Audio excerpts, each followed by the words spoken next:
All right, we'll start with Justin Baldoni. Judge has just ordered his... He doesn't stand for baloney. Wayfarer Studios to pay the New York Times roughly $171,000 in legal fees after dismissing the company's defamation lawsuit against the newspaper.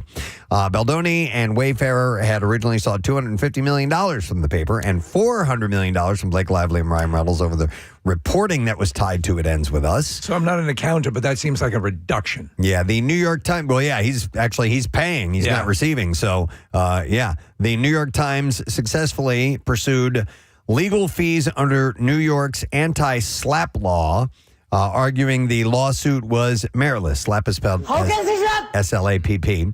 A source close to Wayfarer claimed to TMZ the case was lost on journalistic privilege, not on the facts. What a morass of legal crap. And said making evidence public was a significant victory in itself.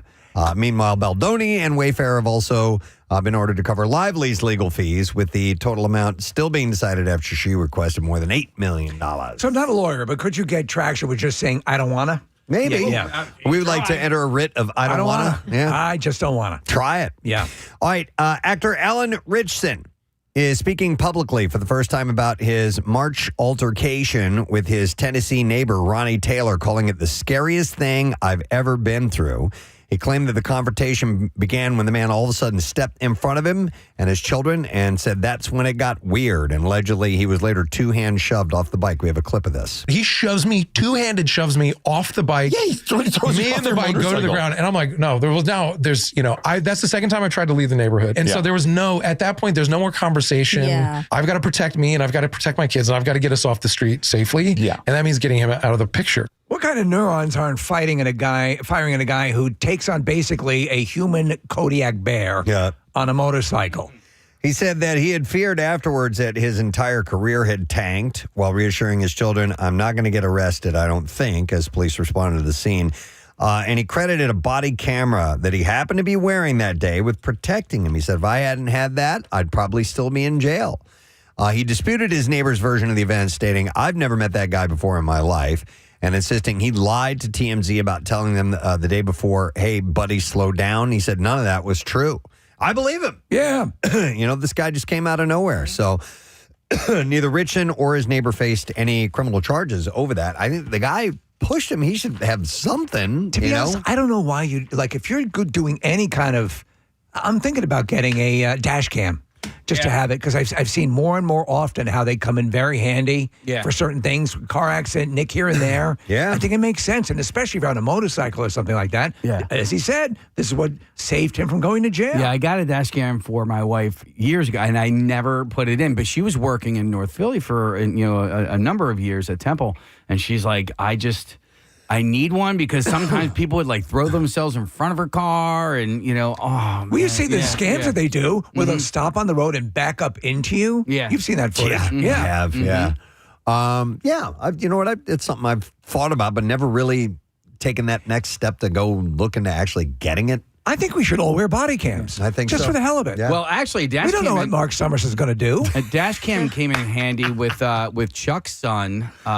This guy basically ran a stop sign. This is down the shore. Ran a stop sign and crashed into them. Then he comes out of the car and he's yelling. And so he's an older dude and he's yelling at his kids, right? You're a whippersnapper. 18-year-old kid saying, "You did this, you did that." And then this guy comes out of the pizza shop. He goes, I caught everything on my dash cam. There you go. And the dude had, no case whatsoever. That's it. Yep. Tone has changed at that point. Yeah. All right. Surrey Cruz has legally changed her last name to Surrey Noel, according to voter registration records obtained by Page Six, marking another step away from her estranged father, Tom Cruise. Preston, it's actually Surrey Noel Pitt. Oh, no way. She would be the adopted Brad Pitt's last name. She reportedly adopted her mother, Katie Holmes' middle name, with a source previously telling the publication it was a way of showing praise for her mother, establishing her own identity, and starting fresh at college. Listen, I think Tom Cruise has really single-handedly done a lot to keep the movie industry alive, and I love his films. This is one thing I've never been able to wrap my mind around, that this total disconnect from his daughter, Dude, he's Scientologist. Yeah. I mean, She's a suppressive person. You never know. They may be telling him he needs to stay away from that whole part of his life. Suri has publicly used the name in the past. While it's not clear exactly when she made the name change official, it is thought that Suri may have done so before she headed off to college.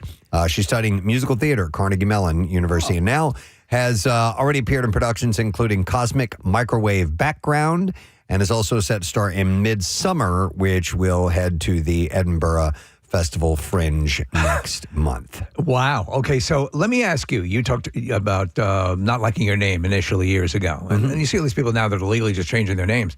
Would you ever have considered that years ago? When I was a kid, probably. yeah. But I mean, I started to appreciate my name when I became a teenager. All right. So I don't think I would have, as a kid gone, I'll change my name. So, So there's no chance you would have been Suri Elliott. I haven't really thrown those together. Let me live with Roll that it for around. a minute. Yeah. All right. Keke Palmer is addressing the fascination with her chemistry with Hot Ones host Sean Evans, insisting during an appearance on the Today with Jenna and Chanel show that our chemistry is genuine, and said, I couldn't force that if I tried. While fans quickly began speculating about a romance after they admitted Evans admitted to having a crush on Palmer, the pair kissed on Hot Ones and later reunited with her, and admitted that she was surprised by the intense reaction. She said, I was gagged that everybody was ready to marry me off, she said. I was like, guys, let it cook. They married your girl off in 2 seconds. She explained their connection grew naturally after meeting through work, saying that was crazy. And essentially, we met at work and we had chem. And it's like work husband, work wife, and you just have that chemistry with people. Then we hang out, and for people to they then write the story before you can live it.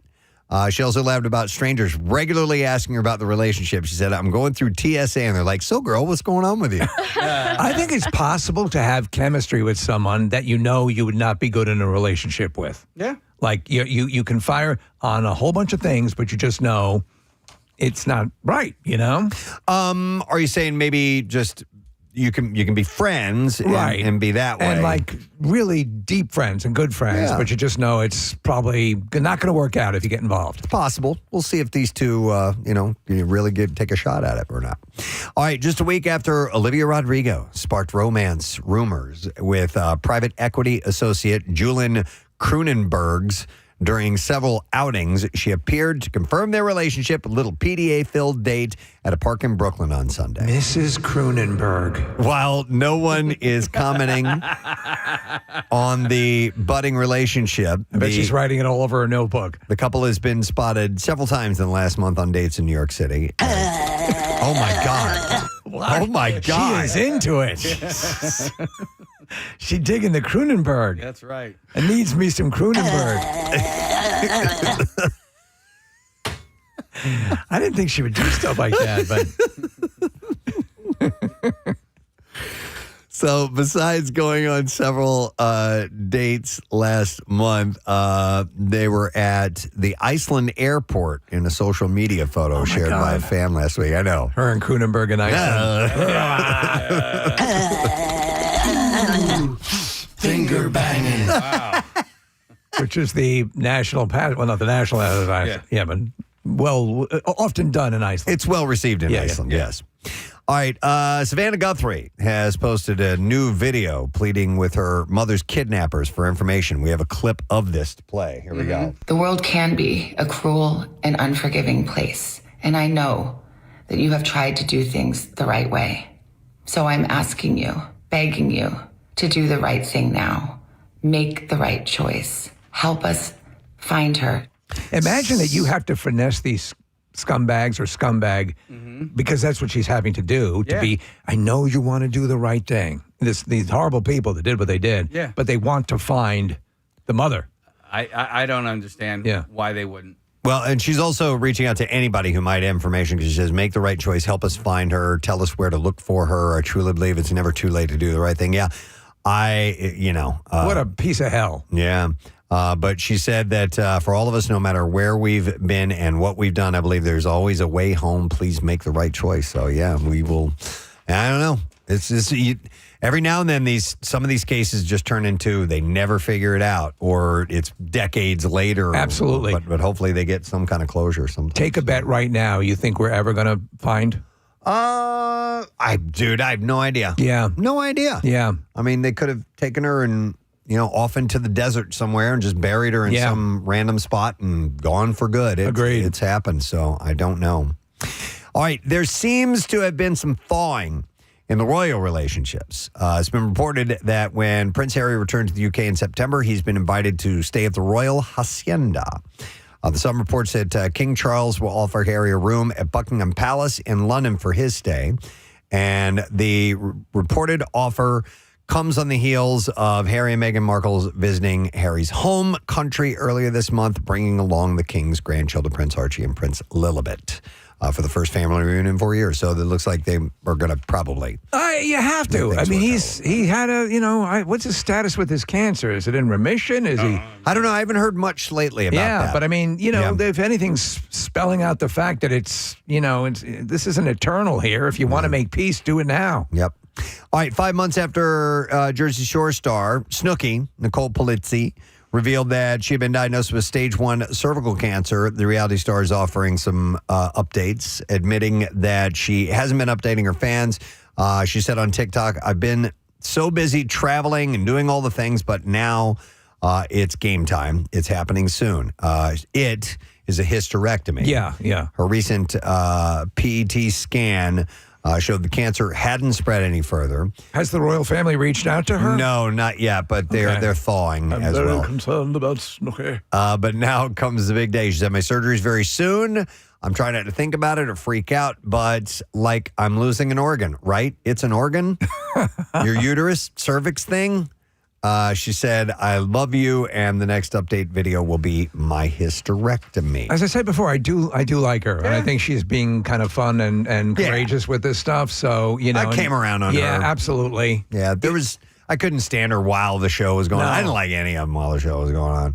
But, she's aged and they found matured. something. They milked it. They created a career. They're raising families. Press. Can't blame them. You guys have something in common. You both love pickles. That's true. So maybe you could send her a pickle Common basket. bond. That's a good idea. All right, Jon Stewart and Pete Davidson are teaming up with Live Nation to host NYC Still Rising after 25 years, a 9/11 comedy benefit, a one-night event at Madison Square Garden, September 10th that will raise money for multiple 9/11 charities. The benefit will feature performances from comedians including Aziz Ansari, Bill Burr, Dave Chappelle, Ronnie Chang, Nikki Glazer, Josh Johnson, Stewart and Davidson, and additional guests. With the pair saying in a statement, we look forward to once again celebrating this great city's tenacity, resilience, and championship heart. We don't only mean our New York Knicks.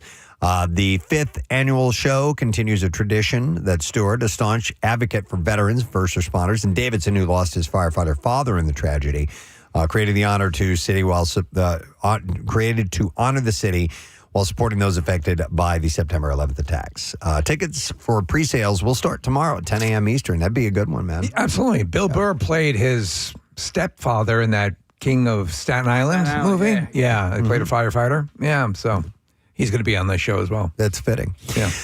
Eva Mendes is celebrating Ryan Gosling's newly announced role as Marvel's Ghost Rider with a cheeky new post. She shared a fan-made video on Instagram featuring her partner's memorable shirtless introduction in The Place Beyond the Pines, which is where the couple first met.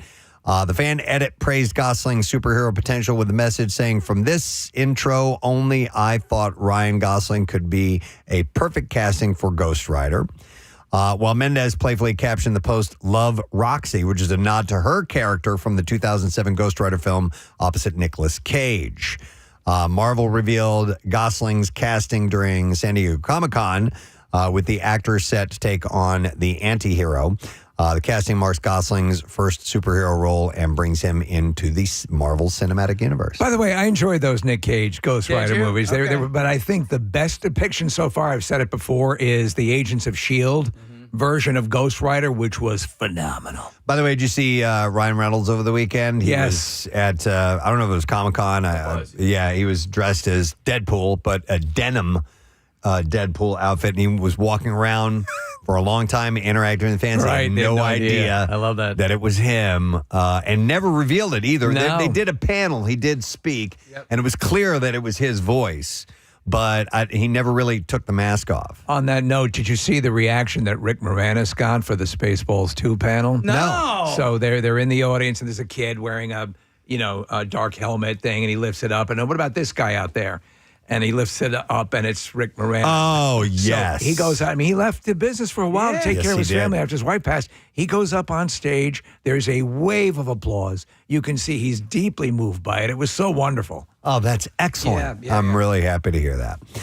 All right, so listen to this. A major data leak involving the Tribeca Festival reportedly exposed hundreds of thousands of records, including contact details connected to high-profile figures such as Jennifer Lawrence, Morgan Freeman, Steven Spielberg, Angelina Jolie, and more. We should access this case for guests. Yeah, right. Yeah. After cybersecurity researcher Jeremiah Fowler disclosed the findings, the festival responded with a statement saying none of the talent referenced in the recent reporting had personal contact information disclosed, adding that the vast majority of the information consisted of public-facing business contact information, and that all information was removed promptly upon discovery. Fowler noted the festival responded very fast and professionally. Once made aware of the vulnerability, the Tribeca Film Festival was, once he was made aware of that vulnerability, they said they responded professionally. The Tribeca Film Festival was co-founded by Robert De Niro, Jane Rosenthal, and Craig Hatkoff in 2022. Soccer superstar Cristiano Ronaldo is expected expanding into television with a new series called Day Ones. The series follows the fictional story of a UK soccer agent.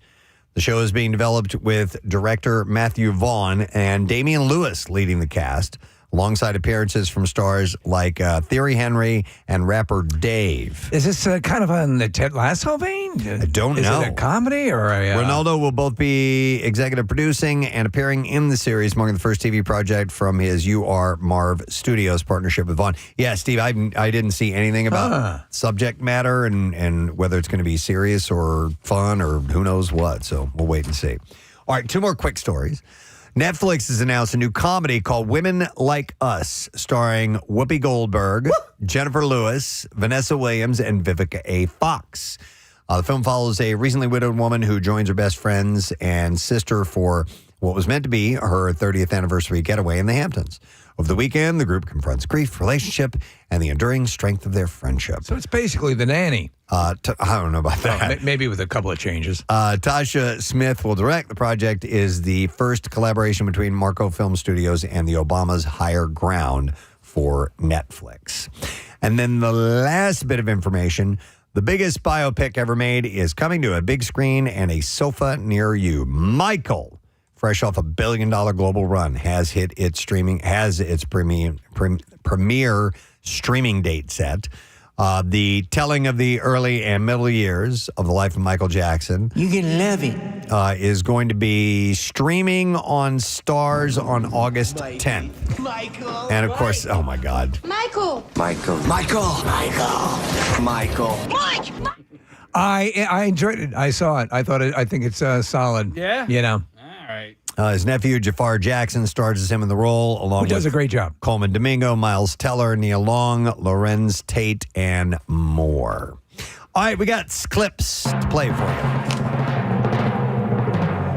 Restaurants on the brink of failure have their establishments secretly investigated in Kitchen Undercover. And here, Chef Antonio Lafaso explains why she wanted to help restaurants with this particular project. This is a human experience, right? Like, this is very real. These owners have asked for help. You know, the margins in restaurants are so low, so the smallest little things matter. Oh, shut up, woman. Season premiere of Kitchen Undercover airs tonight, 9 p.m. That's on Food Network. Here's the next clip.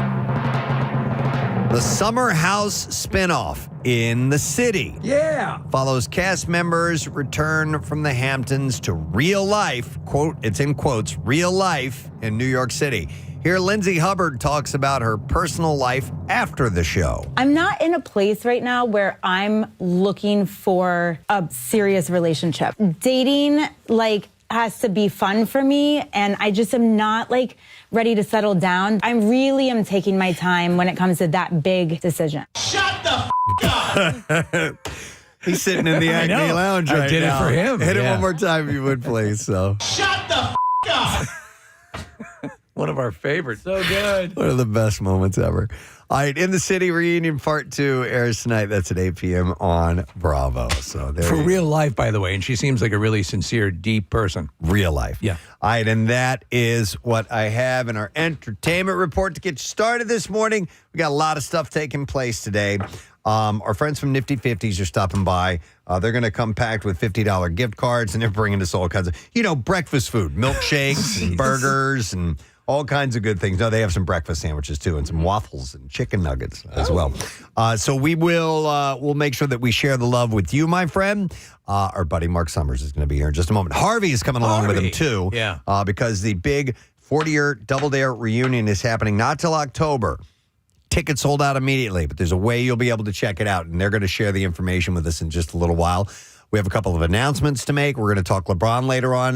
Bill Colarulo from our sister station, The Fanatic, is going to be stopping. We got a lot. That's too much. We got a lot to get to. All right. Oh, and a very special announcement concerning the Bizarre File today, which you'll want to join us for that, specifically the one that we do around 7:45-ish. So just heads up on that. We're going to take a quick break. We'll come back in a moment and get into all of it. So stay with us, Fred. Like me, I'm 46. Johnny over here will be 47 in July. And it's to the point where Kaheem, I think he's 36 now. Yeah. Javon, been with since he was 9. He's 21. Sha been here about 4 years now. He's 18 going on 19. So we got all ages. So it don't stop once they graduate or whatever. Okay. Like Johnny, his son marched with us. My son marched with us. My daughters marched with us.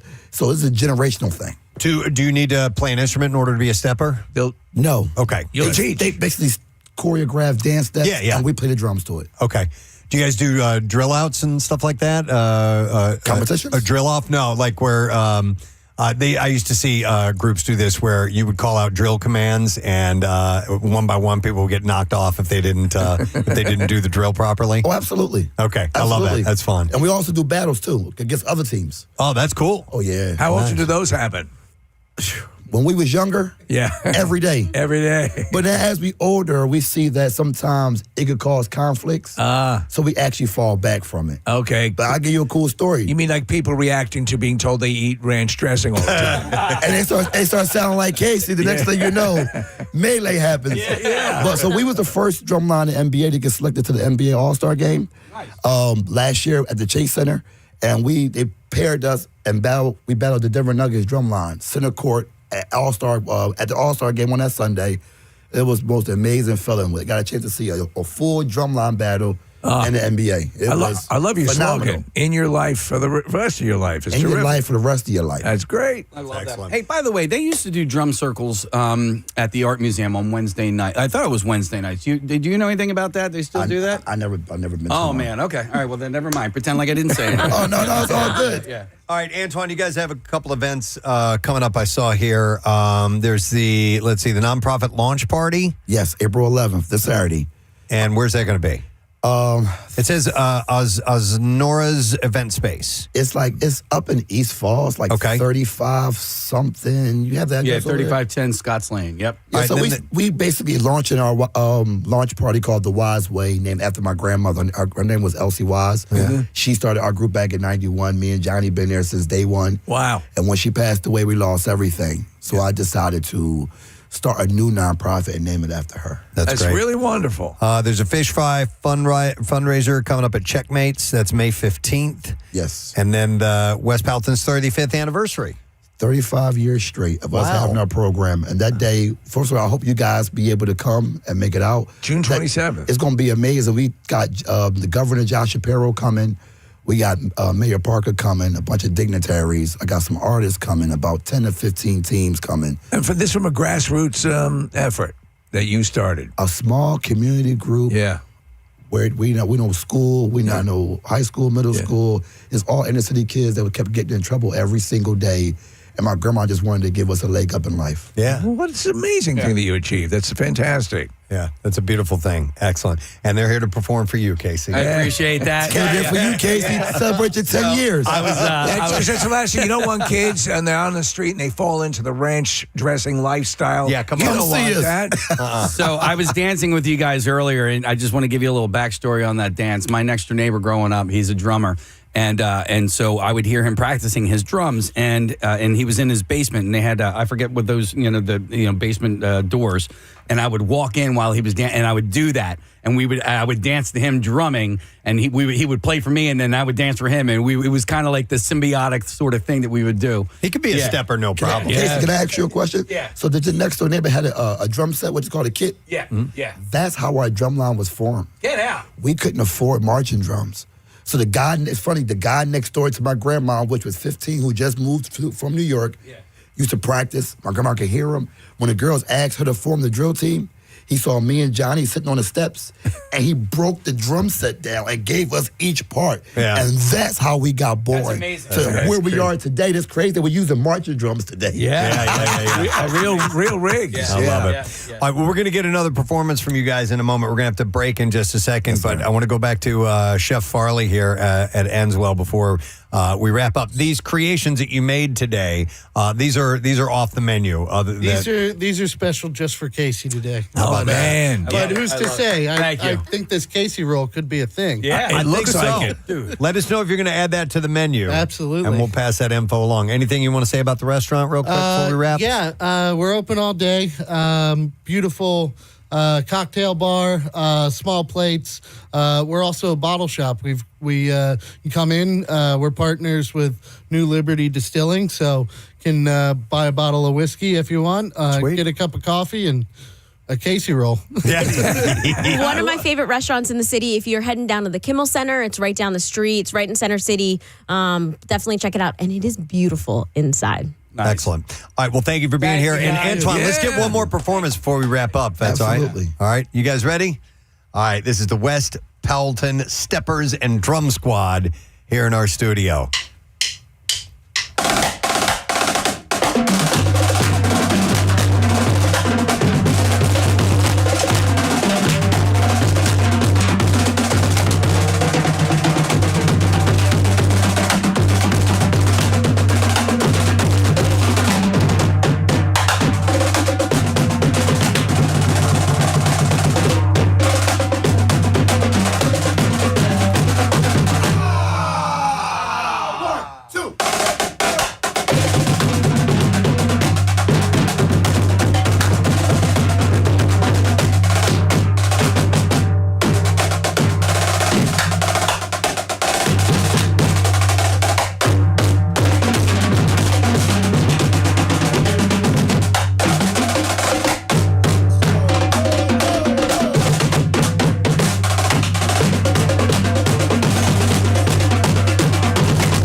Thank you guys for being here this morning. The West Powelton Steppers and Drum Squad and Chef Andrew Farley from Enswell. And this is all for Casey Boy. Thank you, guys. Who gave us this 10 years ago. Appreciate you guys. Thank you. All right. There was another thing we were going to talk about. Home opener is today. We're going to have Rick Batalico come by later on this morning. He's throwing out the first pitch, which is really cool, and we'll spend some time talking about the Phils. And we just got done with spring training. But there was an article in the Enquirer that Steve sent over to me. Opening day is a big event. Obviously, a lot of people go to this, but it happens in the middle of the day, in the middle of the week. Not the middle, but, on a work day. Presents a problem. And if you would like to go, but you work, what do? Do you ask for time off to go to a baseball game, or do you pull the old call-in sick routine? Right. And try to show up? And if so, you're going to be out in public. This is not you staying at home doing your own thing where it doesn't matter if you're sick or not and you just get a day off. This is you going out in public, maybe running into somebody you know, maybe running into a friend of your boss or something like that. That's a ballsy move. That's a Ferris Bueller situation. Yeah, totally. Back in 1995, this isn't baseball, but when Jerry Garcia died, the lady who cut my hair was a huge deadhead. and she called out sick. And then she ended up on the news at some Jerry Garcia vigil in Centers, and they ended up firing her. Did they? Yes, they did. Oh, man. Which ended up working out for me because she ended up cutting hair at a place called Cutter's Corner, and it was only $5 haircut. So I ended up saving money in the deal. Yeah. By the way, speaking of calling out sick or calling in sick, I don't know, you can call it either way, but speaking of interns, we regularly see, the early 20s, I can't make it today. I can't do this. I can't make it. They went out and they partied the night before. I mean, that's not to go to an event. That's just I overdid it last night. I can't come into work. So we would get bogus call-in sick things all the time. Every time I'd hire an intern, I'd say, like, hey, are you comfortable with the hours? They're like, yeah, I'm fine. I'm like, it's fine at the beginning, but then you realize you're like waking up at 10 a.m. one day and then 4 a.m. the next day. It starts to wear on you. Yeah, most definitely. I used to do it from time to time. I would call in sick, just not to go to an event, but just to get a day off. I used to do it I wouldn't say on the regular, but, maybe a couple times a year. And so for like a part-time or a full-time job? Full-time job. Oh, really? Okay. Yeah. And part-time job. Yeah. But I mean, I did it in my radio career. I just didn't feel like working today. So I'd call in, and I did get busted kind of one time because I was working at DRE, and I did not want to go into work for whatever reason. I needed a day off. So I called, and I called in to the radio station like early in the morning. I got up at like 5 a.m. or whatever because I was doing afternoons. And I called the morning show because I didn't want to call Jim and wake him up. So I called Sarah on the hotline who did our morning show. And I'm like, hey, can you guys tell Jim I can't make it in today when he gets into work this morning? And they thought that was kind of weird that I did that I called them and not Jim. Right. So they actually sent somebody over to my apartment in Bluebell to drive over on the phone, live on the air. Yeah. And they got me as I was walking out. I was going to get my hair cut. And they got me, and they come walking up, and I'm like, and I was not happy about it. I thought it was a not cool move. You got busted live on the air. And so I'm like, dude, I don't want to do this right now. And they were on the air. And it led to a weird moment. And I felt kind of bad about that because I was in the wrong. Yeah. I called out sick. I was not sick. I was going to get my hair cut. But they're supposed to have your back. Yeah, get off my back. It's hard to do that, though, when you're Thank you very much, Marissa. So a little while back, we made a mention that there was a really cool event that was coming up. It was celebrating the 40th year of Double Dare. Amazing. And a reunion taking place on October 4th at City Winery. And the tickets sold out in record time. I mean, faster than... Listen, we knew it was going to be popular. Didn't know it was going to be that popular. Yeah, but it cost me a fortune to buy every damn ticket. A fortune, I'm telling you. But listen, there's a way that you can experience this even though the tickets are sold out, and you heard some voices in the background. Please welcome to our studio this morning 2 of the members of the Double Dare family, Marc Summers and Harvey. Hello there. Hi, fellas. Who would have thought that people would actually want to come to this thing? It's insane to me. I did. You did, huh? You just never know. And you guys made that announcement, and in 20 minutes, half the house was gone. Okay? I think this is transcended because we knew that it had started a while ago, maybe 10, 15 years ago. It had started the general nostalgia craze. Yeah. Now it's become... Okay, this is iconic. I've got to see the Stones now. You never know. You never know. Mix 83. I've got to see these guys. And how miraculous that the Troika is all together for this. I know. Robin will be there. Harvey, obviously, is going to be there. We've got some video that most folks, I don't think, have ever seen. It's going to be a fun extravaganza. It's going to run probably 90 minutes, I would imagine. What's the format going to be? What are you guys going to be doing? Starting off by picking people out of the audience and doing a physical challenge. We're going to be having slime, and we're going to play musical pies and give people a mess. We're doing it at City Winery, and these people are bending over backwards, and they said, we don't care if you make a mess, do whatever you want. Great. So I went over there first time a couple of days ago, and what a great facility that is. It is. And, a lot of people having great shows. They're loving the place. And then the rumor is you're having Ed Kay. Is he the composer? Ed Kaloff, who wrote the original theme and wrote Price is Right theme and a million other things, is coming to do the music live. That's awesome. Which Wow. is insane. That's awesome. Are you gonna No have? kidding. I didn't know Surprise to Harvey. Are you going to have the props that you used for what was the one that Dunkle Dare that we did a couple years ago? We're working on that. Okay. The problem is the stage isn't that big where we can set it all up. But we're gonna have some fun with all those things. Some big surprises. Something just came up that I'm going, oh my God, it's insane. And people who were on the show when they were 11 years old are popping up out of the woodwork and have stories. So it's in the works, October 4th. But the big announcement is people were complaining because we sold out in a nanosecond, and then we get letters via the lovely World Wide Web saying, but I live in Tuscaloosa, Alabama. What the hell am I supposed to do?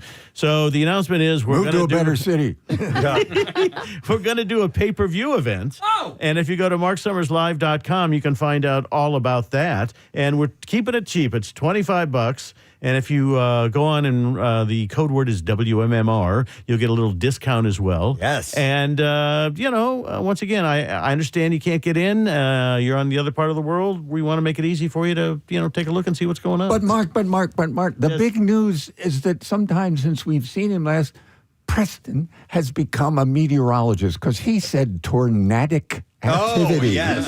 Did you hear I've that? been studying. I was so impressed. Thank you, Harvey. I Young appreciate fella it. making something of himself, finally. Man. I have a 5 o'clock plane to Chicago. Am I not going to make that because of this tornadic tornadic activity? Yes. No, it's a compliment from Harvey, who's a longtime radio personality here in Philadelphia as well. You go back, and you were you were at IOQ? IOQ for MGK. like 14 years, and then MGK for almost 9 years. It was a long time ago. It was so long ago. How long ago was it? That you kids out there, it was just words and music. There were no pictures on the radio back then. In fact, there were no transmitters. That's right. I mean, we had just gotten a fax machine and thought we were the bomb diggity, which is almost an expression as old as us. Bomb diggity.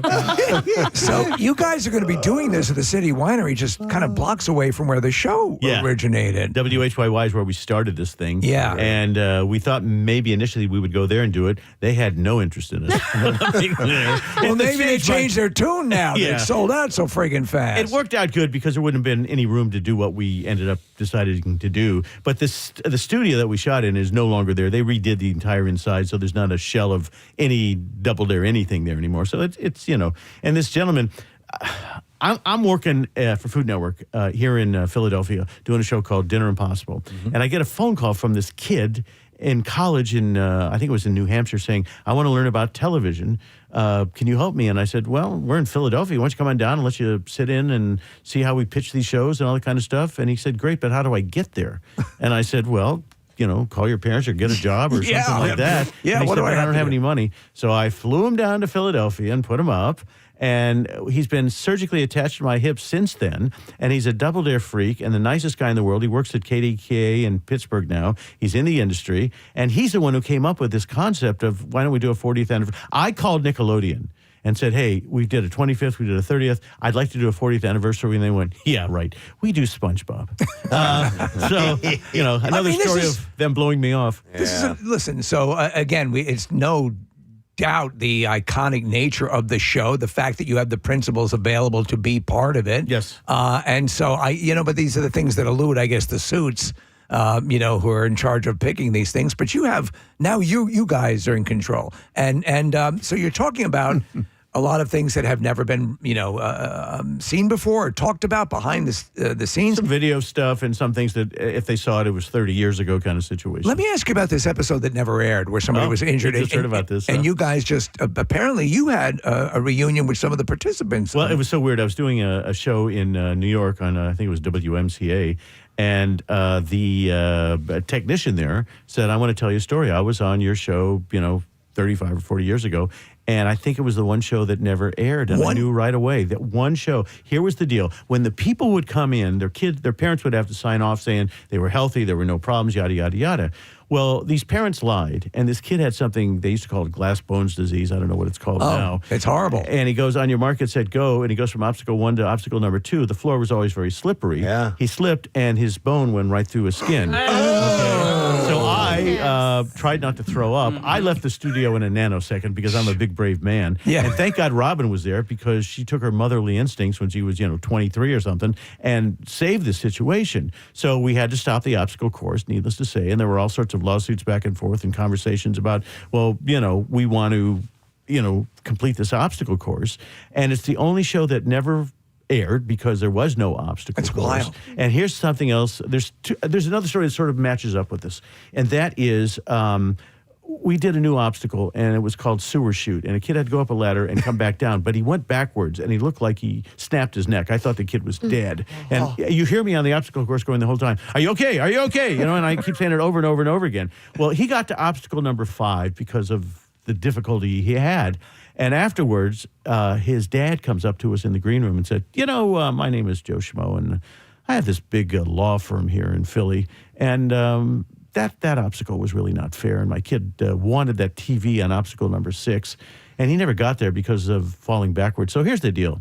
Give him that television from obstacle number 6, and I won't sue you. But if you don't, we're coming after you. Wow. So we gave him the television set. And from that point on, Mike Klinghoffer, our exec producer, went through every kid's information. And if any parent was an attorney, the kid was not allowed on the show. Smart move. But I mean, you were juggling. Listen, it could be stated accurately that we were perhaps a quarter less litigious around the time this year. Now we're just through the roof litigious. Yes. So, I mean, do you look back now as you guys, John, and you guys are talking about and reminiscing about all of this? Yeah. Does any particular moment come up to you where you both all go, that was insane. How did we ever get away with that? John, anything come to mind? Well, first, you can't call me that. You got to call me Harvey. Harvey, I'm sorry. Only my wife is allowed to call me that. But anyway, the one that I remember. I remember the kid breaking his arm, but I didn't realize we didn't air the show. No, never. We couldn't. I guess so. Were you running away with Mark? Man, oh man! I mean, we did. Well, how many episodes did we do? 600 or 700? I mean, a lot. 525. Okay, Wow. a lot of episodes. And initially when it was brand new, I was thinking, oh God, is this just sort of some horrible, working with making kids want things and materialistic, horrible values. And within, I don't know, the first week, I went, oh my God, the kids don't give a crap about the prizes. They just want to jump in the goo. And all those episodes, 500 and some episodes, we never had a kid say, that wasn't fair. Right. Parents all the time. Of course. But kids, every single kid said, man, they got to 2.5 obstacles and went, that was the best time of my life. Yeah. And it made you feel good because the kids just wanted to be there and get a chance to do it. They're just being kids. They want to play. They were being It's like a kids. little league game where the parents are too much and the kids are just playing the game and having fun.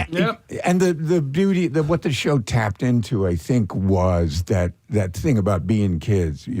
Preston, you said it too. It's like we were grown-ups, allegedly, but we were giving them permission to do what they always wanted to do. And all the other grown-ups were saying, don't. And so this show said, yeah, go for it. As far as the prizes went, though, what was the biggest? What do you think were the biggest prizes? Well, Space Camp. And we were giving away computers, but nobody knew what a computer was. With the Space Camp, did you ever get feedback from the kids or the parents that did go and tell you what their They had the best time in their lives, and they still talk about it and stuff like that. Wow.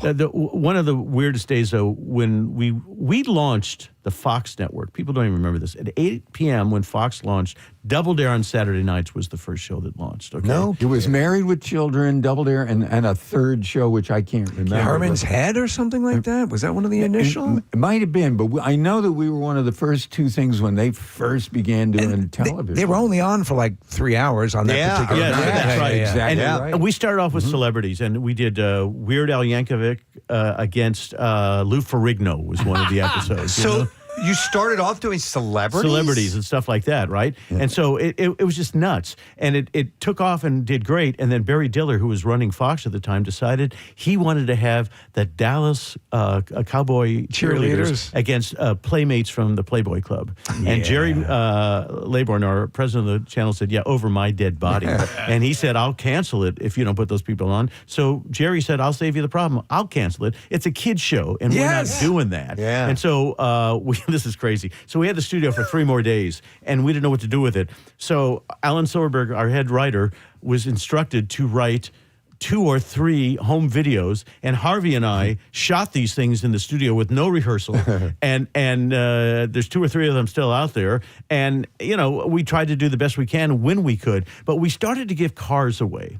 When it became prime time. Yeah, I was going to say, when we were doing the Fox show, you were talking about prizes. Yeah. And it was like, that was when I finally got to live out the dream, and I could say, it's a new car. But Harvey, how cool would it have been to give a car to a kid? So here's what happened on one of the shows. They were giving away this new car, and the obstacle course was very close, and this kid had to reach for the flag, and he just missed it, and the clock hit 00.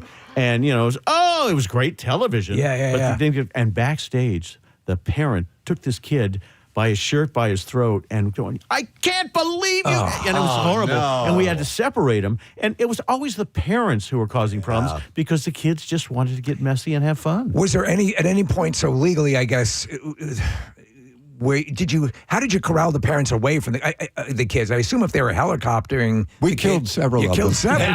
They were put in another room far away from the kids. Yeah, how could you not want to do that? Yeah. When you're seeing stuff like you just described. Yeah, it's like Little League. You know what I mean? The Yeah. parents are always the one behaving badly. Jeez. Go ahead, Marissa. Well, then what happened when it became Family Double Dare? Were the parents getting vicious?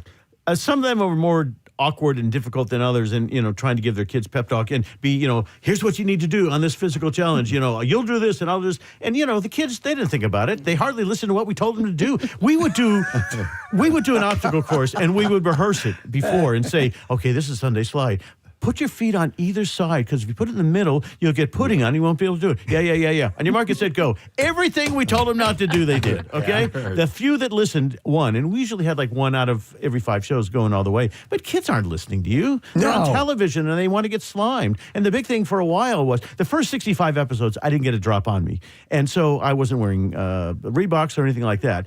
The show takes off. They do a focus group, and the kids say, I want to get Marc Summers messy. So Nickelodeon management calls me in one day and say, the show's going great, ratings are amazing, we're picking you up for 130 episodes, but there's one change. What's that? Well, the kids want to slime you. Well, why the hell they want to do that? I don't care, but we're going to do it. And so that's when the whole, OCD thing started to come out in my head, because I didn't want to get messy. But none of us knew. I mean, I did the entire run of the whole show with Marc, and had no idea that every time he was getting covered, that he was dying a mini death inside every time. Well, let me ask about that, because the Life and Slimes of Marc Summers, successful show, and Broadway and all of this stuff, and so in a larger sense, do you consider that sort of a running therapy for you for your life? And if so, to you, Harvey, has the show helped you in ways? Or because clearly it had a massive impact with Marc, because you could sort of say, this is stuff that was going on that nobody knew. Nobody knew. I didn't even know, because I didn't know what OCD was. I just knew I was uncomfortable with it. But when I came out, so to speak, on Biggers and Summers, my talk show, and Dr. Eric Hollander was on talking about OCD, and I admitted live on television that I had it, Jerry Lebron, who was president, called me up and said, I apologize. I said, for what? She said, for putting you through that. I said, my whole life I wanted to host a game show. You could have done anything to me. You could have dropped, turds on me. I would have done it. That would have been a great segment. Yeah. The second show that didn't air. And I was a kid who was from Philadelphia, never left Philadelphia, spent my entire working career here, and I got to do a game show, and I got to do a national game show, and I got to do it here in Philly. Then we went to New York. Then we went to Universal Studios. I got to work at Universal Studios, where I'd get up in the morning at like 4:15, and I'd drive to a radio studio, and I'd do my radio show from Orlando back to here until 9 in the morning.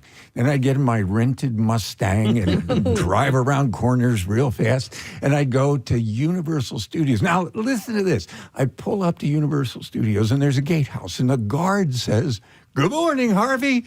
Are you kidding me? Yeah. And I drive into a parking spot that says Harvey on it. I go in a giant sound stage that's Nickelodeon's sole property to use as they will in this agreement with Universal. And I go into a dressing room that has a star on it and says Harvey on it. Oh, come on. Yeah, I got a lot out of the show. Yeah, good. It was just the best. And with the three of you, we talk about this conversation came up a while ago when the Harry Potter cast reunited for that HBO documentary about the series, and they're all talking about they share a common thing, they share a common bond. We talk about how long we've been on this show, and there's just how long now? Well, 28 years? 28 years. Wow. Yeah, I think so. So, and you guys have that like a second language. I mean, do you get the time to something like this?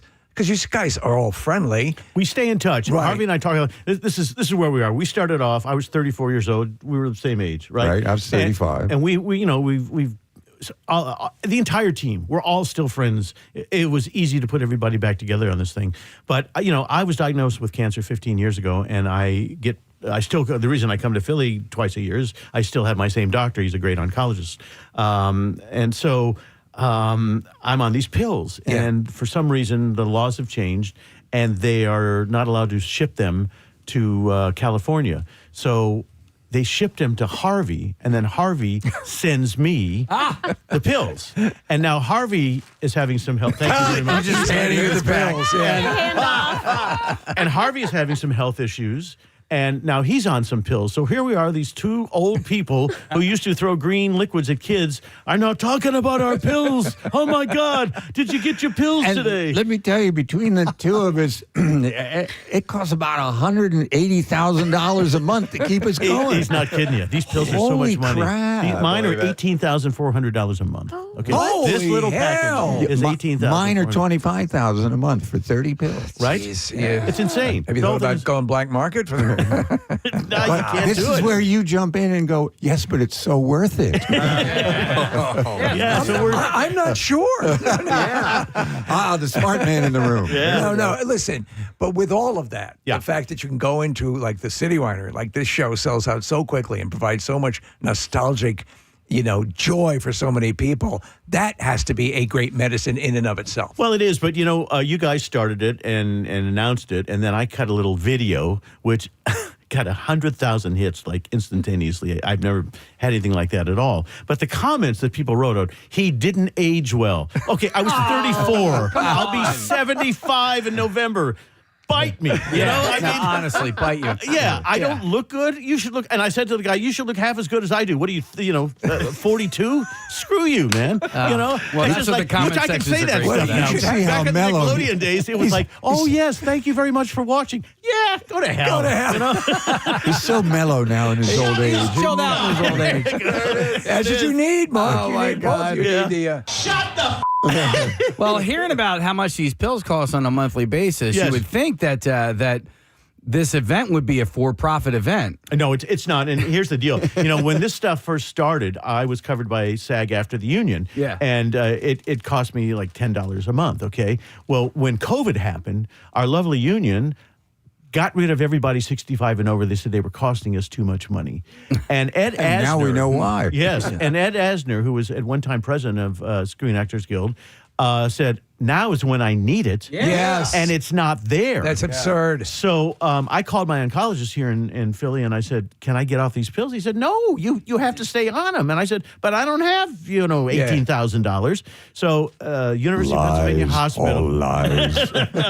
University of, not monthly. So University of Pennsylvania Hospital gave them to me for a while for like $2,500. And then that went away. And then we went on Obamacare and got it for like $3,000 or something like that. And then through a class action lawsuit, Ed Asner won. So these lovely pills cost me $5 a month now. Wow. Yeah. Good. So, Thank God for Ed Asner. So you must watch Up all the time at home. just Yes, to know. I do.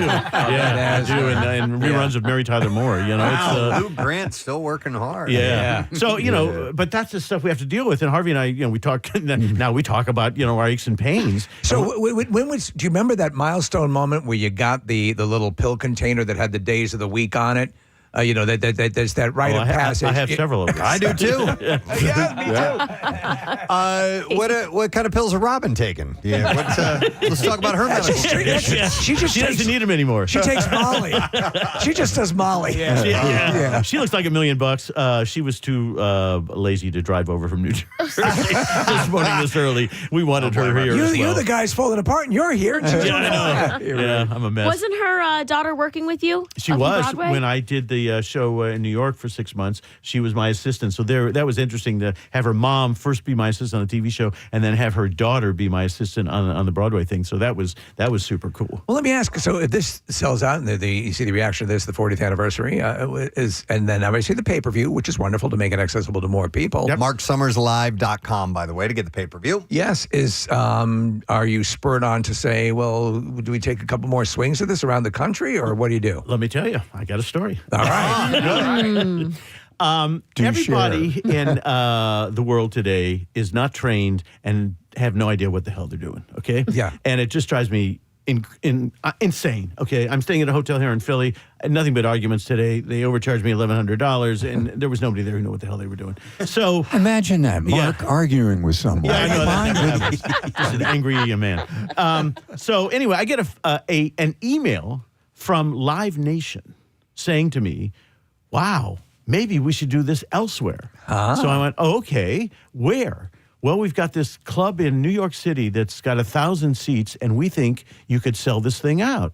Okay. And then, maybe we should do 12 other cities because there's 12 other places we could do this. So it starts on an email situation, and I keep asking him, what about this? What about that? I don't think you know what the show is. It's not just me. I'm bringing Harvey. I'm bringing Robin. I've got a producer. Who pays for that kind of stuff, okay? And I don't get a response. And I said, come on, man, do something. And he said, oh, it's up to you to pay them. And I said, we need to have a conversation. I'm an old guy. I don't want to talk on email or on text. Pick up the phone. It's been a month.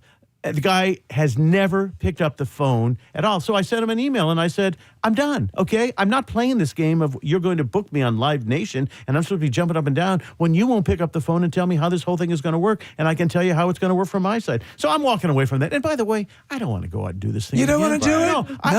No. I'm too freaking old to go out and do, an 18-city tour. You're looking pretty spry to me. But have you tried Harvey's fax machine? I'm just finding this out. He had told me about the possibility, and much of my take of that whole series of shows is already spent. Yeah, you want to work for free? And now I discover there's no big payday at the end of the rainbow. I've been on the road 2 weeks. My grandson, the 12-year-old, was playing a tournament in Cooperstown, New York. So we flew to New York City, drove to Cooperstown, which, by the way, is the most impossible drive. You can't get there from anywhere, but it's drop-dead gorgeous. So we were there for 4 days for his tournament. Then we went to the Norman Rockwell Museum in Massachusetts. Then we went to New York, my wife and I, and we saw Death of a Salesman. She went back home, and then I started press for this event here. In the meantime, I can't tell you too much about it, but I just got a small part on a sitcom that's being shot. Whoa! So I'm leaving this afternoon if the rain doesn't hold me up, and I'm going to Vancouver to shoot for a couple of days. Wow! And so when I'm gone, when I get home, it'll be over 2 weeks, and I don't have the stamina that I once did. I will be the first to admit that. To be on the road, live in hotels, and eat out every night. It's not. I got fun. it. What we're seeing is a couple of spry young whippersnappers. I hate to brag, but when we're done here, I'm going to go do the Wordle and the spelling bee. So there you go. I got things too, you know. What's Wordle? Stop it. Do you do connections too, Harvey? Yes, I do. That's a good one. And then you repopulate your pill containers. Yeah. And you're all good. I got like over 700 days a string going. So the acting thing, and obviously you did the Hallmark movie Hanukkah on the Rocks, which we loved. So you liked that. Could you see a pairing of that with Double Dare, like Rabbi Double Dare or something like that? I would like to do more performing. I did a guest shot on off Broadway Saturday in a show called Putnam Spelling Bee, Putnam County Spelling Bee. Oh, my daughter was in that. Oh, really? Yeah. It's a great show. I loved it. I didn't know anything about it going into the show, and I think I saw it like 3 or 4 times. Hysterical, right? It is hysterical. So, what part are you playing? I just played one of the spellers on Saturday. One of the spellers, okay. And it reminded me how much I enjoyed doing that, and I wanted Live to do theater. more. Yeah. It's just nothing better than that. And I tell you, the one who played the principal and guy who gave the definition of all that stuff was John Cryer. Okay? Oh, Now, wow. John Cryer, I didn't recognize him. I was having a great conversation with him, but he's basically bald and has this beard. And when I got home, I was looking at the program, and I said, that was John freaking Cryer, okay? I had no idea. That's not Ducky. Oh, my God, he was fantastic in this thing. Bald and has a beard. That sounds dead handsome That'll to ruin me. your career. But anyway, and so there are people like that who are in this show. This girl who's just played Betty Boop on Broadway, and she's getting ready to do Maria. And when they bring back Sound of Music, she was in it. So the talent is just off the charts, and the show was just well produced. The and it was show great. is funny, man. Oh, my God. It's really, really funny press. Everybody's on stage the whole time. The whole It's just- time. yeah, yeah, it's really, really And funny. your daughter's in it? She was in it when she was in high school. Oh, so okay. She's a musical theater major. Gotcha. She's in college now. So. But I didn't know. I thought it was going to spell words. There was choreography and all this stuff, and they had me dance around the stage. And Wow. I would have paid to see that. Yeah, man. Let me tell you, I Oh. have rhythm like crazy, don't I? What about you, Harvey? Any stage aspirations? I'll be doing a show at Hedgerow Theater this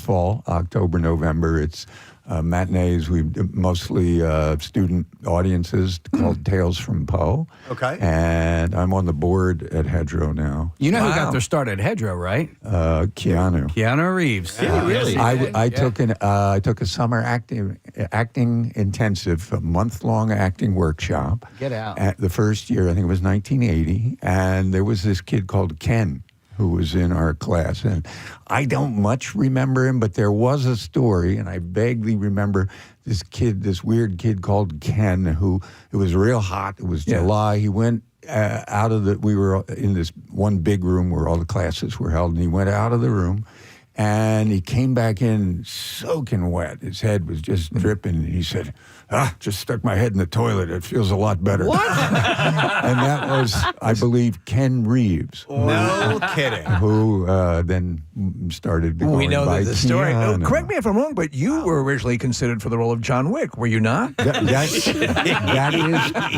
is no correct. I have to take a shower now just hearing this. But I mean, a waste of time.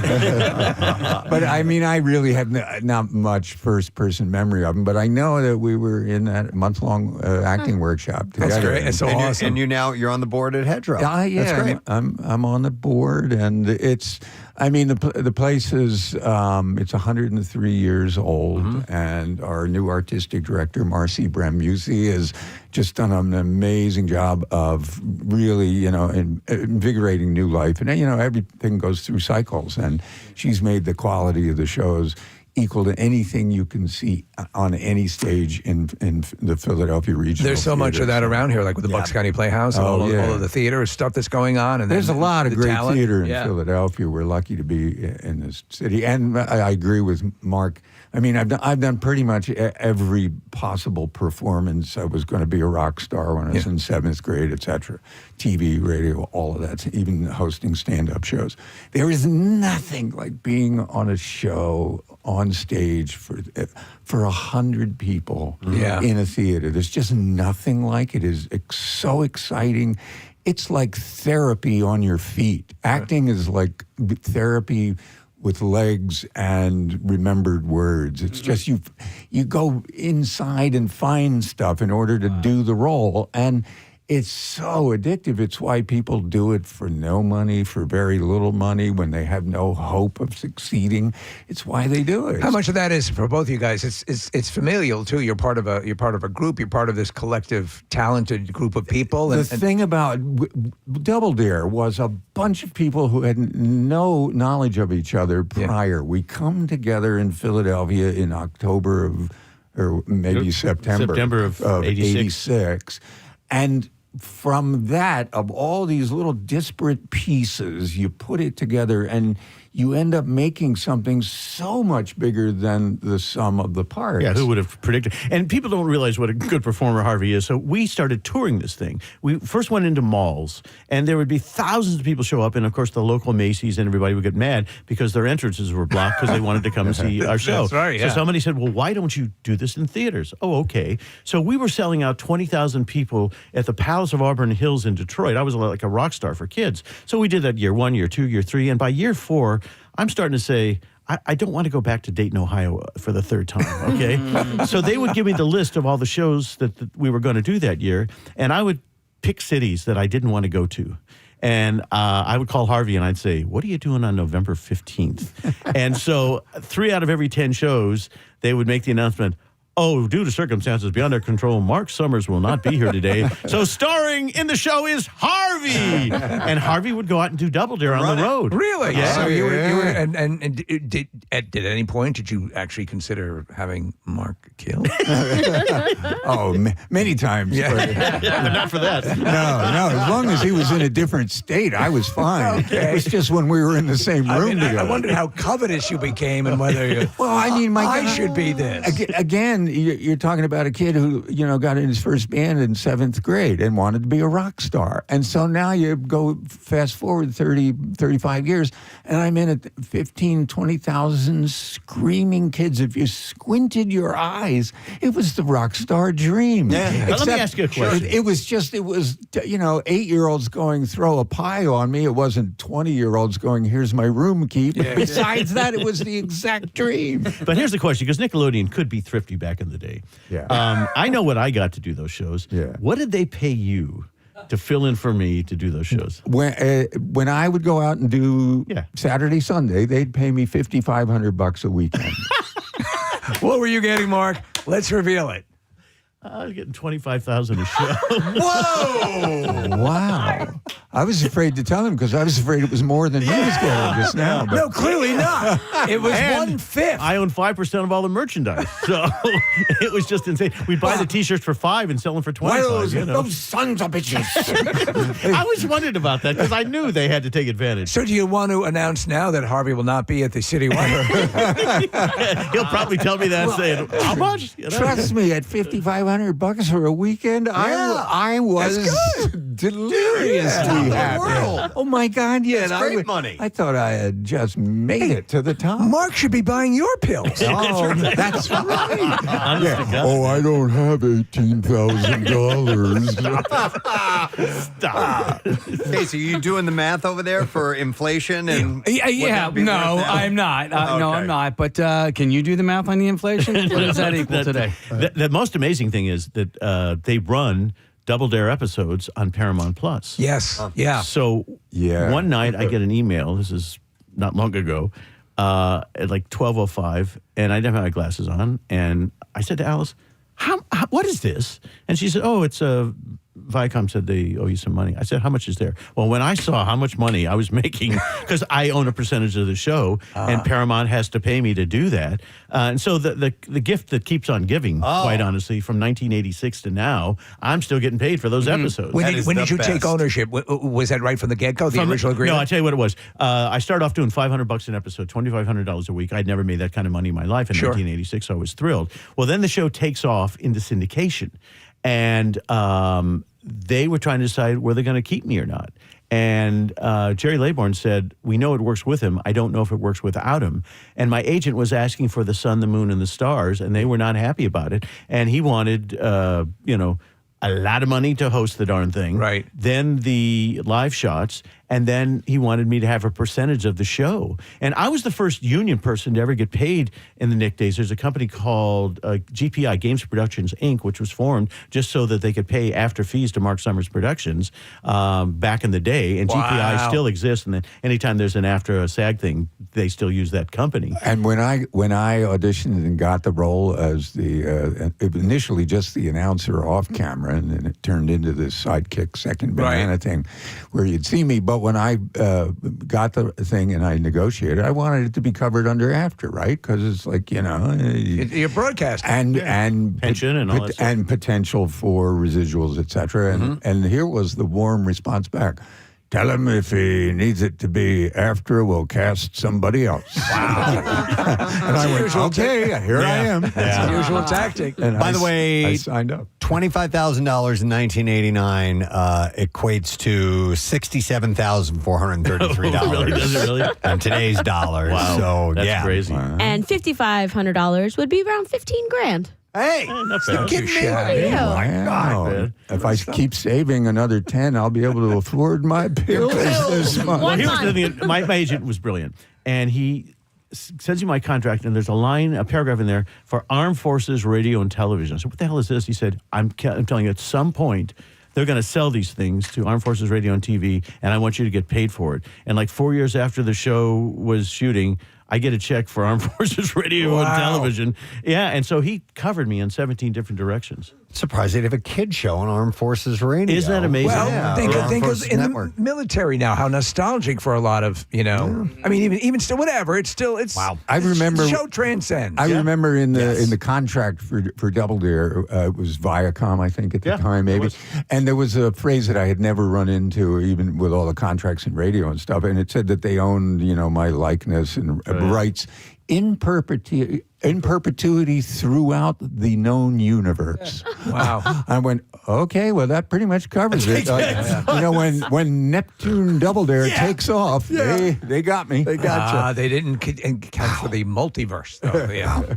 All right. Well, listen, the big event is coming up, but not till October. It's sold out immediately. It's a 40-year Double Dare reunion, but you will be able to access it. You can do it pay-per-view. It's $25.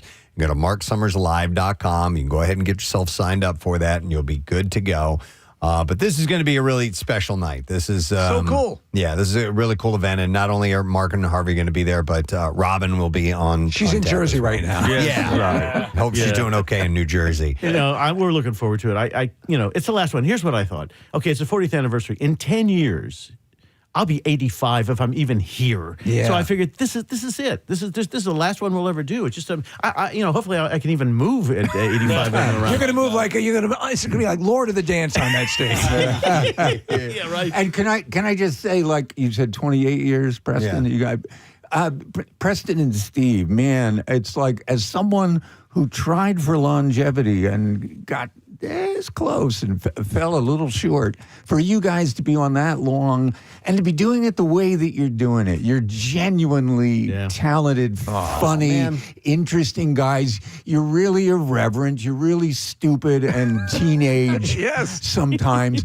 But you're never mean. No. And that was the world I was in back then. I remember. And it was a little shocking to me, and I never went there, and I'm very proud of whatever I was able to do for almost the 20 years I did mornings.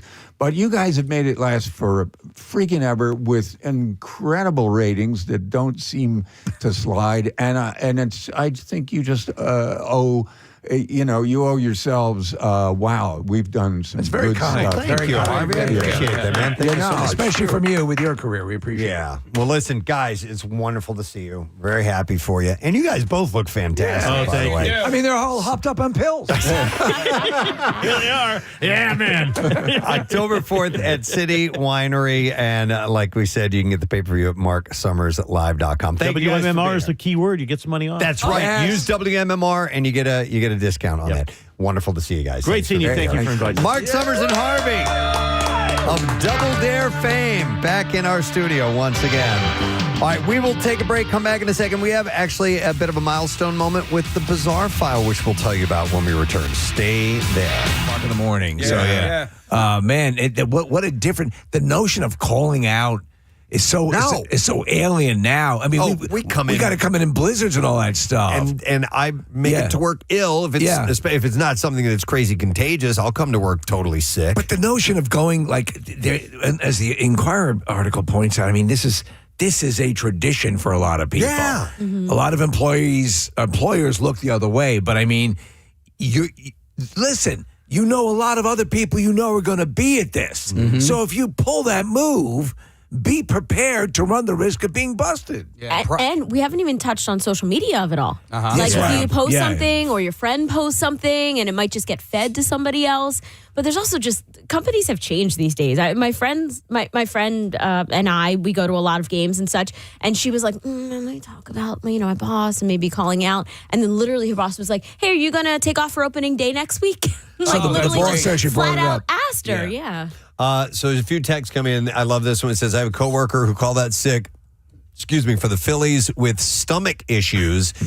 He was shown on TV at the Phillies game. My boss saw the broadcast, and my coworker went on to say that he was wearing an adult diaper at the game. That's great. I love it. Oh, I had issues, but I was wearing a diaper. Oh, that's great. Somebody said every year I request paid time off for the home opener the day the next season's schedule is released. So if you get out ahead of it, maybe they're okay with that. You can't just do a last minute thing, possibly. I wonder how substantial, because they talk about businesses losing some of the workforce on event days like this. How many people walk out the door for something like this? I mean, you're talking, how many thousands of people? Yeah, but I can't Across see the like whole city. Yeah, I can't see like a whole bunch of people from one Impacting, business, calling out at a time. But it might affect you if you're in a pinch. 610-660-9333 is the number with your stories. Yeah, when you were saying that, I was like, I would call out for like a bakery drop of like a really cool item or like a sneaker drop. Like if you're going to go stand in line or a new iPhone, something like that you came would call out. out sick for that? Well, I'm just saying, like if I really, really wanted it. You would? Or Yeah. Like I was, if the No, you Costco. wouldn't. No, you wouldn't. No, you wouldn't. I mean, hypothetically, I love you guys too much. I love this job too much that I don't do it. But hypothetically, I would. Yeah, maybe somebody would. Hang on, let me go to Renee. Hi, Renee. You're on the air. Good morning. Good morning. Hi, Renee. What's up? My daughter was turning 16, and I asked her if you could do anything, what do you want to do? And she says, I want to see Harry Styles in Los Angeles. It's on my birthday. And I did. So I had to call out on a Friday. We flew out Thursday night. And I accidentally posted a picture of us in Los Angeles, and my boss saw it on Facebook, and I got caught. She said the handbook was very clear about what constitutes a sick day, and being in Los Angeles for your daughter's sweet 16 to see Harry Styles was not. Did you receive any punitive, any punishment for that? No, just a warning. Just a warning. A little talking just to. a warning. But Renee, when you got word of that, like, how did you respond to it? Just like busted or, Yes. Okay. Absolutely. Yeah, there was I wasn't going to lie or anything. What type of work do you do? I work with special needs students. Okay. Okay. Yeah, they might need you. Yeah. I get it. Yeah. I didn't leave anybody in the lurch. Like, I didn't call out, and last second or anything, yeah. You did want a bunch of special needs people wandering around a hallway looking for you. Thanks, Renee. Right. There's a I should perfect have taken a personal day. I should have taken a personal. Yeah, that's true. Thank you, Renee. And that's the difference between sick days and personal days. Are they kind of one and the same? I've never quite understood the delineation. So that's why the boss is saying, listen, that's whatever you took is not a sick day. It's a personal day. But, listen, if you're trying to maximize your days off, some people may take a quote unquote personal day, disguise it as a sick day. And I understand that. I mean, I understand it. I don't do it myself. I've taken Is it all in 30 semantics? years, I think I've been sick 10 times, and 5 of those was when my dad died. So I don't take sick days. I mean, I used to back in my my part-time days and stuff, but I wonder if it's if you're allowed a personal day, and that's part of the understanding, and again, I've never been able to break this down and completely understand it correctly. But if you were to say, I'm taking a personal day to go see Harry Styles. You don't have to say that part. You could just say, I'm taking a personal day. Personal day means personal. There you go. And according to your business, one may be limited and one is unlimited. So you have limited personal days, but unlimited sick days. Okay, that makes sense. Something like that. Yeah. By the way, going back to the social media envy, in that you really want to post these cool things that you do in life on your social media accounts. You take a sick day or you call in sick and you go and something awesome happens and you get this great picture at an event that is known on the day of that event that this is taking place. You could never post it. Do it. You can't. Even afterwards. There's the rub. Yeah. So you're going to be part of this thing, and you're celebrating being part of this thing, but you can't let anyone know because I'm sure people get busted. Well, we just heard that she just got busted because of Facebook. Now, some places you can accrue sick days, right? So sick days will carry over. And like I want to say my mom ended up doing that. You know, she worked for the post office for a number of years. So if like you don't, let's say you get 10 sick days a year and you don't take them, then the next you can get 20. And so I think she ended up retiring and then taking her sick days. So she ended up getting like, let's say a month's, you know, she was able to retire essentially a month earlier and get paid for it. And then somebody just pointed out that a company can't deny a sick day, but they can deny a personal day. Okay. Oh, okay. Let me go to, hang on here, Jordan is joining us next. Hi, Jordan, you're on the air. Good morning. Hey, you guys rock. Thank you, brother. Appreciate it. All right, it says here you work in contracting. Yeah, so I've worked for a bunch of service companies. So HVAC, windows, doors, siding, kitchens, baths. And I was the marketing director, and I would help out with some of the admin stuff. And we knew in Cecil County, what we call Cecil, Kentucky, opening day of rifle season, opening day of like waterfowl, whatever it was, we knew half of our techs were going to take off. Hunting. We would just allocate. Oh, hunting is nuts, and we will work our schedule around it. Even if they tell us they're not going to, we're like, let's bank on these 12 guys not being here tomorrow. Wow. Okay. 12 guys. Or we already know. Now the owner of the company that I work for, shout out to Sundance Kitchen Bath and Exteriors, shameless plug. Jason, the owner, is a big hunting guy. So, I mean, we know it's not a big deal. It's not a personal day. We don't charge them. We don't make them use a PTO. We just know that, you know what I mean, they're going to take it. But Jordan, that's for the opening day of the season, usually? Yeah. Okay. Yeah. They got to get out there and start that killing right away. Yeah, exactly. All right. That's pretty wild. So if Thanks, Jordan. Again, you're not required by law to give the reason for your personal day. I don't know. Or I can a assume so. business... No, you don't have to share. Right. It's a personal day. Right. But you just said they could deny you a personal day. Potentially. Okay. I mean, these all depend on what your business is like. Yeah. I think this is all these are all vague things, you know? All right, hang on. I want to go to this one. This is Dennis who's joining us next. Dennis, you're on, buddy. Good morning. Morning, Gadzooks. Gadzooks. All right, what'd you do? So when I was in high school, I worked at a supermarket. I was a senior in high school, and I also played for my local CYO volleyball team. It was a co-ed team, and we had a playoff game on a Saturday. I called out sick, only to end up breaking both my wrists playing volleyball. So how did you explain that? I told him it happened on Sunday. It was at Mass. That's great. At least you didn't get busted for that. Jeez. But of course, Yeah. that would happen on the day. The universe conspires. Yep. I have. Here's a good one too. I'm going to go to who are we talking to? Warren. Hi, Warren. You're on the air, pal.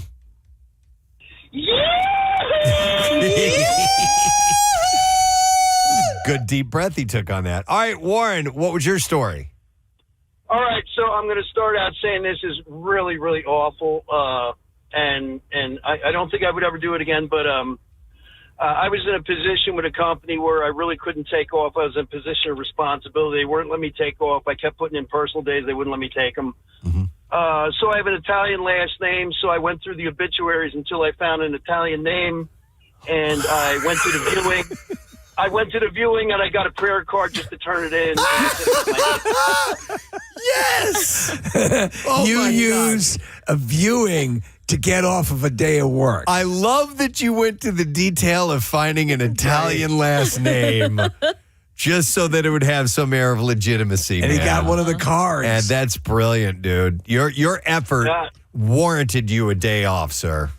Well, here was the messed up part about it. Like, my girlfriend at the time, she's like, oh, my God, that's brilliant, okay? And then she told her daughter about it, and her daughter's like, oh, that's horrible. Right. So then the girlfriend got mad at me, and she was encouraging me to do it. She got mad at you after her daughter got mad about it, and, that sucks. Yeah. To say the least, I'm not with that woman. I would think so. All right, Warren, thanks for the idea. Appreciate it, bud. All right. That's actually pretty good. Yeah. That's thorough. If you can find someone who with the same last name, then you've got carte blanche. That's a go-getter. I would say Warren's worth hire that man. Yeah. He'll never show up, but hire him. I'm going to go to Joy next. Hi, Joy. Good morning. Hi, good morning. First time, long time. Welcome, Joy. Thank you very much. All right, so you called out sick one day, and what was your tell us about it. All right. Yeah, so, I mean, I'm pretty sure anyone in my position would have done this. My partner was lucky enough to be gifted really, really good tickets and pregame field passes to the Eagles playoff game. It was the snow game against the Rams. Okay.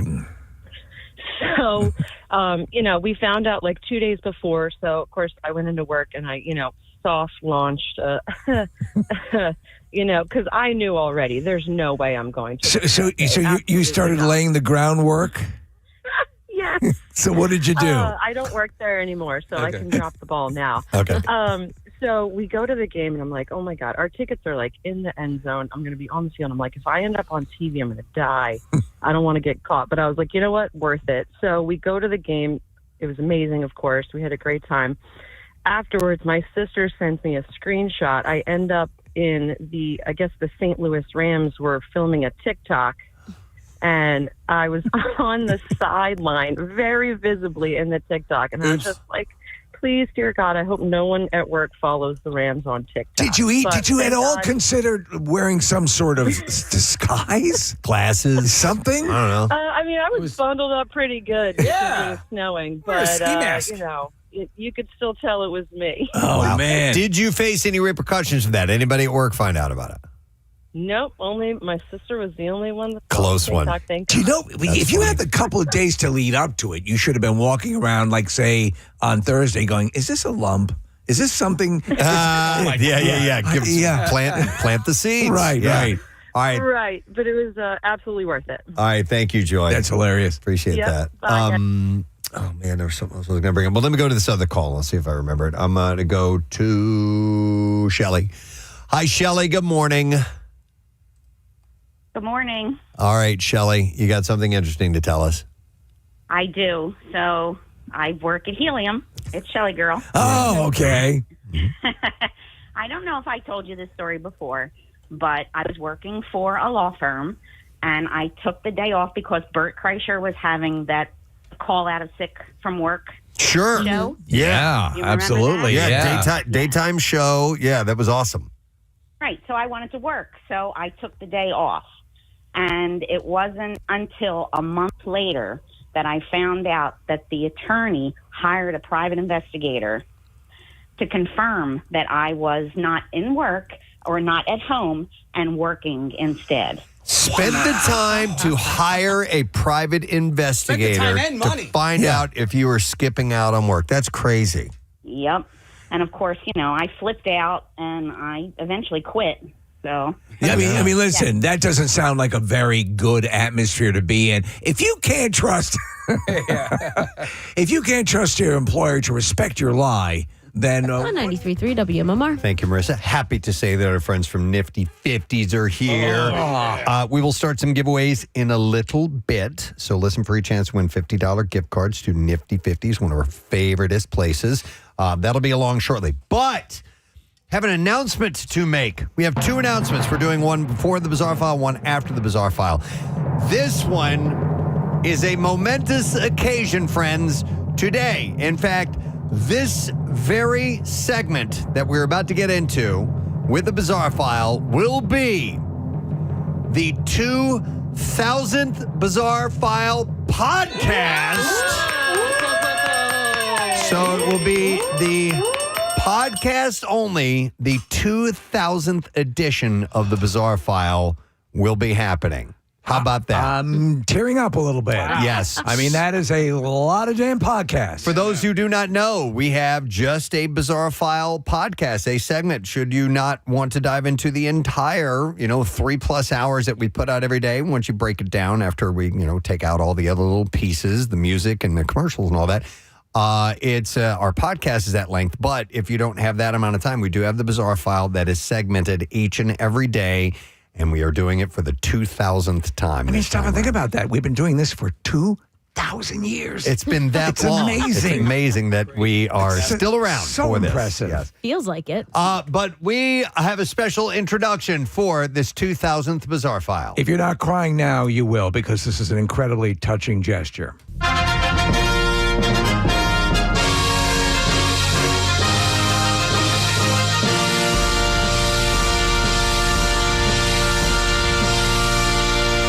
Hello, ladies and gentlemen. My name is James Earl Jones, and my voice, the voice you are hearing now, is coming to you from across the void of space and time.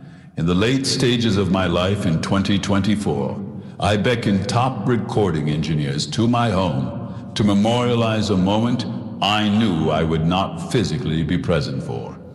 The official introduction of the 2000th edition of Preston and Steve's Bizarre Files. And just as Sisyphus escaped the underworld to live again, I too have escaped the finality of the darkest slumber to fulfill my destiny. So without further ado, I invite you to join me in the realm of shirtless, meth-addled Floridians, livestock-humping incels, and murderous French fry thieves. With great humility and awe, I present to you the Bizarre File.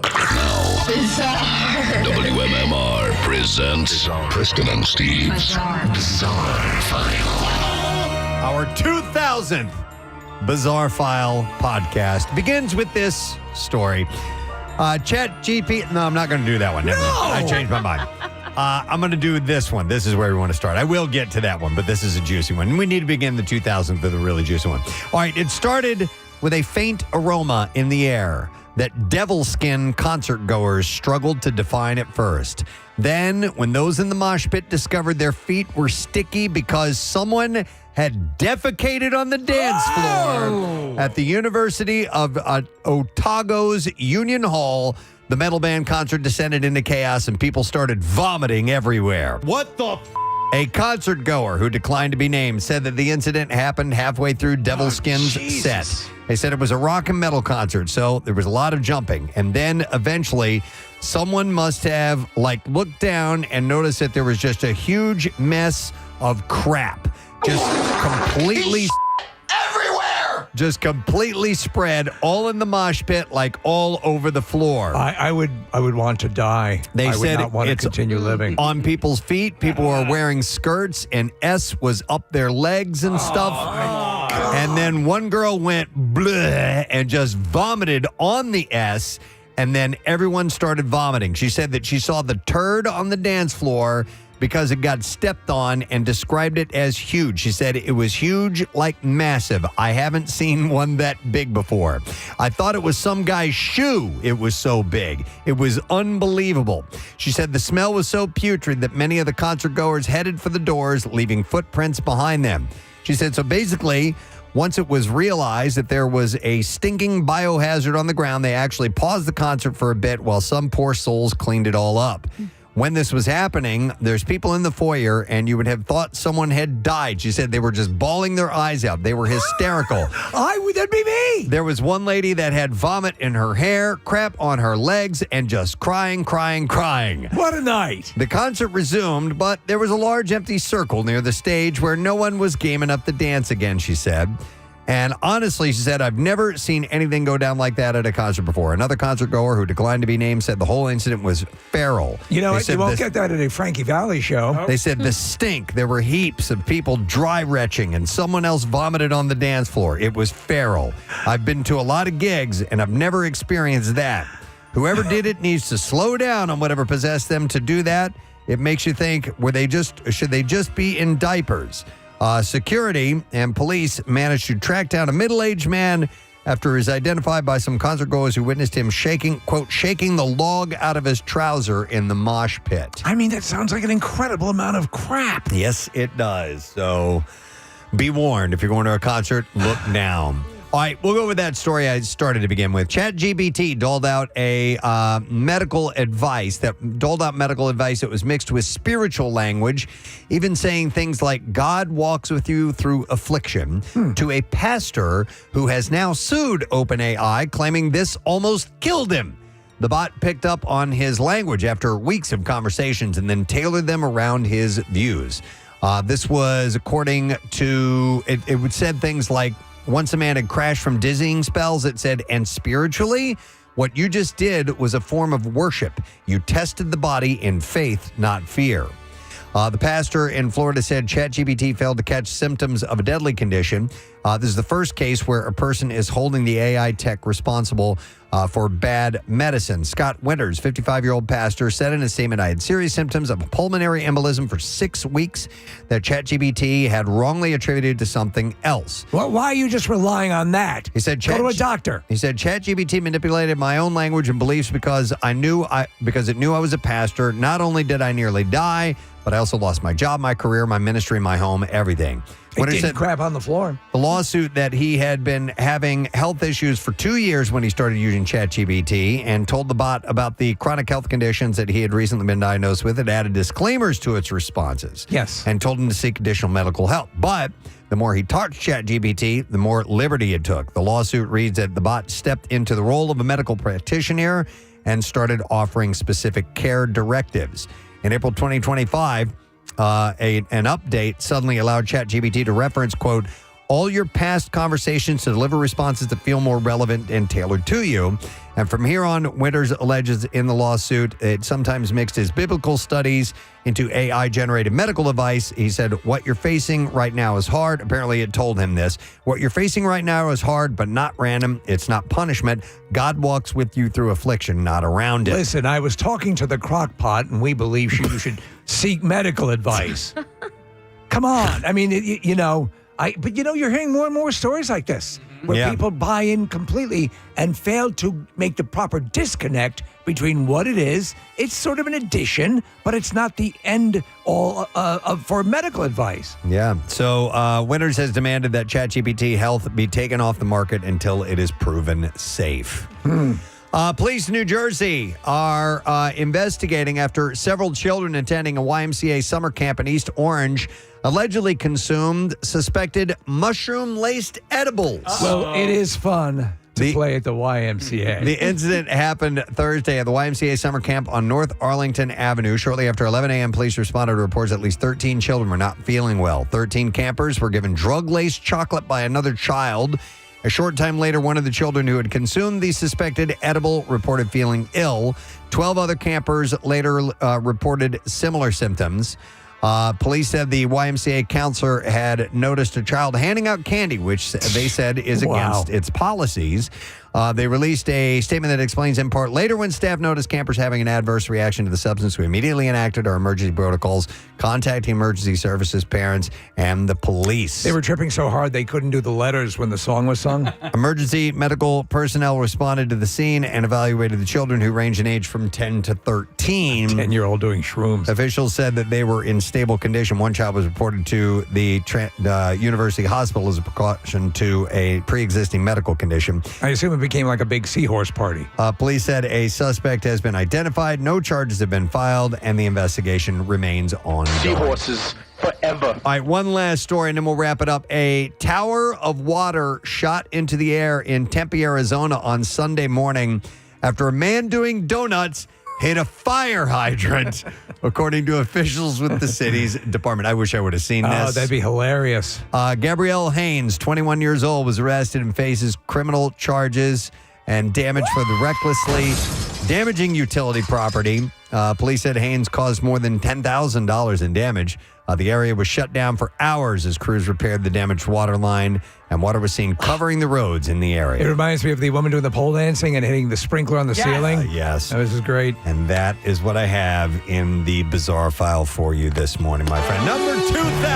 Yes. 2,000 for our podcast. Oh, man. It makes me wonder how many we've done, period, over the years, because we've been doing the bizarre file since almost day one on the program, and it's thousands and thousands and thousands that we have done. Have we hit 1 trillion? I don't think we've hit a trillion. Probably like absurd. $1 billion? Maybe a billion-D. Yeah. Maybe we've done that. Yeah, we'll create our own number. I don't really know. All right, so I have another announcement. And we're very excited to bring this to you. This is an event that is coming up Saturday, August 1st.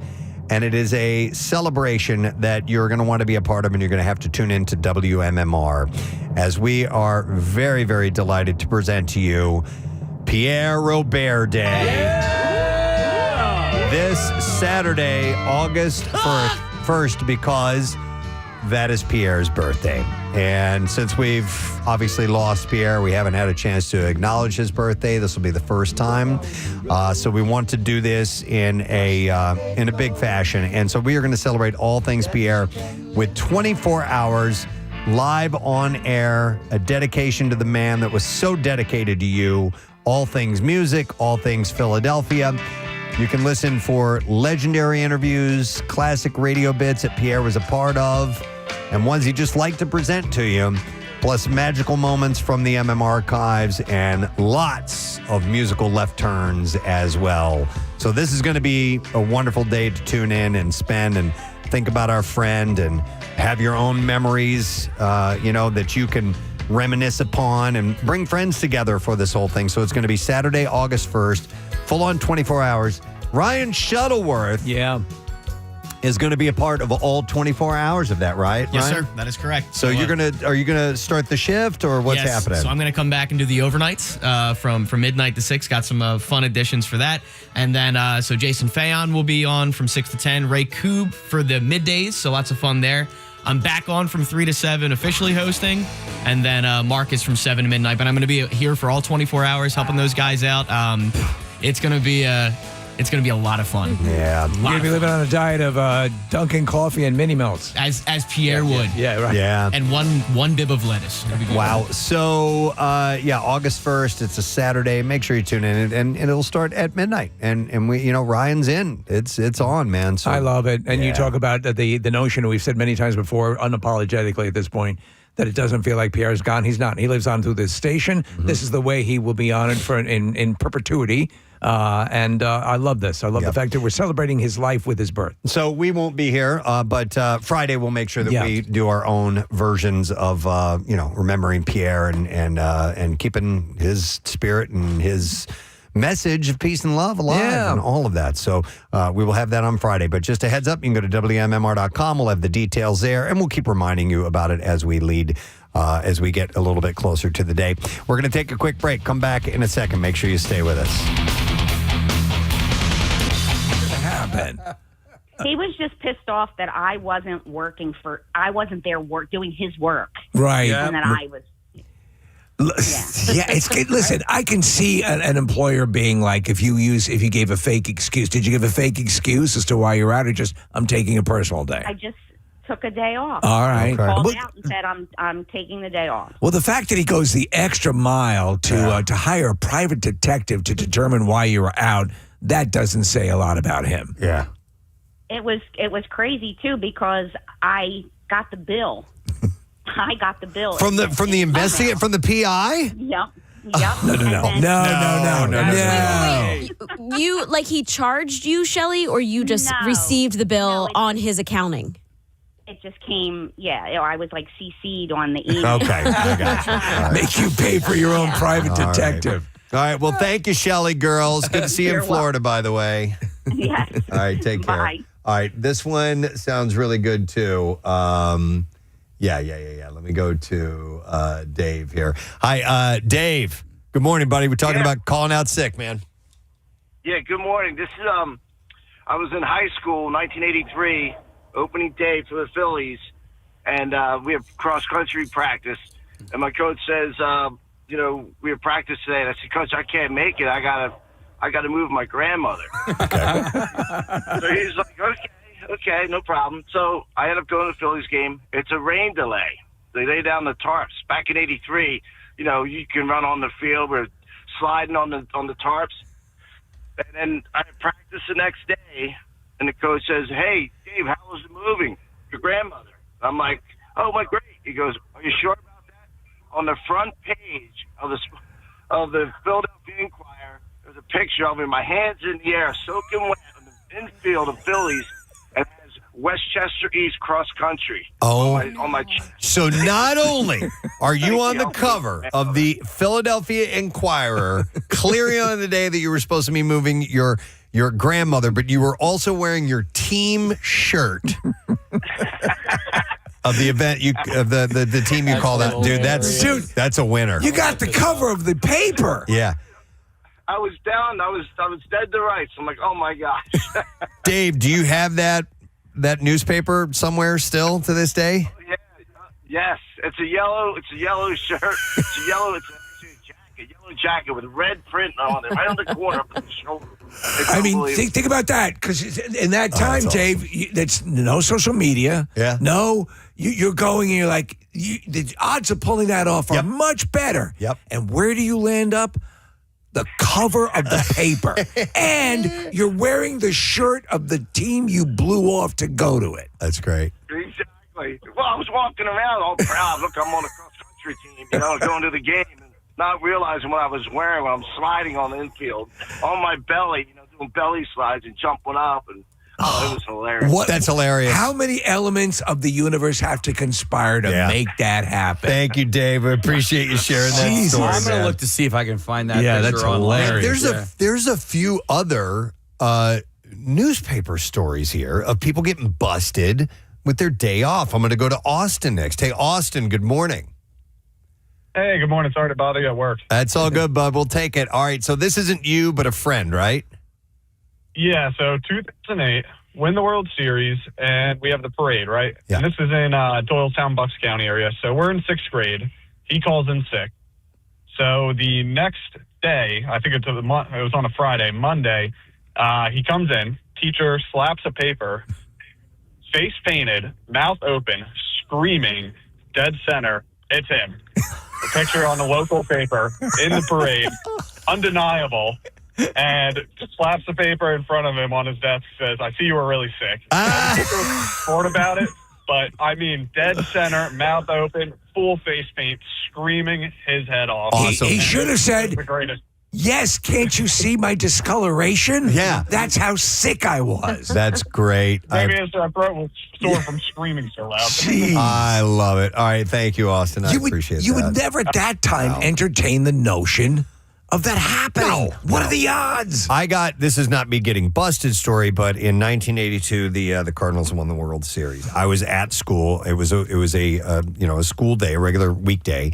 And the Cardinals were having their parade downtown. Unbeknownst to me, I get called to the office. I'm like, what? I have no idea what. My mom and dad came and got me, and they took me to the parade. They said, we got to pull press out of school. And it was so cool that they came by to do that, and they had essentially they had called out sick for me. That they had to come and get me. I mean, I had no idea what was happening. It was great. That's a wonderful memory. Yeah. My mom did that. Remember when Beastie Boys played that show at the Electric Factory when they were on their way to the Tibetan Freedom Festival? My mom called out sick to wait in line for me to get tickets. No kidding. Yeah, Just to go get tickets. Just to go get tickets to wait in line. Then Did she like the show? Well, she had to bring us to the door because you got a wristband. She was like, nope, it's for them. Let them go. Oh, wow. Let's see. We have other people getting busted at sporting events, calling out sick. I'm going to go to Mike next. Hey, Mike, good morning, man. Hey, how are you guys? Good. What's up, buddy? So this was very recent. I work for a sports team at Villanova University, and obviously last week they were in March Madness, and one of my student workers decided to send me a text message about 2 hours before the game that he wasn't feeling well. Meanwhile, we had practiced that night. And we get to work, and I asked his coworkers. I said, "Hey, how's the boy Ryan doing?" And they pull up his Snap Map and a bunch of pictures, and he's down in Philly partying, watching the game. Oh, that's wild! You can literally check someone's location. Yeah. So sometimes I just said, if you would have just been honest and said, "Hey, it's my senior year, I want to go support the team," I'd have been all for it. But he thought he could pull one over on me there and get away with it. I thought it was pretty. Dude, that presents a whole bunch of other things. If you have, Mike. that sort of geolocating on the phone, or there are different apps. If you're following someone, that would allow you to know where they are. Yeah, in my family, we all follow each other on the Find My app. And so, like a long time ago, I'm like, oh, no no little fibs about, on the way home, I'm going to stop off at the driving range. Right, or whatever. yeah. Mine are little innocent, Right. little detours. I'm like, well, I'm not doing that anymore. So, but yeah, we know where we are at all times. At the moment you're busted, like some of the stories that we've heard is like there's it has to be like Roy Scheider seeing the shark attack in Jaws, whatever. He goes like, how do you know? Yeah, wow. Well, I hadn't considered this, so thanks for sending that article over, Steve. It's in the Inquirer about today being opening day and people calling out sick for that, and how one has to be careful. Especially with all the cameras and, grabbing pictures and videos and posting on social Wear a media. disguise. Wear a disguise.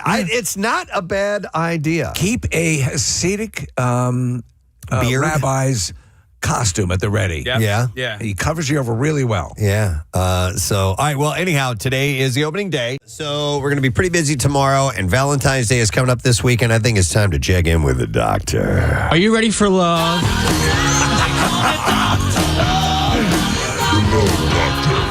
Kill Bill with the "Are you ready for love?" at the beginning of one of our interns from back in the day. All right, so Valentine's Day. Do that again, Casey. I'm sorry, one more time. Are you ready for love? Yeah. We got to check in on him. All right, so Valentine's Day this weekend. Some people do put a lot of stock in the actual holiday, if you will. Others, it's kind of a passing thing. So for those who do plan on doing something, I have a couple of gift ideas that I stumbled across. A lot of times people get, obviously we give you ideas all the time, every commercial break and the Steven Singer stuff, but you want to do something a little bit out of the box a little bit? Yeah, unfortunately, none of these are out of the box. Oh, are they? Yeah, so this is from Elise Dermer, the founder of luxury gift concierge service, Mr. Considerate. And she's got some advice. Well, sometimes things are, they're the go-tos because they work. Yeah, so she often sees her clients, mostly men in relationships with women, scramble to find a present for the holiday. I'm ready for love. While being a thoughtful gift giver takes time and effort, Dermer points out that it's not impossible. She said the perfect gift says, I hear you, I see you, I appreciate you. What is this, Pandora? I don't know. WMMR. Never heard an ad for the Empire State Building before. I think you did interesting. them once, like a year ago. Yeah, I think you might be Yeah. right. I do recall hearing something like that before. I wasn't paying attention that day then. Let's see. We will have your chance to win some Nifty 50s gift cards. I meant to do that at the end of the last segment. I'll do it in a little while, but they brought all kinds of great stuff with them this morning. Milkshakes, of course, but breakfast sandwiches, waffles, chicken nuggets. The shake of the month is the blueberry cobbler. Yeah. Sounds pretty tasty to me.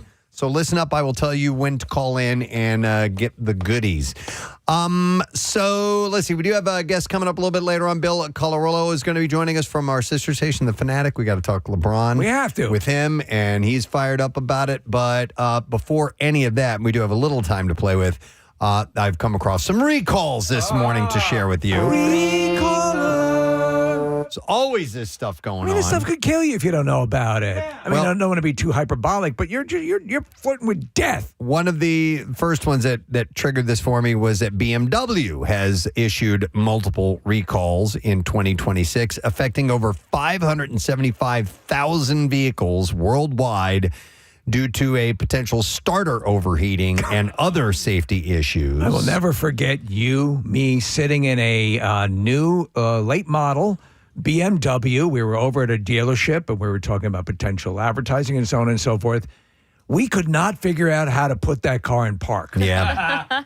It was at the time when they started putting the drive controls on the steering column in where like you had to push things in and out. Yes. As opposed to, or there was up and down, in and out, back and forth, and all this, and there was a configuration that I didn't understand. We'd never seen. Yeah. Cut the red wire. So that includes the 3 Series, 4 Series, 5 Series, Z4, X3, X4, 2 Series Coupe, and some Toyota Supra models as well. Jeez. It's due to wear in the starter's magnetic switch that can overheat and, in rare cases, cause a fire during driving.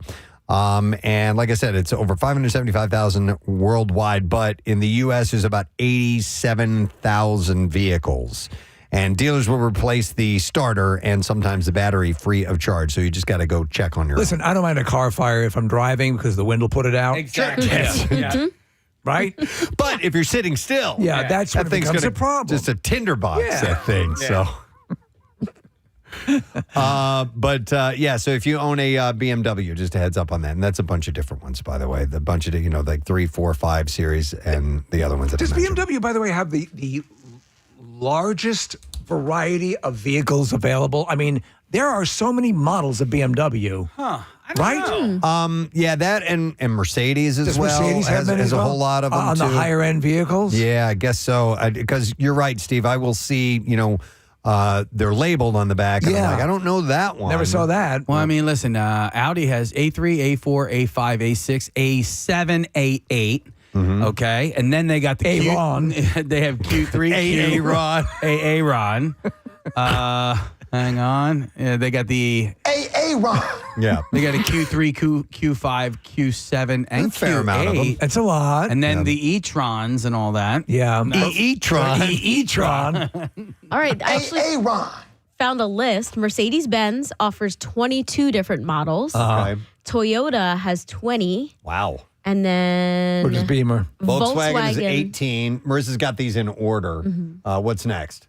Hyundai is 14. Okay. And then what was the one you just asked about, Steve? BMW. BMW. Well, Kia is 14 as well. We can search for BMW. Yeah, we're scrolling. Wow. Okay. Volkswagen is parent Audi, right? So they're the Audi's the higher end Volkswagen. Mm-hmm.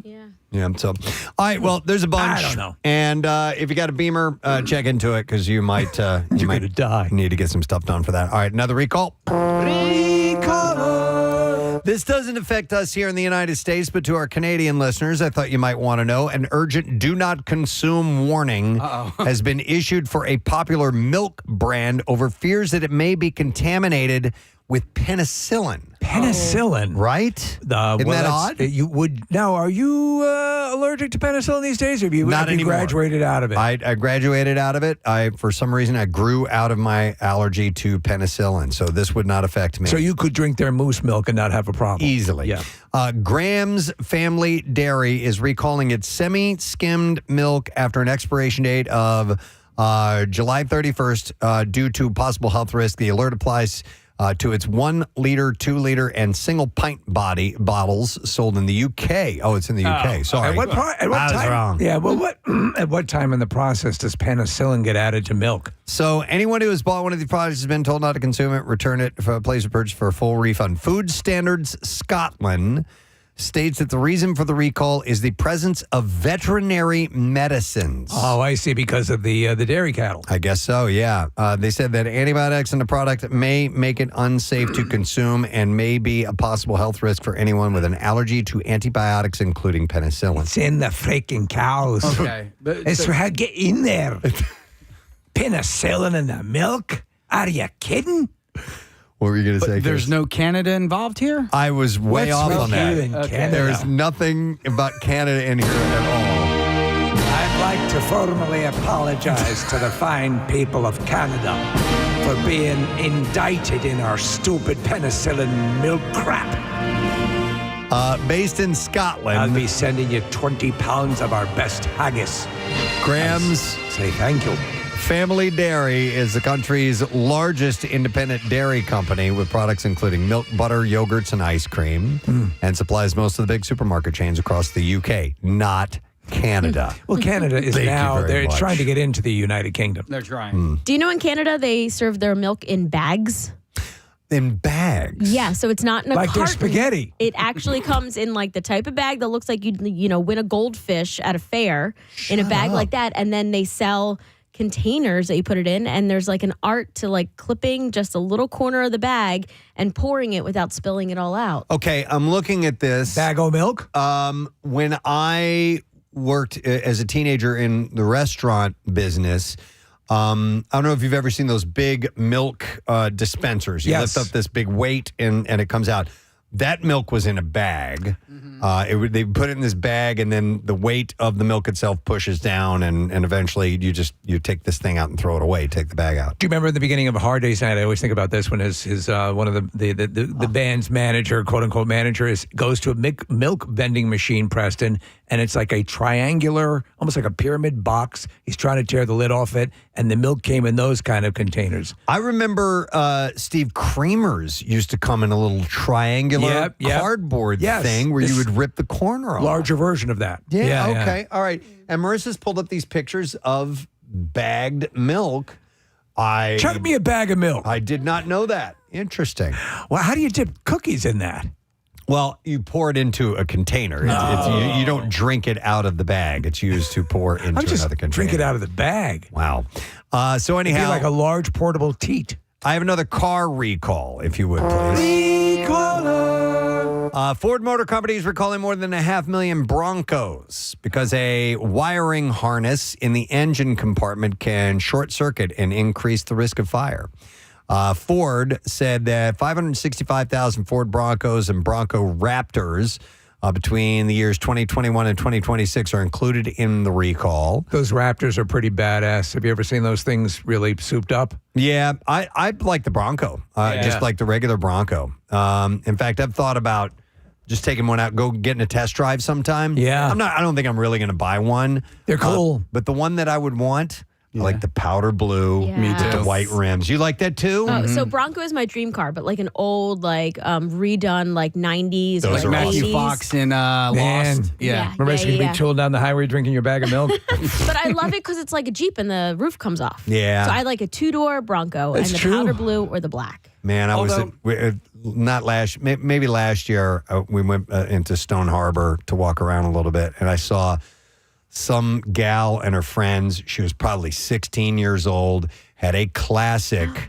Bronco that was redone. Oh, wow. And I'm like, Daddy bought that for you. But it looked so cool. They're iconic. Yeah. Yeah, we had one growing up. I follow a bunch of guys that restore those Broncos, and they're like upwards of like $100,000. I believe it. Yeah, I believe it. Yep. So, the Ford said it's not aware of any reports of any accidents or injuries related to this particular issue. There's a wiring harness defect. Only 1% of the vehicles have this issue, but you may want to get it checked out. Yeah, I mean, if they're mentioning it, just have it checked. That's all. The problem is caused by insufficient protection on the wiring harness, which can lead to exposed wires and short circuiting. In the event of a short, drivers may notice smoke in the air vents or a warning message. It's okay. I have a story about this, or a message on the dashboard followed by flames coming from the passenger side of the engine compartment. Dude, my dad had this old beat up truck. Okay, he bought it. He bought it because it was old and beat up. He just wanted it to use for practical reasons. Yeah. And so I'm driving that thing down the road one time, and I don't even remember what make this truck was. I just remember it was green, and I'm driving in regular highway traffic, and out of nowhere, and I mean it was immediate, smoke came through the vents, and I mean filled up the car immediately. It was like, phew, and you can't see when you are driving with a smoke-filled cabin. What did you do? I yanked the wheel to the right, and I got off the the highway as quickly as I possibly could. I am shocked I didn't hit anything. Was it fire or like steam from the radiator? No, it was some kind of smoke. It was not steam. And I pulled over and I stopped immediately. I got out and I walked until I got to an exit, and I went to the first house I saw. Dude, I'm like, you could have died. This is pre-cell phones. Yeah. And I'm like, I got to call my dad. Can you help me out? Yep. All right, but you're going to have to sleep with my daughter. And my dad came and he picked up. My dad knows a thing about engines, and he opens up the hood and he looks in there and he finds it has to do with the heater coil, and he just pulled a hose off. He's like, "Here, it's fine. Drive it up." Okay. Yeah, okay, Dad. Okay. But it scared the hell out of me. Of course. Have you? I remember we had I had many beat up cars, but I remember it would actually. I guess the floorboards were so thin. If I were to rest my foot on it, it would be hot. Oh, yeah. I could feel it through my shoe. Yeah, we had a Toyota Corolla that was that way. And if I ever drove barefooted, which I would from time to time, the catalytic converter would heat up underneath the floorboard. And I couldn't put my feet down onto the, to rest my 1 foot on the ground. And you I had have to to wonder, lift one foot off the ground. How many seconds were you away from having it combust? Yeah. You know? Yeah. All right, so that's a recall. Here's another one for you. Recaller. Curry and Company is recalling Nottoway chandeliers. This is the first I've ever heard of a chandelier recall due to risk of serious injury or death from electrocution hazard.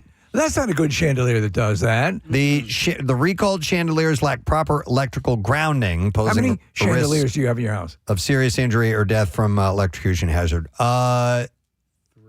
1, 2. I mean, not like a big fancy chandelier, but like the one That hangs over the dining room table. Yeah, dining room table. So we have 1, 2, 3. Right. Do you have a bathroom chandelier? No, I don't have a bathroom chandelier. I do like a cool looking chandelier, though. So there's when you get into the we were doing some just checking around house, not really hunting, but seeing what are in some of the bigger houses. And we walked into the opening area, Preston, with the wraparound staircase, and there was a mother of a chandelier. And if that sucker came down, it could kill 10 people. Those things are expensive, too, man. And to me, I get it. I get that it's kind of, look at it. It's ornate and it's kind of a point of pride, but what a waste. What movie do you think of when you hear chandelier? Oh, The War of the Roses. Yeah. That's what I was thinking, too. Okay. Yeah. They end up, at the end of the movie, they end up in the chandelier, hanging in the chandelier. Do you want to give the spoiler? No, I'm not going to give the spoiler away. So consumers should stop using the recalled chandeliers immediately and contact Curry & Company for a free replacement chandelier, including shipping and installation at no cost to the consumer. They'll reimburse. They'll reimburse you. Wait a second. How do I get reimbursed? For the full cost to remove the recalled chandelier and to install the new one. You keep the defective chandelier and you pay us. That's a reimbursement. That's a reimbursement. So if you have one, it's made by Curry & Company. I thought that was a financial show on CNN. It's their Nottoway chandeliers. All right. How about another one? SDADI.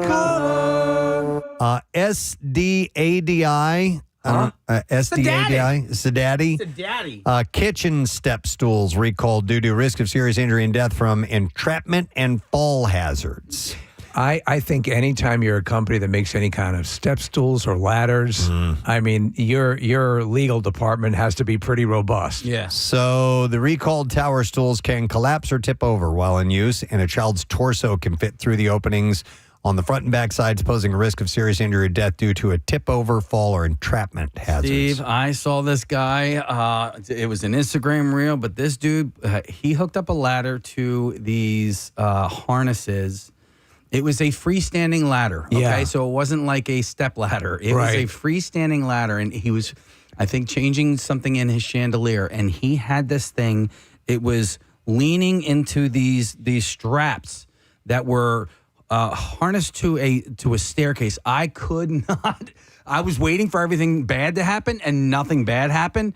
It was, I mean, A, ingenious, but also B, so dumb. It looked risky. Yeah. Okay, I mean, he was good 20 feet in the air. Yeah. By the way, I love, and you can find them easily on Instagram, the series of videos of dads getting pissed off when they're doing home improvement projects. Yes. It is one of my favorite things to watch. Because that's me. Yeah. You know, I freely admit. You see the guy, he's like, I hate this effing house. I hate this effing house and everything in it. Well, the one that cracks me up, Preston, is the guy demonstrating that it was new about 15 years ago, extending ladder on QVC. Oh, man.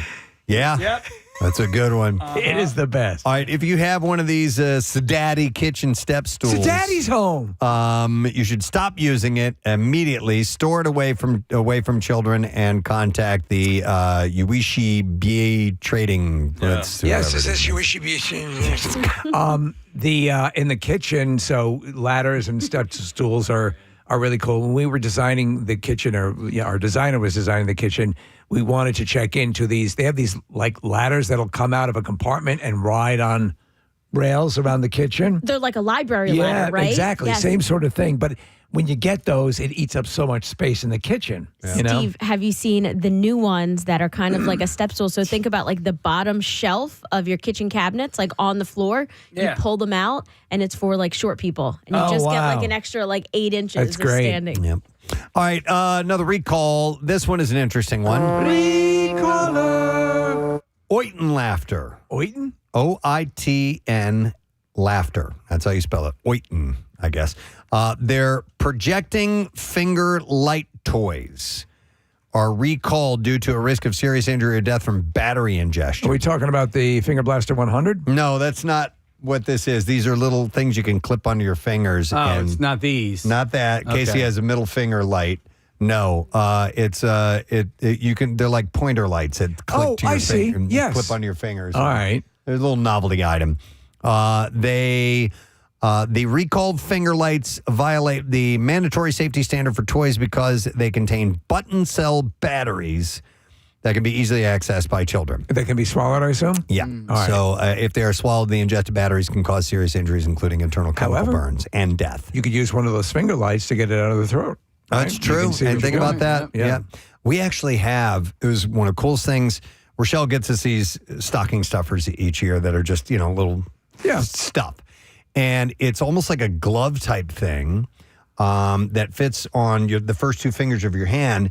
And on the fingers are actual LED lights.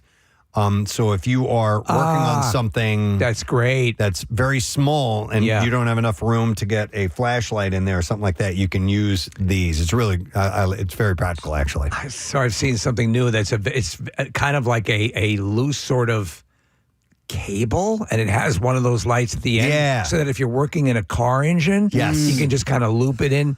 I think I might have been drunk one night and ordered, and I never got it, or maybe I did. It's That's almost how like drunk I was. It's almost like a snake type camera. But yet it has little pinchers on. Yes, it. yeah. For getting stuff that Down the sink, down the drain. Yeah, or in between the slot and your sleeve and your or in your fallopian center tubes. console if it's stuck in your fallopian tube. Yep. But I wonder if I did anything with that. Did you find? Did you get it? I don't remember. Oh, okay. All right. But like that and the little light, I want those things. The little camera, the little what used to be a spy camera they should use in the game Splinter Cell. Yeah. Those are easy to get now. Where you go under the door, you're trying to see what's behind something. So the finger lights, you should stop using them immediately. Take them away from children and contact Delight Me. That's the. They were sold That's on a sex toy shop. They were sold on Amazon by Delight Me. Oh, Delight is in Delight Me. DELIGHTMI. Huh. So what are they recommending? You just go with finger torches? Get rid of those. Yeah, I think so. They're probably going to be. They're not ingestible. Little tiny torches. I mean, there's you can set your skin on fire. Right, but right. You won't swallow them. So Finger flares. All right, let's see what else we got here. There is a recall. This is sold exclusively on Amazon by BBRKIN.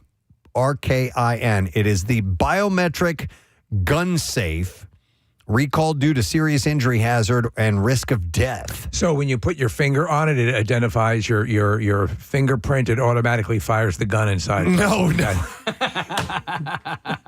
That's a problem. Yes, this is how it works. You put your thumb on there, it identifies you, and then immediately it fires the weapon inside of the safe. But death, where does the death come from? So the biometric lock on the gun safes can be opened by unauthorized users. Well, that totally defeats the purpose of a biometric safe. Posing a serious injury hazard. Only a direct clone, correct? And risk of death. They can access it, yes.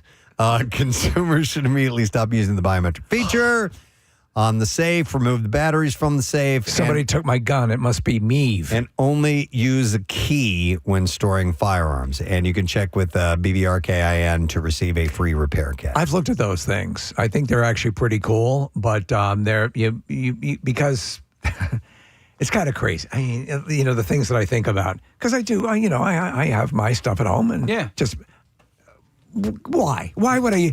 If you ever needed to get to your safe in an instant, and then you're like, okay, is it 15 to the right, 30 to the left? You know what I mean? Like, I'd rather just put my finger. No, and I do like that, but I'm saying, first off, like a lot of You them don't now have any kids. Yeah, and I have a catapult. Yeah.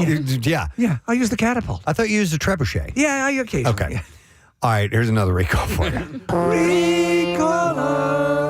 Madewell recalls women's sweaters due to risk of serious injury or death from burn hazard. So they weren't made well. It violates the mandatory standard for clothing textiles.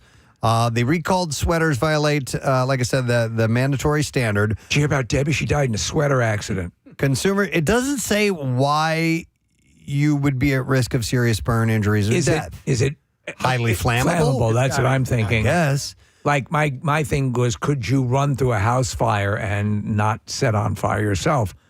And that's how they test these things. Consumers should stop using the recall. They put them on firefighters. Yeah.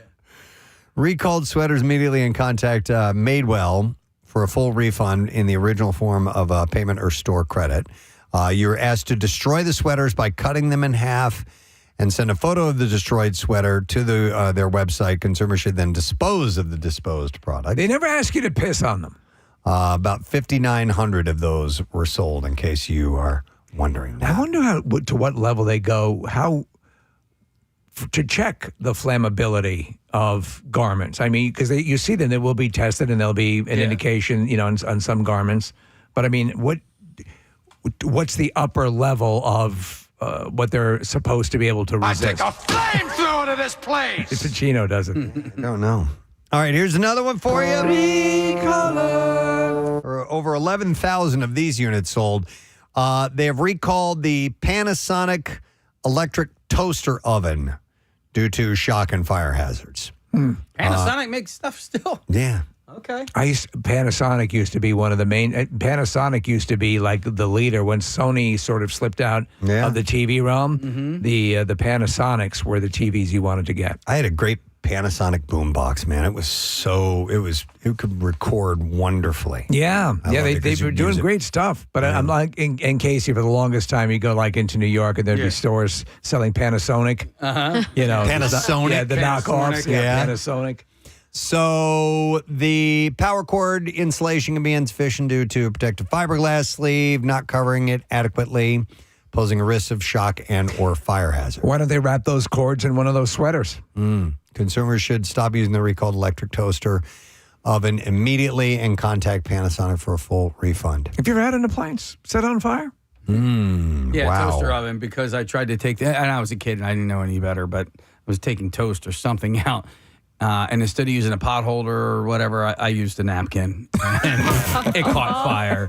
I can see that. Well, the toaster didn't. The napkin caught fire. It didn't malfunction or anything like that. I don't think I've ever had an appliance catch on fire. We had an old radio that smoked one time. I remember that. Smoking? Yeah. Whatever. Yeah, nothing I could. How about you? Yeah, well, it was sort of. It was about to. It was a blender. Okay. Yeah, and Yeah. yeah. Yeah, we had a milkshake, machine. I love those Those things are things. great. And I was making a lot of milkshakes, and that thing started to smell like it was on fire one time. Was it the one you stick the metallic cup on there? Yeah, I love those things. Looked like an old timey one. Yeah, it the was cool. best. Yeah. All right, probably got time for one more. Casey, and I threw this one in here for you because it's called the Jobin Torchlighter. Jobin. From I Love You Man. Yep. The Jobin torchlighters are recalled due to risk of serious injury or death from fire and burn hazards. They violate the mandatory standards for multi-purpose lighters. Totes my goats.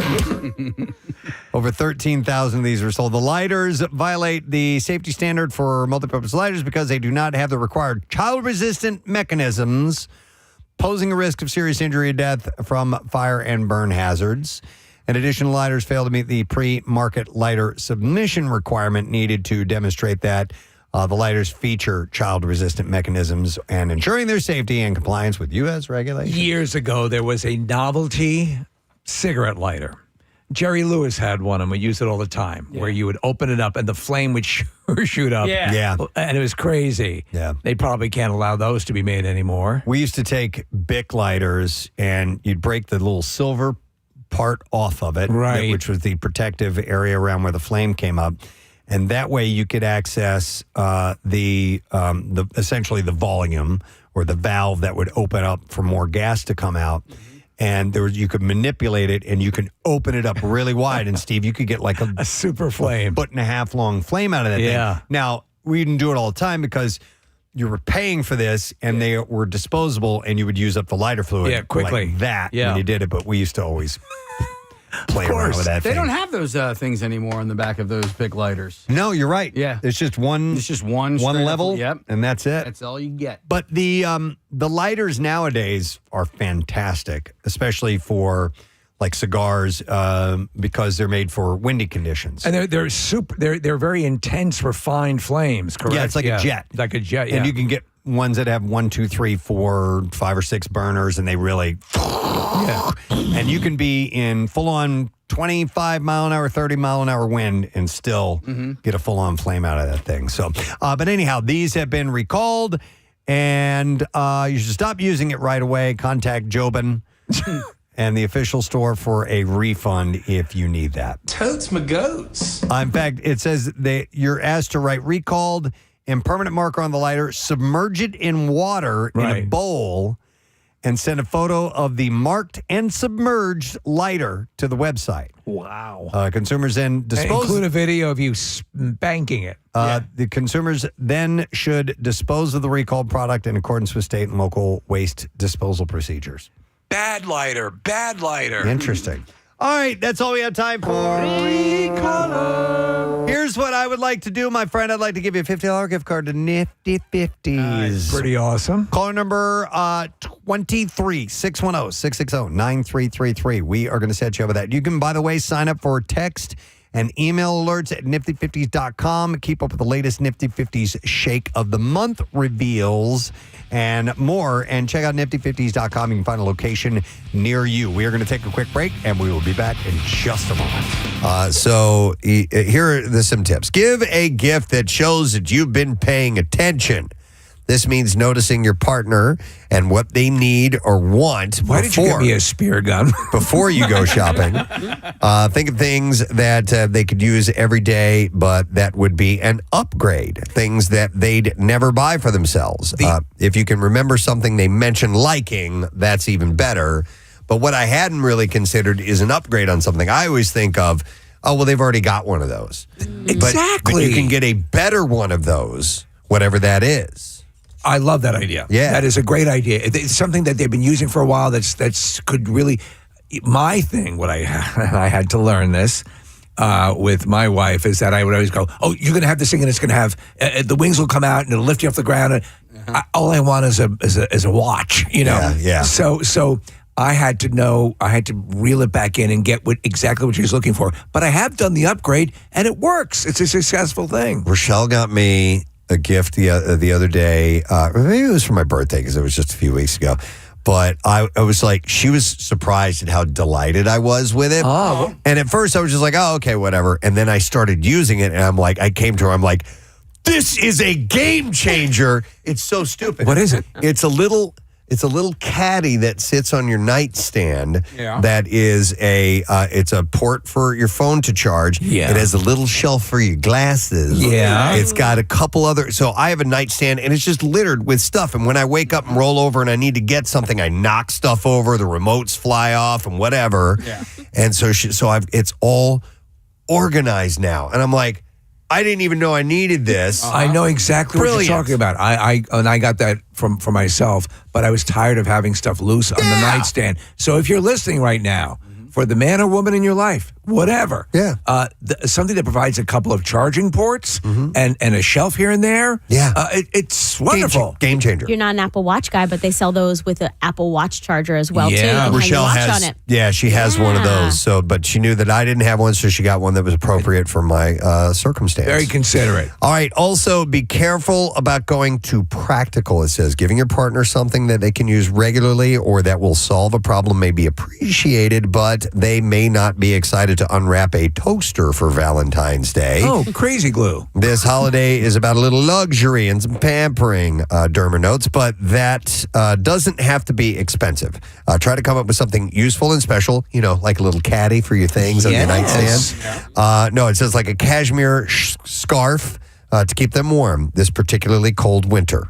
So maybe that. Let me ask you, when you first got that little caddy, visually your reaction was like, oh, that's nice. Yeah. And then you found out. Yeah. And then she put it together for me, and I set it on the stand, and the next day I came in, I'm like, you're brilliant. So how about experiences over material things? People love to give things, but experiences can be enjoyed longer. New piece of jewelry can be exciting, but buying tickets to see your partner's favorite band creates a special memory. Giving the gift of something that lets you spend quality time together is always a hit, too.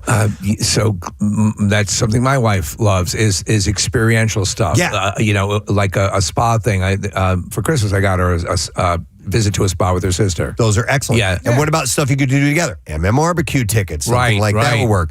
My son Carter just gave Rochelle this gift for Christmas, which would be a great Valentine's Day gift. It was a wine tasting at Caramore Vineyard. And you loved it. And we loved it. We had a great time. And it was us spending time together, So, what about that dungeon you guys have talked about? Yeah. That's just for us. Yeah. So, yeah. I love your photos from the winery. You Thank just posted you. them the other day. I was just thinking about this. Like, if you are going on vacation, look up restaurants in the town that you are going to and get a gift certificate for a restaurant there. Yeah. So something looking forward to. Yeah, maybe not dinner that night on Valentine's Day, but this is us getting together down the road. That's a great idea, Marissa. And by the way, a lot of people will, because there'll be this mad rush because it is on a Saturday. Mm-hmm. A lot of people might celebrate on Friday, might go a little bit earlier. Do something. Yeah. And if you weren't able to get a reservation, get that gift card and say, hey, it was, let's go when it's not crazy. There you Or go.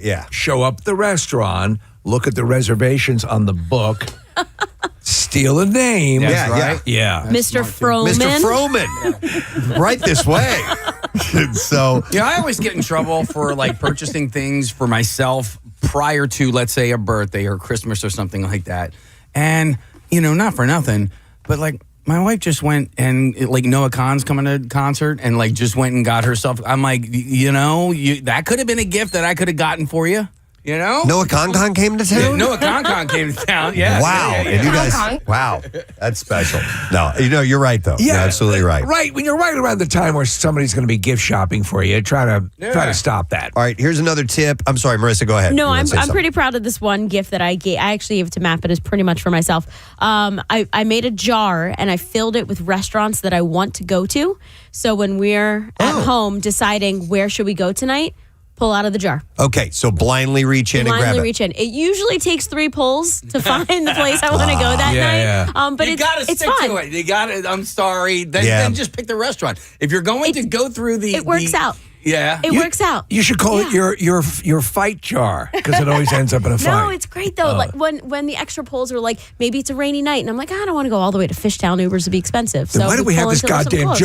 jar? All right, here's a tip for you guys if you're buying something that presentation will make a difference. So there's nothing wrong with some classics like roses and chocolates, but you don't want to look like you're just checking the boxes off. If you buy grocery store flowers, take the plastic off, put them in a vase, make them look a little bit thoughtful to present, or fill a jar with chocolate candies in pink red wrappers instead of just handing the box of chocolates over. Do a little bit of presentation goes a long way. It certainly helps if you can spray paint the ones that are dead to make them look alive. And if you buy a card, write a message in it. Don't just sign it. Don't just I do bought this at a supermarket. Now, with those being great ideas, I saw this this morning. This is from BuzzFeed, and these are examples of gifts that were bad ideas that people had written in about. Okay, so these are fails that you want to avoid if possible. So someone wrote in, they gave me a scrapbook with the title "All Our Happiest Moments" printed on the front cover, and I opened it and there was nothing inside. There's a message. Yeah. Here's one that says, "Reasons why I love you." Here's one that said, he sent me a copy of the King James Bible because I was Catholic and my Bible was wrong. Here, you need this. Let's see. Here's one that a dad just came up short on. He said, my dad got my mom a hair trimmer set and wrote in a photocopied card that she got him a few years prior. They celebrated their 25th anniversary this year, so maybe it's a really good hair trimmer, they wrote. All right, 2 years ago, she said, my husband got me a scale. Oh, man. Now, unless you've been asked to purchase a scale, don't get a scale. It connected via Bluetooth to an app on my phone, and now I will say that I'm forever trying to lose a few pounds, but that gift stung a little bit. Somebody said, I bought an ex-girlfriend all the classic Valentine's Day gifts: bear, candy, lingerie, wine, balloons, all of it. She got me a turtle that sings, "You Can't Hurry Love." And it took me a while to get the hint on that one. So maybe she was trying to send a message. All right, here's a real bad idea. This guy wrote in and said, my girlfriend gave me a pack of cigarettes because I was trying to quit smoking and she thought it would help me relax. Listen, I know it's very stressful trying to kick smoking. I thought some cigarettes might help. God. I knew a guy who one time got a girl a carton of cigarettes as a gift, and she was just like, dude, come on, man. Really? I told you, and I may have mentioned this a couple of times on the show, but it's one of the great bad gifts I've ever seen given. My friend, for years, his sister was just not the brightest. And their dad did not smoke at all. Not at all. Never. A pipe. Nothing. Cigarettes, cigars, nothing. She bought him one of those ultra-large cigarette lighters. Where you sit like it a novelty one? Right, Oh, you sit it on the desk and you open it up and you light it, but it looks like a small... Looks like a real Yeah. lighter. Okay. Like that's what? funny. Wow. I did, and this is not Valentine's Day or relationship related, but it was me doing something stupid like that. I, for 1 year for Christmas or my dad's birthday or whatever, but I didn't chew tobacco. So I got him a full box of Levi Garrett tobacco, like right. There's like 15 packages in there. And I gave it to him, and I found out later, a few months earlier, he had quit chewing tobacco. And I got him right back into the habit, and it dragged on for years after that, man. I always felt bad about that. It's a key of Coke. Yeah. All right, so let me see here. This is a bad idea, okay? This guy said, in college, there was a butcher on campus. It sold all sorts of meat at wholesale. I bought my girlfriend bacon for Valentine's Day. I loved her. I loved bacon. Made sense to me. Skip to the end. We broke up in March.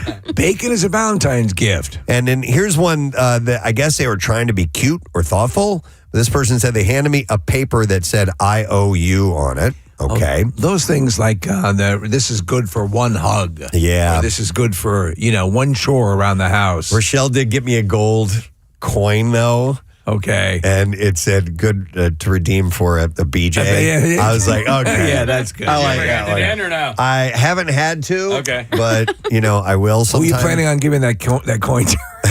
Yeah, right. Yeah. Oh, you mean with you? Is this transferable? I didn't realize that. All right, and then the one last one, bad idea. This person said he told me to buy myself a new pair of glasses that look better on me, and he'd pay me back.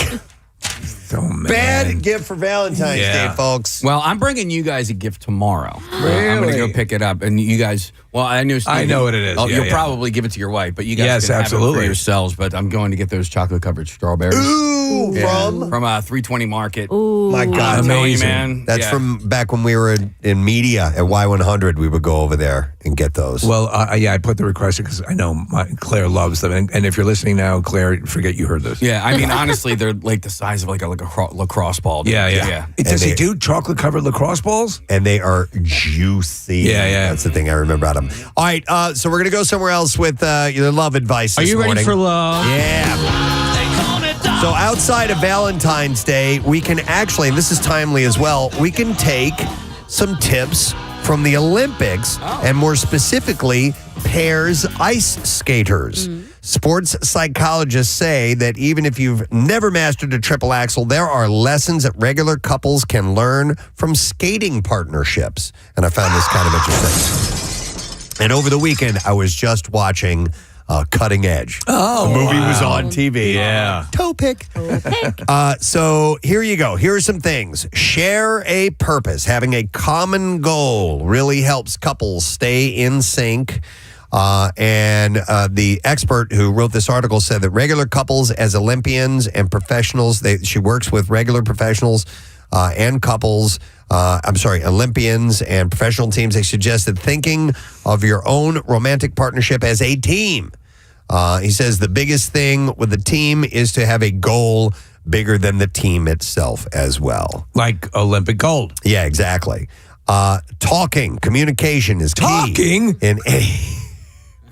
Of course you talk. But I mean, really talk. Well, yes, I agree. And articulate your plan. And yes. Yeah. It's and remind yourself that you sometimes need to remind each other about why you're together in the first place. Communication is key. Communicate, yes. Yep. And according to couples therapists, sports psychologists, and couple skaters, partnership is what you need there. And in order to have that, you have to talk. How important is wearing matching costumes? Spangly, skin tight costumes. How important is that? How can you not be in sync with each other if you do that? I'm guessing you're a couple, right? Yeah. All right, thank you very much, Marissa. So last Friday, which we were off on Monday, about 30 minutes after our show ended, some news hit the city. Seismically. And it was a big, big deal. And one of the people that got to announce it is actually in our studio. I'm going to play some audio of how he handled it on his radio program. Today belongs to you, the fans. Today belongs to the city of Philadelphia, because after years of waiting for the next great chapter of Sixers basketball, it just arrived. And if the last 56 days are any indication, this might just be the beginning. Welcome into Unfiltered, everybody. LeBron James is a 76er. I'd say he's just a little excited, right? Just a tad. Please welcome from 97.5 The Fanatic, from Unfiltered, Bill Colarulo. Yeah, thankfully you can't see the dance moves over the radio. Oh, no, they were great. Man, I was feeling it. It still doesn't feel real. It really does not feel real that LeBron James is a 76. I talked to so many people about this, and when it broke down, my wife knew about it. She came home and everyone has like a massive case of whiplash. I don't think anyone was betting this would be the case. So why is it the case? It's really incredible. I mean, when you look at 2 months ago, Daryl Morey was still calling the shots for the 76ers. They move on from Daryl Morey, and everybody thought Sixers are in purgatory. You got Joel Embiid for a massive contract for 3 years. You got Paul George for a massive contract for 2 years. Mike Gansey gets the job 2 months ago, and in those 2 months, he makes a shocking trade for Jaylen Brown with the Boston Celtics. That's what put everything into motion. And LeBron James' agents even said, before Jaylen Brown came here, the Sixers were not on his radar. They make the trade for Jaylen Brown, and then we start hearing rumblings. Maybe LeBron's interested in Philly. Felt too good to be true, right? How could Philadelphia compete with the weather in South Beach, or the fact that he could go home to Cleveland, to the Cavaliers, or team up with Steph Curry in Golden State?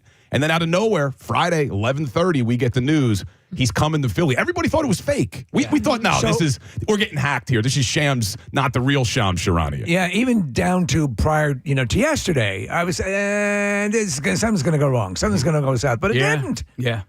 No. It's pretty wild because my daughter was the one who broke the news to the whole family in our little group chat. And I see it, and I go, hang on a second. Before I start celebrating, let me go check Shams. Let me check everything else. And sure enough, it was real. It was true. I was in the bathroom here when it all happened. So as soon as I got done cleaning myself up, I immediately made my way down to your studios. And it was like...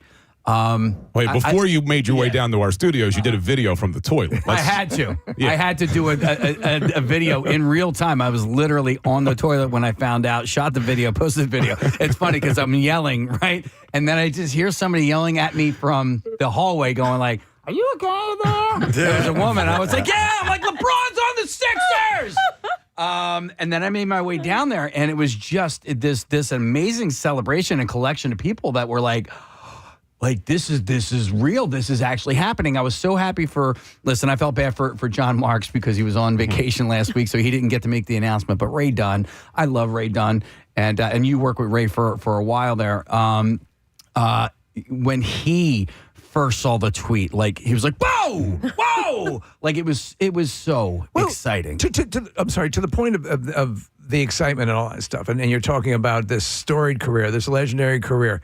Why does it make sense for him and his legacy? What do you think he saw here? Obviously, you mentioned the little Tetris player switching, but so you also have to consider your legacy. What do you want? What is he, 41, 42? 41 years old. Yeah. I mean, the crazy thing is, last year with the Lakers, he made over $50 million a year. He comes here, he's making 3.8. Like, he took a $46 million pay cut. It's the minimum, right? It is the minimum for him to come here because it is all about legacy. And he issued a statement saying, this isn't about money. This isn't about family. If I'm going to put in all the sacrifice at my age, I want to join a team that I think I can win with. So you look at legacy, we always look at Michael Jordan versus LeBron. Jordan never won a championship with anyone but the Bulls. LeBron can become the first player in NBA history to win with 4 different franchises. If he delivers a championship to Philly, he will be the only player ever to win with 4 different franchises. Okay. So that could help solidify his legacy. That to me seems like an enticement. That seems like a personal challenge. That seems like something that would incite him to do this, because I think even everyone talking didn't see it coming, didn't believe it was going to happen. Okay, it's happening. What's in it for him? I mean, so that makes sense to me. Then explain that way. I want to ask you this question because after Jaylen Brown gets traded to the Sixers, that becomes this franchise becomes a lot more obviously enticing for a player like LeBron. All right, but why would Mike Gansey take this gig, 60 days ago or however long ago it's been? Because when, you and I have talked about this team for a while now, and when we got swept by the Knicks, it was like, oh my God, and I have never felt more down on this franchise than I had after that last ousting from the playoffs. And I'm like, this is bad. Like we can't compete with anybody in the West. We can't compete with the Celtics. We can't compete with the Knicks, like all these other teams in the East. Why would Gansey take that gig? Well, first of all, you say how bad you felt after they got swept by the Knicks. In hindsight, that might have been the best thing that happened, because if they didn't get swept by the Knicks, Daryl Morey might still be here calling the shots. Ooh. Or if they would have taken that to a 7-game series, you could see Josh Harris, the owner of the Sixers, trying to sell the fan base on, well, we were close, right? We were really close. We're going to run this back. But I think Gansey took the job because of Bob Myers. So Bob Myers was the architect of the Golden State Warriors and all their great runs and that dynasty that they had. He works for Josh Harris, and he was the one who ran the search for the next president of basketball operations for the Sixers. And the way Mike Gansey has been described is he is basically a clone of Bob Myers. So I think he came in here because of Bob Myers, knowing that he had him to bounce things off of. And when you look at it, really, trying to be objective here, you did have Tyrese Maxey. You do have VJ Edgecombe. Joel Embiid, we know the health is always a concern, but one of the greatest talents in the NBA when healthy. And I guess they had a vision, clearly, because in 2 months, Gansey has delivered on that vision. So if you take him, okay, so is he coming here? Give me percentages. He's coming here because he's a phenomenal player, even though he is long in the tooth, as they say, or he's coming here because of the potential benefit of his leadership on the team? I think it's probably a 50-50. A 50-50? Yeah, look, he's 41 years old, so we're not getting the LeBron James from 10 years ago. But the style in which he plays and his ability still at his age is exactly what this team needs. There was a report yesterday, he's actually going to play a lot of point guard, meaning he's going to be the guy bringing the ball up the court, running the whole offense, which he's got tremendous basketball IQ. He can really has great vision on the court. So at his age, he doesn't need to be the main guy. Joel Embiid doesn't have to be the main guy. You have 2 other stars in Tyrese Maxey and Jaylen Brown. But I think it's a good point when you talk about the leadership he brings. We had Dave McMenamin from ESPN yesterday on the show, and he made a great point. When you bring in a guy like LeBron, what that signals to the rest of the team, we have one goal is to win a championship. You don't bring in LeBron James just to be competitive. You bring in LeBron James because our goal is to win a title. Who's going to lead the team in scoring this year? Is it going to be Jaylen? Is it going to be Tyrese? That's a really good question, man. Right? I mean, and if you look between, the numbers, I'm just talking about points. I'm not talking about assists or anything like that. But, like, points-wise, just between Jalen, LeBron, and Tyrese, that's, on average, 77 points a game from 3 players, right? But, do you expect LeBron to average 20 points a game? I don't. I think you're going to see LeBron have a lot more assists. I think he's going to be more of a facilitator. But then who leads the team in scoring in points per game? Is it Joel Embiid? I actually think Joel's going to have a monster season. I think he's motivated. Do you think part of that? So you talk about the injuries, and they, you mentioned his wonky history. He's a great player, but he's often he's not available. Is this the best medicine you could give Joel Embiid to have a legend like this? Like, I gotta stay healthy. I gotta be on my game. I gotta bring my wares. Not that he was phoning it in, but you have somebody who can show by example, Steve. Yeah, somebody who has taken care of his vessel for 20 some odd years. You would think it would help. You would think it would help, and a lot of the reporting has been Joel Embiid had multiple conversations with LeBron and trying to recruit him here. And one of the things they talked about was Joel telling him, I am healthy. This is the first offseason in quite some time where I'm not recovering from any surgery. Right. I will be in the best shape of my life. And this is also on the heels. Jaylen Brown and Joel Embiid went at it in that series against the Celtics this past season. And Jaylen Brown said, we heard this from Mike Yancey when we had him on the show, saying Jaylen Brown's already talking, I want to push Joel in the gym. Well, that's cool. I mean, that'll have long-term benefits. I wanted to ask you about this article that was in the Inquirer that mentions, so where's LeBron going to be living? Mm-hmm. Yeah. And there's a lot of people who seem to think he might be living in Manhattan and coming down here for games. Does that diminish the zeal for him being here? Does it matter at all? He could live wherever he wants. I'll pick him up and drive him to the damn court. I mean, it doesn't bother me at all. Like, the greatest basketball player of all time, arguably, right? A lot of people have him or Jordan. He's in the top 2 or 3 for sure.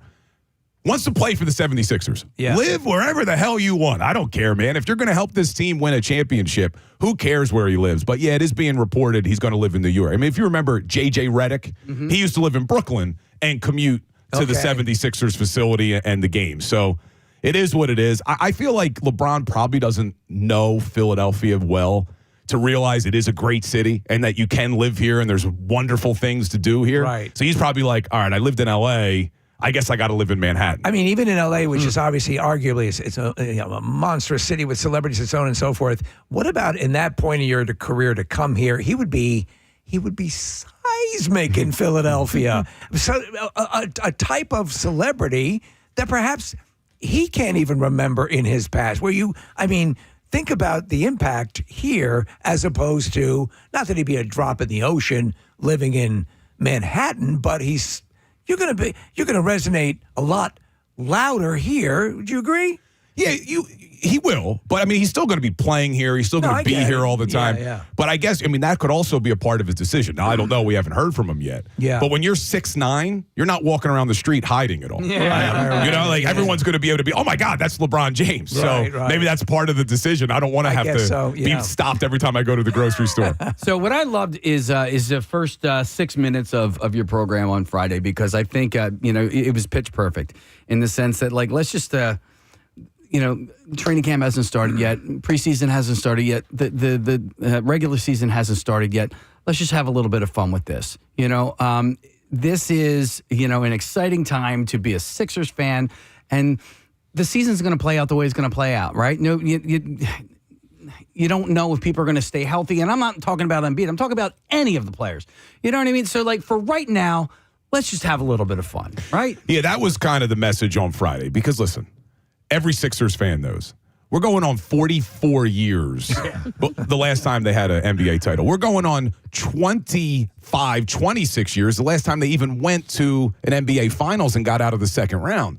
So there'll be times for us to debate how it looks on the court and are they going to be healthy and all that. It felt like Friday was an opportunity for Sixers fans. Like, let's enjoy this, right? Well, we are back on the map. We thought that this franchise was going to be in purgatory for the next 3 years, and now we are the talk of the NBA world. You turn on any television channel on Friday, any radio station on Friday, and even this weekend. Yeah, it was everywhere. They're talking about the Sixers. Yeah. It's incredible. Enjoy it. Philadelphia deserves this, man. Yeah. Hey, is this them? This is the biggest sports celebrity to ever play in the city of Philadelphia?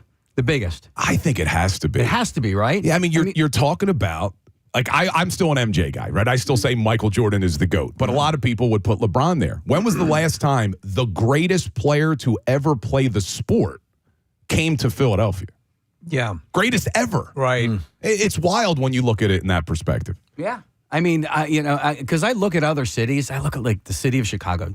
I love the city of Chicago, but I'm like, man, they had Michael Jordan and Walter Payton, and it's, listen, we've had, we have Saquon Barkley, and we had Dr. J, Allen Iverson, we've had some pretty big names, but we had never had, like, the biggest name. The guy at the time. Mm-hmm. Yeah. Well, nobody's perfect. Is there any negatives about LeBron that we should be ready for? Well, look, LeBron James, the knock on him from a lot of the detractors has always been when he comes in, it becomes the LeBron James show, right? He dictates the players he wants. He dictates the way they're going to play. He dictates the style. But I think in this instance, he's taking such little money. He's coming here to really kind of be the final piece. So I don't expect him to come in here and start making all these crazy demands. And that sends a message. The dramatic salary reduction, So with him being here and being on the team, without even playing, a guesstimate as to how much financially, what he's going to bring just by his marquee value. Do you have any numbers that come to him? This is what I was saying behind the scenes on Friday to a lot of people at the office. It's like, put your fandom aside. Just think about what this means for the city in terms of revenue. Yeah. There are reports out there that this could mean upwards of $300 to $400 million of revenue. Yeah. The Sixers are already reportedly getting 34 nationally televised basketball games. Last year they had 14. Like the amount of revenue this will bring, because it's not just about the Sixers fans. The LeBron fans. And when he said, this is my final decision, this might not be his last year. He has a player option for year 2. In year 2, he might announce, this is my swan song season. Every game is going to be a massive sellout hot ticket to watch LeBron James' last games. I mean, the peripheral ripple effect of the money to be made off of this. Also, we just came off a stellar performance on the global stage, which eyes that were not trained on Philadelphia now going, okay. And then you do this. This is an unbelievable addition to what has been a good run up to now. Now, I might be biased, but best sports city in the world. I mean, really, we are the best sports city on the world, and I think it's been on full display over the last year. Now, Preston's going to love this. LeBron's a big golfer. Yeah. Huge golfer. Yeah. Like, he's got the bug. That was my biggest fear. If you listen to my show, I wanted LeBron to come. I said, the only problem is he's not going to be able to golf during the basketball season because it's going to be too cold. I thought he was going to go to San Francisco and play with Steph Curry in Golden State or go down to Miami because he could golf all the time. And he even addressed that saying, I'll put a simulator in my house. I was going to say, it's the one thing that might drive him away from here. Yeah. Not being able to play golf year-round. Golf. Yeah, top golf. I think another cool aspect of this announcement on Friday is that our friend Matt Cord is a part of the conversation as well. That was one of the first things I said, man. We got to get Matty Cord out of retirement. There is no doubt about it. 28 years, and he's only been able to announce out of the second round once. Yeah. If anybody deserves this, it's Matt Cord. We got to start the petition. He's got to come out of retirement. We need him. I have had a chance to talk to him. Have you talked to him about this case? I talked to him about it before this was ever announced. We're talking like weeks ago when it was just, after the Jaylen Brown trade, and then, the Sixers' name was part of the LeBron conversation. Stop talking about it. There he is. The legend. We need you back, Matt. The city needs him. Yeah. What do you think, Matt? I mean, this happens. I mean, no way you saw this coming, obviously. You have retired a long and storied career. Funny, here we go. Sorry. When it happened, I came right into this room, and Marissa she's like, "You told me first." I'm like, "Yeah." Well, it was so cute. It was like you're just walking around, and you're just kind of like a little like foggy. Like you just couldn't believe it. And you're like, I just got a text. Can I say who you got the text from? Yeah. He's like, I just got a text from Billy King saying, we got LeBron. No, he said, so Billy told me about the golf thing. He's like, LeBron's not coming here. He wants to golf. I get a text from him at like 11:15 on Friday. I was wrong. I'm like, about what? He goes, LeBron, you'll find out. And then boom. Wow. Yeah. So I ran in here. You were just like looking for someone to talk to. Marissa, and I finally ran into Casey, and then Should he want to make a definitive statement now about what you would do, or if there's even any possibility? It's just tempting. I don't know what to do yet. Yeah. It's not really up to me. But I'll tell you one thing. So I got all these text messages on Friday, like, I'm on the air. Paul Blake comes in and grabs me. He's like, I need you down the Fanatic to do a LeBron intro. What do you? I'm like, well, I got a 20-minute Billy Idol block. So I do that. And then I'm like, I can't answer all these text messages. So I started answering someone I got home on Friday. Saturday morning, I wake up and there's a text message from a number I don't recognize. And it's like, Matt, your book's not complete. You got one more chapter. We need you, brother. AI. Oh, No way. wow. No way. So I look up the area code, and it's Charlotte, and it's where he lives. Yeah. So I wait. This is 6 a.m. I can't text it back now. So I waited till like 11. I texted that number back, and I said, is this really Alan? He goes, yes. Who'd you think it was? And then we're just texting back and forth. That's amazing. Okay. Yeah. He has no choice now. I mean, you got to come back. Yeah. I mean, you're getting it from him. I mean, so it's what you're saying is it's not out of the realm of possibility. For you, it just would seem the ultimate cap to an illustrious career that you've already got to retire from once. True. And Casey, last year at the last game, when we were doing the crossover, we lost by 30 to the Knicks. We get swept. There's 70% Knicks fans in the building. And he goes, what was your best game ever? And I think I said maybe the 2001 finals. What was your worst game ever? Last night. Yeah. Can't end on that. That was like the worst Yeah. image. Yeah. But who knows? I know it's a lot of work for you, but Philadelphia doesn't care about that. We're selfish. Yeah, want we you. are selfish. So you got to do this for us if the Sixers will have you. True. And that was one thing you had said to me on Friday. I don't know if I'm speaking out of turn here. You're like, well, what if they don't want me back? And I'm like, that's. You never know. Yeah, I guess never know. so. I guess so. But like, maybe I can't imagine maybe it, but- LeBron has his own PA guy. Possible. So let me ask you, because you've announced LeBron many, many times over the last 28 years. Yeah. He knows who you are, right? I've never got to say his name with enthusiasm, that's for sure. It's Right, nice to say the same area he's not doing LeBron did. But he would do like the chalk right in front of you, right? What do you mean? His little chalk toss. Oh, yeah. Wouldn't He that would do- happen right in front of you? Yeah. Oh, yeah. There's a video, or they keep showing on ESPN, like when he was in Philly, and you see me videotaping. I'm like a fanboy. Like I'm the announcer. I'm like, oh look, here's the chalk that everyone else behind me is videotaping. That's great. Do you know what the chalk is, Preston? No idea. Oh, yeah. No. Explain the chalk to him, Bill.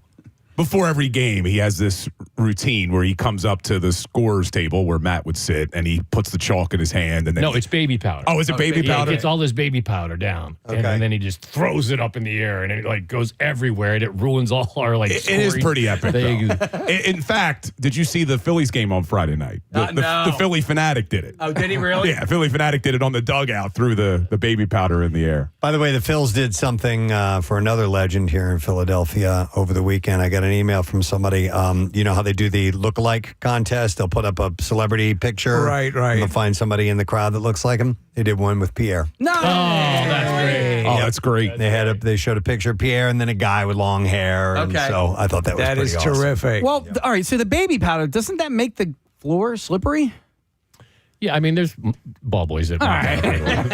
They have baby powder guys. There we go. All right. Talcum powder. Maybe. They have it on the screen behind you now. They're There it is, doing it. Preston. There it is. Oh, there you go. And that's just him having fun? Yeah. Or, But, okay. But when he comes to the table, everyone has their phone out just to videotape that. Okay. Yeah, it's like, all right, here he comes. He's going to do it again. Here. It's like you putting your hand moisturizer on in the morning. Every before the morning, news if I don't breaks. moisturize, I'm not ready to rock, brother. But you know what? I'm really happy for these guys down the hall because this is the time of year you got nothing to talk about. Yeah, that's a good point. And I just said right away, man, good for the Fanatic, man. Yeah. And they are the station of the Sixers. Like Yes. they're the flag. you renamed the station, right? Yeah, they did. I think we're back to the Fanatic today. We were 97.5 LeBron on Friday and Monday. But yeah, it's a big deal. I mean, really, it's a big deal. And yeah, the summertime is usually a slow time in sports. Not this summer. This summer has been tremendous across the board. And then this was just the culmination of it all. And Eagles training camp starts today. It's crazy. They report. So we're there, man. What do you think about accessibility? So how accessible is LeBron? I mean, LeBron is obviously, he's got chops. He's been in movies. He gravitates to all sorts of different situations. What do you think it would be like? What do you think it will be like when he's playing for the Sixers? How accessible will he be? That's a good question. And we're not yet sure. We're not yet sure because they haven't done any sort of press conference yet, Matt. There's no announcement. They haven't introduced Jaylen Brown yet either. So, I mean, we're hoping to have a lot of accessibility to him and a lot of the players this year. We'll see how it goes. We're still in talks with the 76ers on all of that. We were supposed to have Tyrese Maxey on the show about a week and a half, 2 weeks ago. And I come into the office expecting him on the air that day, and it's like 11:45. I get an email. He has a scheduling conflict. Mm-hmm. I immediately put my tinfoil cap on. I go, whoa. The scheduling conflict is probably LeBron James. He doesn't want to come on and answer questions about LeBron. So they reschedule for a couple days later. I come in a couple days later, same email. Oh, he can't make it today either. I'm like, something's going on. Yeah. Right. Now we know. Now he was clear. working LeBron behind the scenes. And you got to realize, too, the Sixers will now be the number one draw in every road game. Wherever they go. Yeah, that's right. When he walks in that building, and the other guys, too, but they're number one now in the NBA as far as. It's pretty amazing. And like you said, national TV games. Guarantee you, they're playing Christmas Day here in Philadelphia. Mm-hmm. It's going to be a rough Christmas time for Philly fans. we got the Eagles Christmas Eve, and we'll have the Sixers Christmas Day. It's guaranteed. We have a Thanksgiving game, too. We're the Cowboys. In Dallas. Yeah, you're right. Yeah. Oh, wow. All right. Well, listen, it's a big thing. I like Casey was saying the tactic you guys were taking last week about just kind of having fun with this right now is the way to go about it. Don't put everything in one basket just yet. And enjoy it, though. Enjoy it and have fun. Yeah. And then when things get started, then you can talk about what's going to happen. Right. You get a look. But no, it's cool. Thank you, Bill. I'm sorry to hog the conversation while you're down here. But you and Ricky Bo, what you got going on today? Anything interesting to pass along? Well, obviously, we're still celebrating LeBron, but big trade deadline coming up August 3rd for the Phillies. So a lot of trade deadline talk today about your baseball team. We'll see what happens. All right, well, you can catch them afternoons here. Bill Colarulo and Ricky Bo. It's Unfiltered. That is the program. Appreciate you stopping down here. And Matt Cord, who knew? When can we catch Matt Cord, Preston? Matt Cord's coming on in just a few minutes. I got a letter for the word of the week. All right. All right, thank you, Bill. Bill Colarulo. Unfiltered on 97.5 The Fanatic. We are going to take a quick break. We'll come back in a second. We'll get some B-File stories for you. Stay put.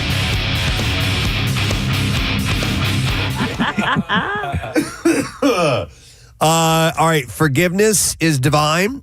We get mad at our partners for loading the dishwasher the wrong way or for giving us a Valentine's Day gift that we don't love. But imagine if your partner lost you a gold medal. When that happens in skating partnerships, the only way to move on is with forgiveness. And that's true in romantic relationships as well. What do they say about using an Olympic victory to tell your girlfriend that you cheated on her? It's trending. Yeah, it's trending. Actually, right now. That story just blows my mind. I know. Yeah. All right, learn to trust each other. The sports psychologist Angela Adwai says that if you don't have the ability to trust yourself, you can't trust anyone else, and that goes for skaters on the ice and couples in love. It's one of the great things, I know we all feel, in our lives. I trust Claire more than anyone. You know? I mean, and to know that is a wonderful thing. It's very liberating. These things are built over time, too. They're built over time. If you're in a new relationship, things like trust and regular communication are kind of new. You're not going to get it with a paid escort. Probably right? not. Yeah, no. Well, I trust you. I trust I'm going to have a good time. Yeah, I guess, because I'm paying for it. But maybe even then. Yeah. All right, and then define your roles. According to sports psychologists, in the best partnerships, the roles are clearly defined. For couples, that may mean doing the chores your partner really hates and appreciating what each one does. So, they're just saying to kind of, work at this with each other like athletes in a pair relationship would do. Do you know what's an important thing, too, is to show gratitude. Yeah. Sometimes don't, and it just little things to say, and you don't need to be showering someone all the time with hey, you know, constantly thanking them, but take the moment now and then to say, I appreciate that you did that. Agreed. I appreciate that you lifted me up over your head and we won the gold medal. And Steve, that will lead us into our next segment. This is from Parade magazine, and if love language is words of affirmation, you need to give them that, all right? Like gratitude. Steve. Gratitude, yeah. So even if that's not their love language, they'll be sure to appreciate hearing you acknowledge them and their effort. And words of affirmation don't have to be fancy. They can be very simple. It's showing your partner that you see them and everything they do and that you're grateful for it. And I'm not impressed. And I have some things for you that you can say. These are terms that can be used as words of affirmation. So listen up. This might help you out. Yes, and these are simple ones, okay? Yeah. So and some of them the subject matter is left up to you, but these are way to leads into it. Like, I love it when you. Yeah. ... And just stop there. Yeah. And then Yeah. And then don't say anything. Yeah. Yeah. Well, Preston didn't tell me the rest. I love it when you. Yeah. Nothing. I can't come up with anything. Yeah. Thank you for being a friend. Uh-huh. No, these are all great strategies. Thank you for being a friend. I mean, we've learned that it's catchy and yeah. All right, so now here are more. Thank you for not ratting me out. Here are some more complete ones. I'm so lucky to be with you. Yes. I couldn't do this without you. And sometimes, you know, vulnerable people find it hard to say things like that. You know what I mean? It can be very tough. Especially if guys are a little more machismo, maybe, or a little more. You know me, I'm a brooding Indiana Jones type. Yeah. But I mean, but saying like, I couldn't do this without you, or I'm so lucky to be with you, sometimes is a bit of a leap for some people to get that to actually leave their mouth. Just go ahead and say it. If you believe it, if that's what you believe, just go ahead and say it. I trust you. It will not be a bad thing. And it's okay to say stuff like that, even if you don't fancy yourself as an emotional person, or it can only be good, man. I describe it as being liberating. Yes, agreed. To know that you have that person that I can trust, and that comes with time, you know. But when you do, it's good to say the word. Say it out loud. Don't take it for granted that the other person knows it. I'm so glad you're in my life is another great one. I know that I can always count on you. Where did you get that knife? You're so special to me. Right. Here's another one. I see how hard you've been working on, and then they fill in the rest. ... I feel so grateful that I get to be with you. Get a shovel and some lime. I did something bad. I trust you. Follow me. Also, here you go. I feel so grateful. Oh, wait, no. Here's another one. I love our life together. I mean, simple, but it has weight. It has impact to it. You're amazing. I wouldn't put that in my mouth. Yeah. I can't believe you do that. How do you get it all the way in there? A compliment's a compliment. Yeah, exactly, Marissa. Yes. All right. I hope you know how much you mean to me. Yes. You make me feel like dancing. No. I want to dance so tonight. brand new. What is it? You make me feel so brand new. What is that song? Damn it, that's a song. You make me feel brand new. Yeah. I sing the song for you. Is that that it? I don't know. I feel like you just made that up. No, I think that's a song. Yeah, I think so. Yeah. Marissa's looking it up. Oh, is that Precious? Oh, wait. You Make Me Feel Brand New. Yeah, that was by the Stylistics. That's the song. Thank you, Steve. All right. My life is more meaningful with you in it. That's a great one. These all resonate. And I hope for you in your life, if you are, you know, you're looking for that kind of relationship, that you end up with something like that, because it is wonderful to be able to have that. You're my best friend. Yeah. I said that recently to my youngest child. Really? And I will The reaction? I will be honest with you. I sat on it for a long time because I didn't want it to come off wrong. And I kind of wrestled with whether I was going to say it or not. Because Here's a toaster. No, because I didn't want to. Broadside? Rejection's the wrong word. Oh, I see what you're But saying. I didn't want to get a kind of, whatever, Dad. Yeah. You know? Yeah. No, I got a hug, and it was the greatest thing ever, you know? I didn't say my best friend. I'm like, I go, pretty much you're my best buddy. I'm like, I just, you're the one I love hanging out with. So do you delineate? And the other kids don't count. Yeah. Listen, I wasn't on my game. I wasn't on my game. I had a good run with you.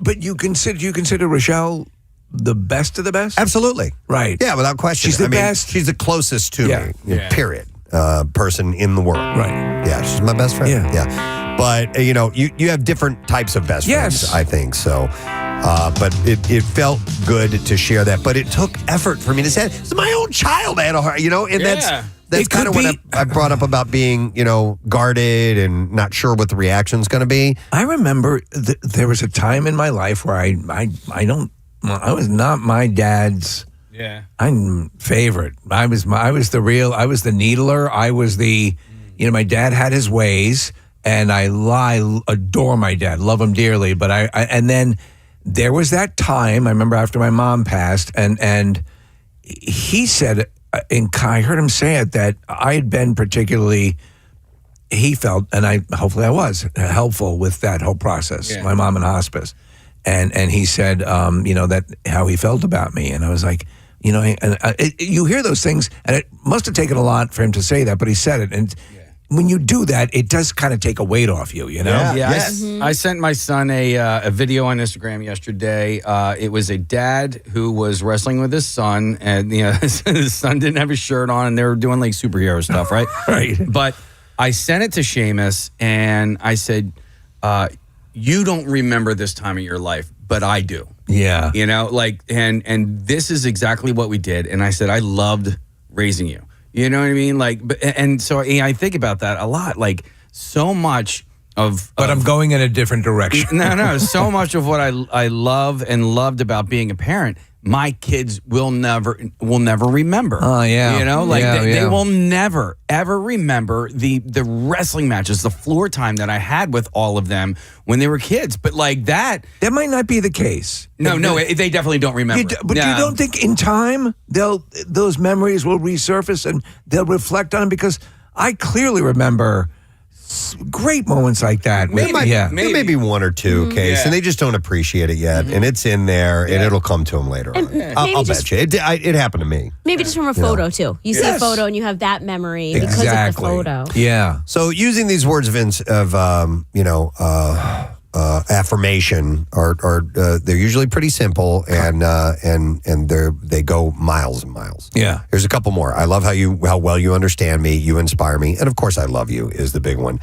By the way, so a couple people texted in. I love when you call me Big Papa. What is that from? I love it when you call me Big Papa. Notorious B.I.G. What's it from? Oh, that's a song. I was singing it to remember. Yeah. In fact, we don't have Michael McDonald in the system, but I guarantee. Are you kidding me? We have Notorious B.I.G. Notorious B.I.G. All right, so here we go. Notorious B.I.G. How the hell do we have that? Yep. We have a ton. I don't know if we have. I love it when you call me. Oh, you know what? I have this sorted wrong. Here, somebody also suggested words of affirmation. You're the best around. Nothing's ever going to keep you down. I love it. Yeah, that's a good one. Especially if you're at the dojo. Is this I love you when you call me Big Papa? Okay. See, I'm not in that world. I do not know. So, but thank you guys for trying. But you are drinking gin and juice. Yeah, is what it is. It's a Thursday morning. All right. What, Kate? You remember when you were going for your black belt in Krav Maga and I said that to you? What? You're the best around. Oh, Nothing's gonna keep you down. I do remember that. All right. One more thing. Yeah, let's see.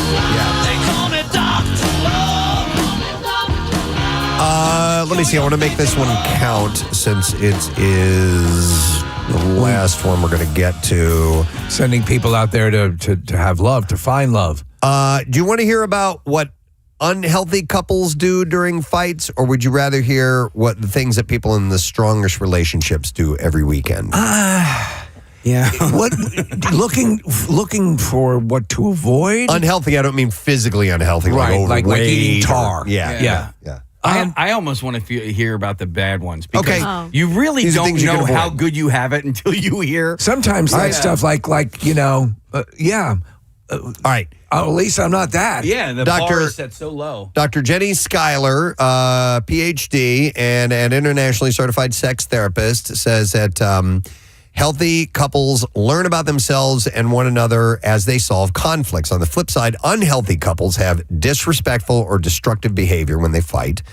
There are some certain things that unhealthy couples do during disagreements that just make the relationship even more unhealthy. So here are a few of them. All right, let's hear. And maybe you can work on these things if you find that you fall into this category. Number one, they interrupt each other. You need to let each other finish what you're saying, especially when you're in an argument. And as much as you want to stop what they're saying because it's wrong, let them finish. So then you get to counter. All right, so got a shout out to do. I meant to do this earlier, but I will do it now. It says, good afternoon, Presbo. Today is my son's birthday, July 28th. His name is Joshua Robinette, and he loves listening to the show every morning like I do at work. And he watched it with me on YouTube while I was off work from the beginning of the year till actually not that long ago. He said on the 10th, having spinal fusion surgery. Oh, boy. Yeah. He said, I would love if you can give him a big, juicy shout out. That would make both our day and keep up the good work, citizen. Respectfully, William Robinette. So a shout out. And I hope you are recovering well from that, William. And happy birthday to you, Joshua. Is that Dale? That's Captain Dale. Captain Dale's real name is William? Yeah. I didn't know that. Why didn't I you thought write- his first name was Captain. I don't think that's... Wait, hold on a second. His name is William Robinette? I thought it was him. No, we're I trying don't to know if figure that's this his out. child's name, though. Yeah. So anyhow, I think he would have said this is Captain Dale if that's who he was. Right. Wouldn't that make sense? Emailing me. So Yeah. All right. Anyhow, I sent it out. Now we can do the bizarre file. WMMR presents Preston and Steve's Bizarre File. Brought to you by Horizon Services. Protect your home HVAC, plumbing, and electrical systems year-round when you join Cover 360 from Horizon, just $19.99 a month. You can book at horizonservices.com to join.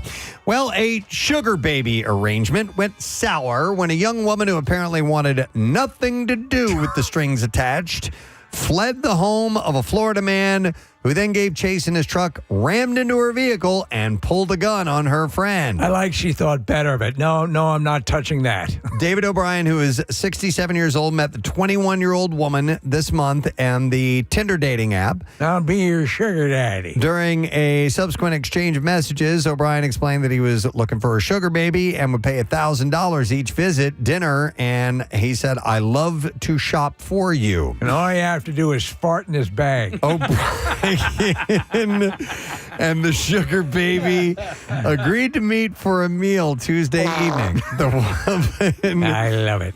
was driven to the date by three of her friends. Oh, my God. O'Brien, according to an arrest report, gave the woman $200 and took her to a lingerie store where she purchased 3 items.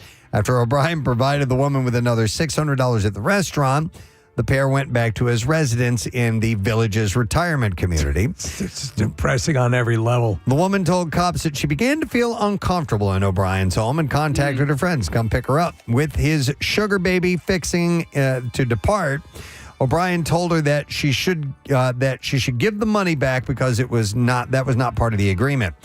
Declining the refund request, the woman left the property and got into a car with her friends and left the area. O'Brien then jumped into his Ford F-150 pickup and began to chase the 4 victims. He subsequently rammed into their vehicle at a traffic circle. Not on my watch. Causing it to strike a pole. He then allegedly came around again and hit the vehicle's car one more time, causing it to become disabled. While the woman and 2 of her friends fled, a 22-year-old male occupant of the car was confronted by O'Brien, who allegedly pointed his .22 semi-automatic Ruger at him and told him to get on the ground or he would kill him. Eventually, O'Brien became distracted, allowing the victim, who told cops that he thought he was going to be shot, to run away. The report said the defendant then attempted to locate the other victims briefly until he heard law enforcement arriving. When deputies arrived at the scene, O'Brien was at his F-150 with the gun in his possession. The woman and her friends, cops reported, all stated they were in fear for their lives. And during police questioning, O'Brien said the topic of sex first came up during dinner. Of course. When more details of the arrangement were discussed by the pair. Upon returning to his home, O'Brien said he began to massage the woman's feet. And she was on her phone the entire time.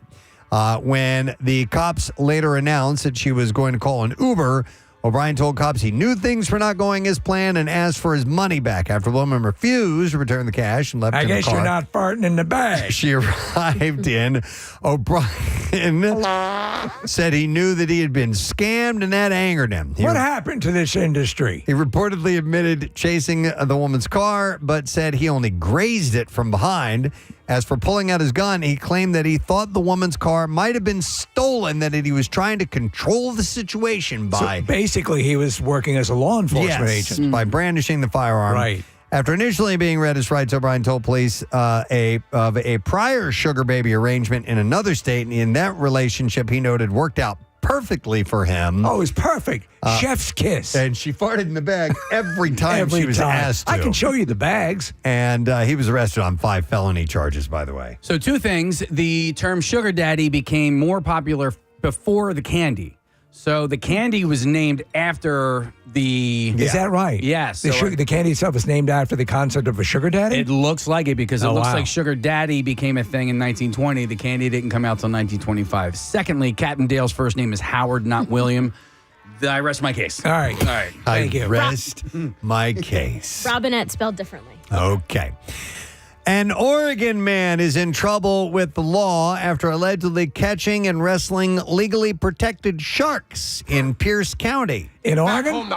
Yep. Investigators said it took months of effort to bring the charges. The Washington Department of Fish and Wildlife said 6 gill sharks come to South Puget Sound to give birth, and the trauma they sustained during these incidents likely resulted in pregnancies being lost. Body cam footage shows the Wildlife Department officer confronting a man on the Fox Island fishing pier. Prosecutors identified the man as Connor Seifert, who is accused of repeatedly targeting 6 gill and 7 gill sharks in South Puget Sound. A lieutenant with the department said targeting these sharks, catching them, mishandling them, dragging them out of the water, and wrestling with them. They shared multiple videos that How do you put a claimed shark in a half Nelson? that Seifert posted to social media. One, the shark is held by the nose, its mouth open, and another, a shark is dragged out of the water by its tail. Another clip shows a shark being carried through the air, writhing. Tap out, bitch. An officer later returned to the pier and said he watched Seifert and a group of catch a 6 gill shark before Seifert pulled it out of the water, wrestled with it, and then posed for a picture. See, he's got the advantage on dry land. Seifert faces 9 misdemeanor counts of second-degree unlawful recreational fishing as well. Now let's run a race. All right, I have another fish story. You may already be keeping live eels, or you may, keeping live eels well away from any sensitive parts of your body, or indeed any parts of your body at all. But for those who are in any doubt about what the best policy is, we have a case of an unfortunate 55-year-old fisherman. The man from Bangladesh was seen seeking medical treatment for severe abdominal pain and signs of peritonitis, a potentially life-threatening infection of the abdominal lining. Situation was recognized as being serious, and a whole battery of tests were carried out. When pressed, the man admitted an eel found his way into his clothing and then up his rectum during a fishing trip the day prior. However, he had been reluctant to seek medical assistance. That little Dickens found his way up my ass. He had hoped that the fish would pass out on its own. I would. The clinicians in their published case said foreign body ingestion or insertion is not uncommon, particularly in populations engaged in certain occupations or recreational activities. However, the penetration of the intestinal wall by live animals such as the fish is an unusual and scarcely documented event. If you've needed any proof that it's a lonely life being a fisherman, there you go. It only happened once before. That was in 2004 in Hong Kong. That case is even stranger because in that instance, a 55-year-old man in question had deliberately inserted the eel up his butt in an attempt to relieve constipation, he said. That's just horrible work for an eel. In the Bangladesh case, scans showed a risk of peritonitis and pneumoperitoneum. Air trapped in the wrong place in the abdomen, strongly suggesting the intestinal wall was broken and dangerous infection was likely. How about a laxative? After an emergency surgery was initiated, doctors found a 5-centimeter hole in the sigmoid colon, which is the lowest part of the large intestine. And they were also able to pull out the eel, still alive and squirming. Oh, Jesus. Which measured about 26 inches long. Wow. Just kill me. Please kill me. After a colostomy was carried out, a 55-year-old fisherman was recovering well. The case report said that he was released from the hospital 4 days after being admitted with no further pain or complications. How's the eel doing? And a lesson about eels and how wary to be around them. It was still alive when they got it out of there, so I don't know if they got it in some water or what right away. It's just astonishing. Poor guy There went are through hell. over-the-counter medications for that. And that is what I have in the bizarre file for you this morning. And that was our 2001st bizarre file. Well, actually, no, we put them both together for the podcast, right? Yeah, exactly. So this is part of the 2000. The celebration continues. It does. Speaking of celebrations, I want to mention this again. We made an announcement in the last bizarre file, actually, about a very special day that's coming up this Saturday, August 1st. Pierre Robert's birthday. And we're going to commemorate this. It's going to be All Things Pierre for 24 hours live on air, dedicated to the man that was dedicated to you, All Things Music and Philadelphia. And our one and only Ryan Shuttleworth is going to be doing 24 hours straight that day. He will be here the entire time. Of course, Pierre's final producer, and he is here to bring forth the love. Yeah, so I got the list of what we're going to be getting to, kind of a tentative list in the Pierre way. I think that you're going to be very pleased for every single hour. It's going to be quite a remarkable day. You've been teasing some stuff to us. It sounds amazing. Yeah. So, and kudos to you and everybody involved. It's going to be, it's his birthday. It's a wonderful thing. Yep. So it'll be legendary interviews, classic radio bits that he was a part of, and ones that he just liked to play, and magical moments from the MM archives, and lots of left turns as well. So that is this Saturday, and it starts at midnight, and Ryan will be here live for that. We're going to take a break, and we'll be back in just a second. Stay with us. My MO. I'm crazy ADD, and I jump on things all the time. It's like holding back horses. Yeah. But I've learned in those situations to just hang. Yes. Because if you don't, then they're getting the impression that you're not listening to what they're saying. Yeah. And it's so important. That's why it's really important to always have a notepad on you. So Yeah. taking notes down. And a stenographer. Yeah. Read that back to me. Ruth, could you read that back? Yeah. Or you just ask your AI assistants, Yeah. what's the best response to this? It's 51 degrees. They act impulsively. Yeah. I don't have any examples of that OJ. here.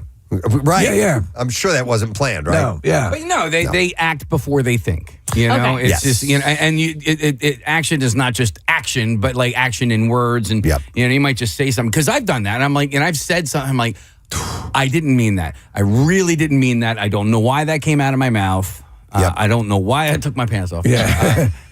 They don't regulate their emotions. I mean, that can be hard because sometimes emotions surface without prompting. It just happens. But you need to learn to recognize when an emotion is surfacing and go, hold on a second You here. can do it. It's hard. It takes It's work. hard, but you can do it. They yelling. And by the way, what you may think is not yelling can come across as yelling. I know. Right here. This is me yelling. Right. This is me This would yelling be right yelling. now. And I have been told that you're yelling. And I'm like, I am not yelling. I am emphasizing. Yeah. But this is yelling. Yeah. You know what I mean? But emphasizing I know. can come across as yelling. Come across as yelling. Yeah. So you can whisper yell. Be aware. By the way, shut up. Reality is in the ears of the listener. Yeah. And if it's landing that way, then you need to modify it. Yeah. And maybe that's worth actually talking about. Yes. Okay. All right. Let's define yelling. Give me a decibel level. I am not yelling right now. See, that's going to count as yelling. I know. Exactly. I know. Well, it's all tone and visuals, Yeah. body language. Yeah. I'm not yelling right But now. so what I'm flailing my arms around. I drop down to okay. And listen. The last you love this person, or you're in this relationship with this person. The last thing you want to do is cause anger and pain, and so you want to try to meet them. It makes me think of Tom Hanks in A League of Their Own. Still missing Cutoff Man. No, maybe we can work on that before next season. All right, they don't listen. Obviously, that comes into interrupting each other and making sure you take the time. But hear what they're saying. They don't take accountability. From time to time, you have to go, you're right. Yeah. Okay, but let me explain myself. maybe, but taking accountability for something that you're wrong about. I'll say, by the way, that is a liberating thing when you are when you're not doing this performative. No, I'm not wrong. When you finally say, yeah. Oh my God, it is liberating, Yeah. Steve. It really is. When you learn to be able to say, wrong, you are correct. I was wrong on that. Taking accountability, man, it can be the big difference. They leave fights unresolved. Sometimes you got to let things settle a little bit, I think. But, maybe we can come back to this. But I'll meet you in the octagon later. They avoid conflict completely. These are things that unhealthy couples do. Can't do that. Yeah, eventually. But learn how to bring a contentious or flashpoint for conflict to your partner in the best way possible. Yep. And I'll say this, person, just to add on, make each other feel safe to do that. Yeah. I know this sounds all trippy and BS-y, but it's not. It really does matter. Legit.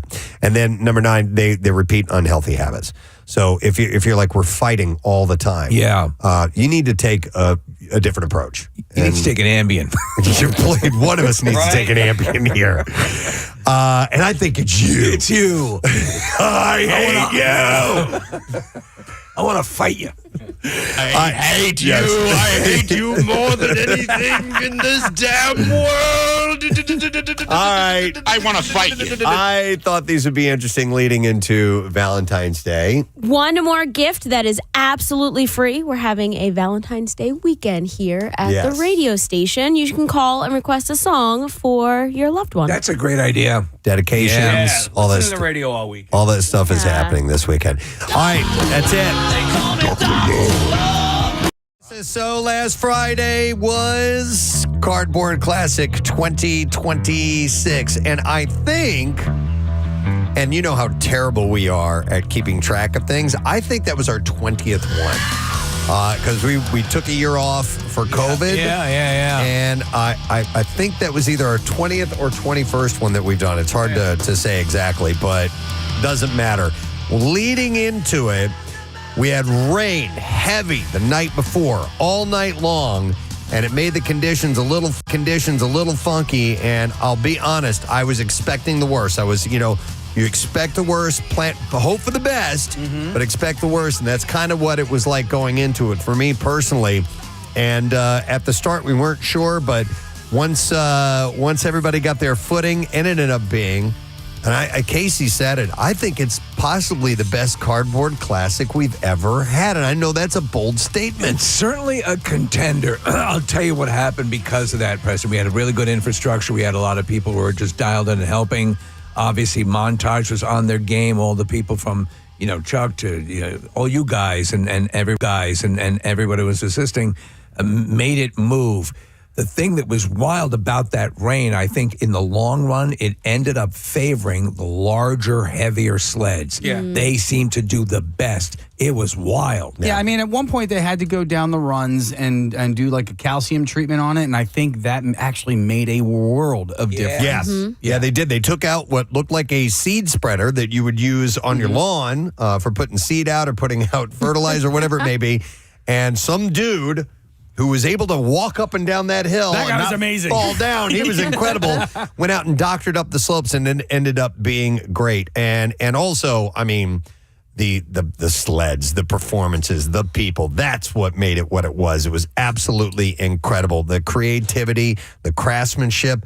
I was blown away by all of it. And you know what's funny is Steve, at the end of it, Steve was like, well, that moved along. I'm like, it was 3.5 hours long, but it did not feel that long. No, it didn't. At least not to us anyway, because the momentum kept things going the whole time. There was no stoppage, like in the past. There may have been some incidents, but the way Montage had it dialed in, they had these massive airbags at the end that were catching the sleds. And it was actually pretty epic when the sleds would roll into them. Casey, you were on one of the sleds when it happened, and it just threw the airbags in the air. They would land on you, but it was just like the perfect ending to each one of these sleds. Well, what happened was when something clearly had extra momentum, you'd hear the whistle start blowing to prep everyone at the bottom. Really? I couldn't hear that. I was at the top. Because they had a couple of barriers. They set it up. Rodney had given a lot of advice on how to make sure that there was a nice buffer.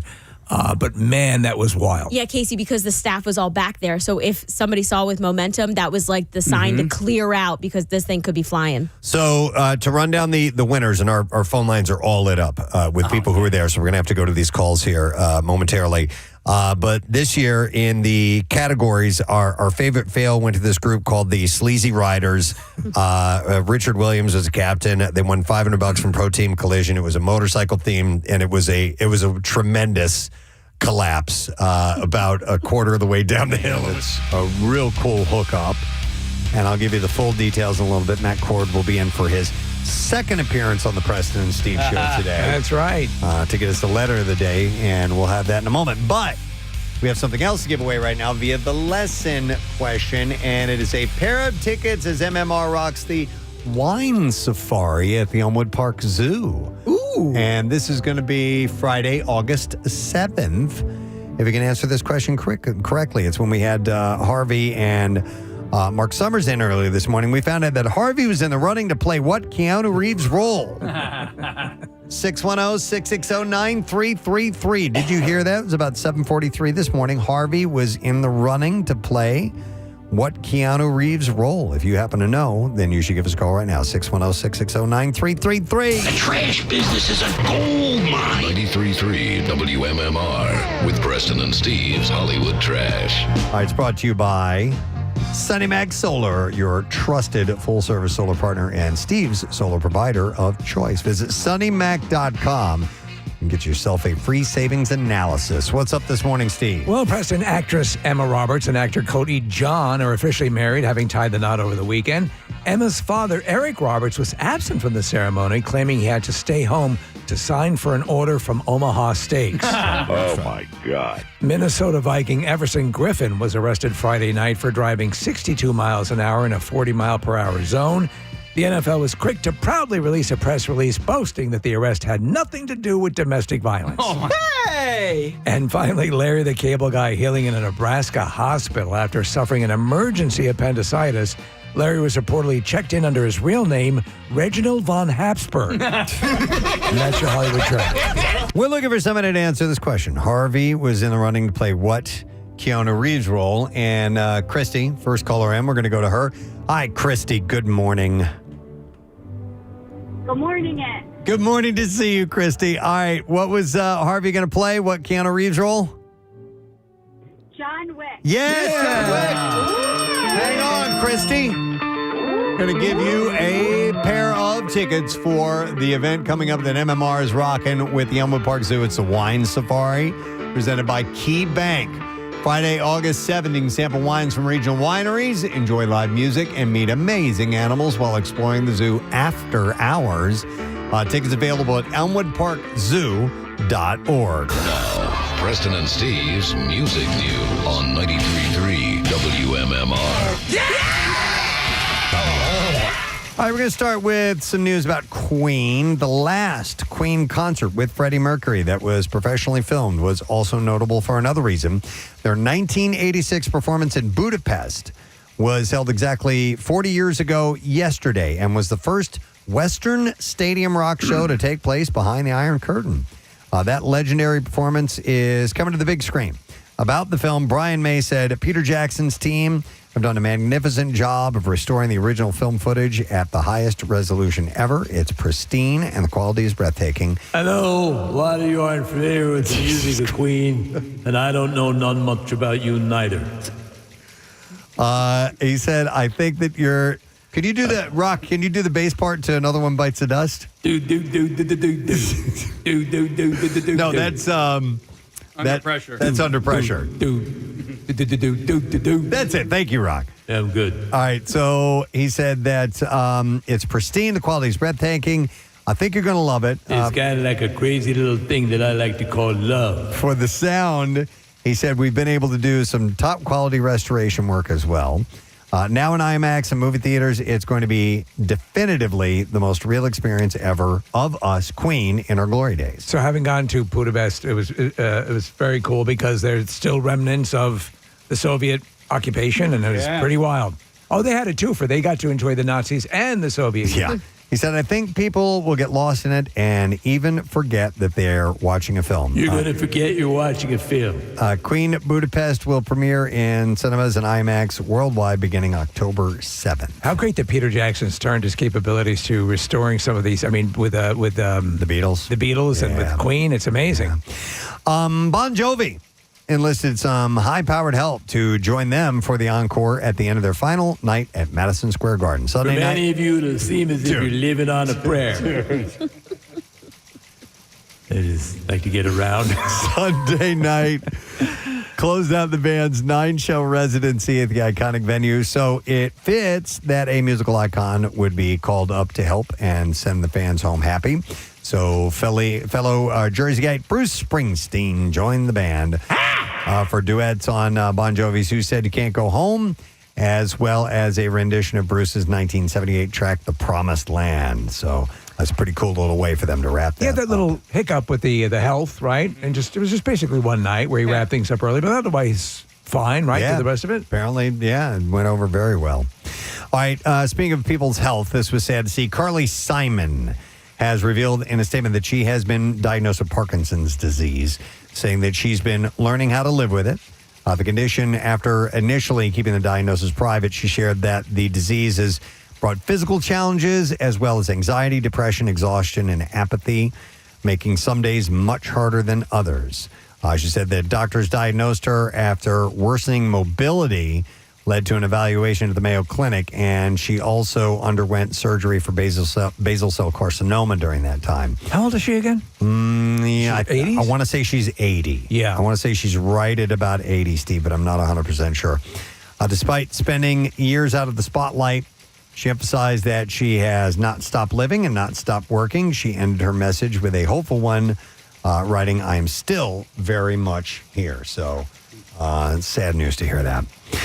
A Broadway adaptation of Prince's film Purple Rain is set to open at the Majestic Theater on Broadway next April with previews beginning in March. The musical follows the kid as he catches stardom while confronting his past, or chases stardom, featuring more than 20 Prince hits, including When Doves Cry and Let's Go Crazy. Producer Orrin Wolf calls Prince one of the rarest, most brilliant musicians we've ever had. So this is the testing stage of this musical? Yeah. That seems like why didn't they do that sooner? Yeah, well, it seems like a no-brainer. The director, Shaheem Ali, said that the goal is to honor the legacy and make the music feel urgent and alive for a new generation. Playwright Peter Dukin added that the team wanted Prince's voice and music to lead the show, and music director Jason Michael Webb stressed that it's about honoring the spirit, fearlessness, and musical genius of the original rather than simply recreating it. You could. It'd be easy to port to the stage. Yeah. And then one last story. I got this email from Anthony Lemma, and he had sent me a link to an Instagram video, and I wanted to pass this along. There's a record store in Wilmington. It's called Squeeze Box Records. And the building attached to them had a fire. Oh. And so now they need to find a new home and need to move product in order to finance this. So they're asking fans of vinyl to come by, if you can, make some purchases before they move out of there because it's going to help them out down the road. They're, according to Anthony, who emailed in, said they're a great local shop. They're friends with the other Delaware shops as well. And Rich, the owner's a great guy and knows his stuff. So I wanted to pass that along. If you're a fan of vinyl, if you've ever been a customer at Squeezebox Records in Wilmington, he needs your help. Yeah. Because the property owner of the building, I think they're going to have to raise the whole thing, and they're going to have to move somewhere else, and they need money for the help. So just want to mention that, Squeezebox Records in Wilmington. At the end of music news here, I'm going to do a final giveaway. Not a final. I may have another one. $50 gift card to Nifty 50s. Yay! Unbelievable. Yeah, it is unbelievable, Rock. We'll take caller number 20 at 610-660-9333, and you'll grab it, and you got to head to Nifty 50s this month. Try their shake of the month. It's Blueberry Cobbler. And Nifty 50s has 10 area locations with a new store coming soon to Oakland, New Jersey. And you can go to nifty50s.com and get all the info. But caller number 20, you're the one who gets a $50 gift card. We're going to take a break. Be right back. Wrap up the program. We're like, oh, that's it. Do you know what I mean, made it just disintegrated. They put so much meticulous work into these two motorcycles, and it looked like, oh, this is going to be amazing. And within seconds, it just collapsed. Preston turned to me. He's like, fail contender? Yeah, fail contender. absolutely. Well, the guy that was riding in the far right back ended up in the far left front. And I saw it from a different angle than you guys. I mean, I thought I was watching heads bounce off the hill.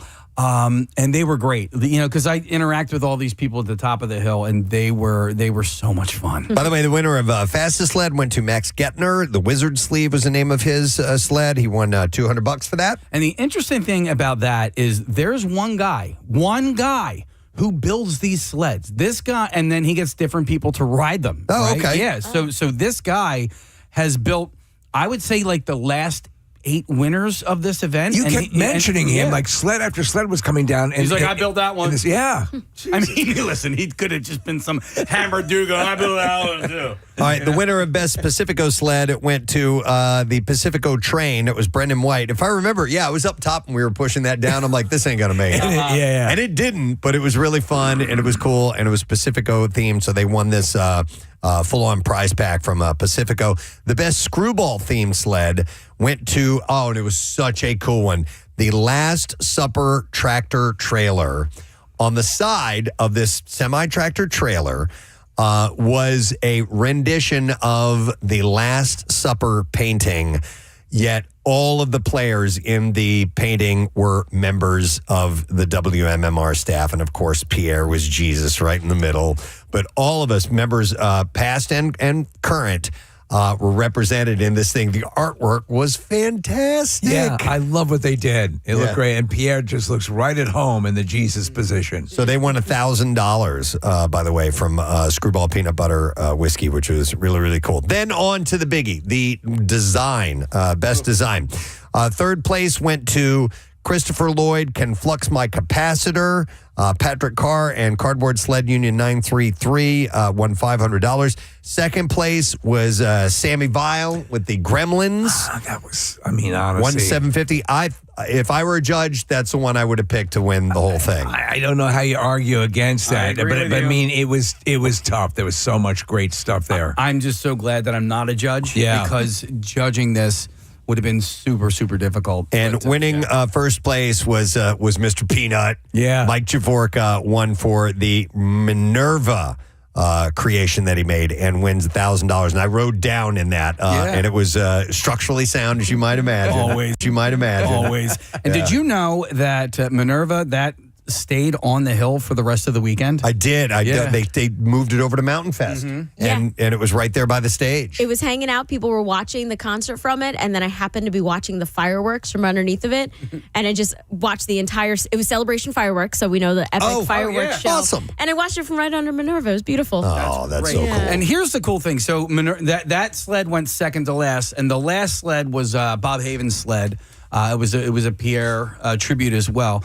The coolest thing was watching Minerva go down the hill. Now, at one point, Press, I don't know if you realized this because you were in the sled, but it kind of started going a little cockeyed. Yep. And towards the right. And there was a chance for it to not make it all the way down the hill, right? Dude, you should have heard Bob Havens cheering, like going, come on, man, like turn, go left, and he was, like the community that is behind this whole event. Like this event does not happen. It is not the success that it is without the people that put the time and the effort and the brother and sisterhood into this event. Agreed. Yeah, and. You went down on Bob's sled for the last run. It was the best run of the day. It is the best ending to a cardboard classic that we've ever had. And that video you captured, Casey, is amazing. You want to hear something really funny? Is I only captured the second half of our run because for the first time in 5 years, Jose decided to call me as the sled was starting to take off. Jose, I swear to God, I'm like, what the I'm like, come on, man. And I couldn't get it. And like, I don't know if I had my mittens on or I don't know what was going on. But I don't know how I ended up in the front of the sled. But there was explain what it looked like. The press, you're probably better at explaining things. It's a rendition of Rittenhouse Square and the park bench that Pierre sat on, that last beautiful photo of him before he passed. And it's a nod to that. And it also had a giant peace sign on the back of it. In fact, we've got Bob's on the line. I'm going to go to him right now. But it was gorgeous. And it went so far through the barrier. It made it all the way to the concrete, to the actual wall of the lodge itself, with a crowd of people standing above Casey yelling down at him. Yes. It was amazing. So I know we're going to write to Bob, but the momentum, as your Preston, the longest run of the day, good clip, and then Brent Porsche plays the Hooters. Yeah. And it's the first time ever at that event with the final sled ride where people were crying. Yeah. It was amazing. Oh, you should have seen Bob Havens was in tears at the end of it. Yeah. So we're halfway down the hill, I was like, this thing is booking. This thing is absolutely cooking, right? And I'm like, okay. And then I know that we're going to go into those pillows. I don't know what they feel like, right? I don't know if they're filled with hair, sand, concrete. I have no idea.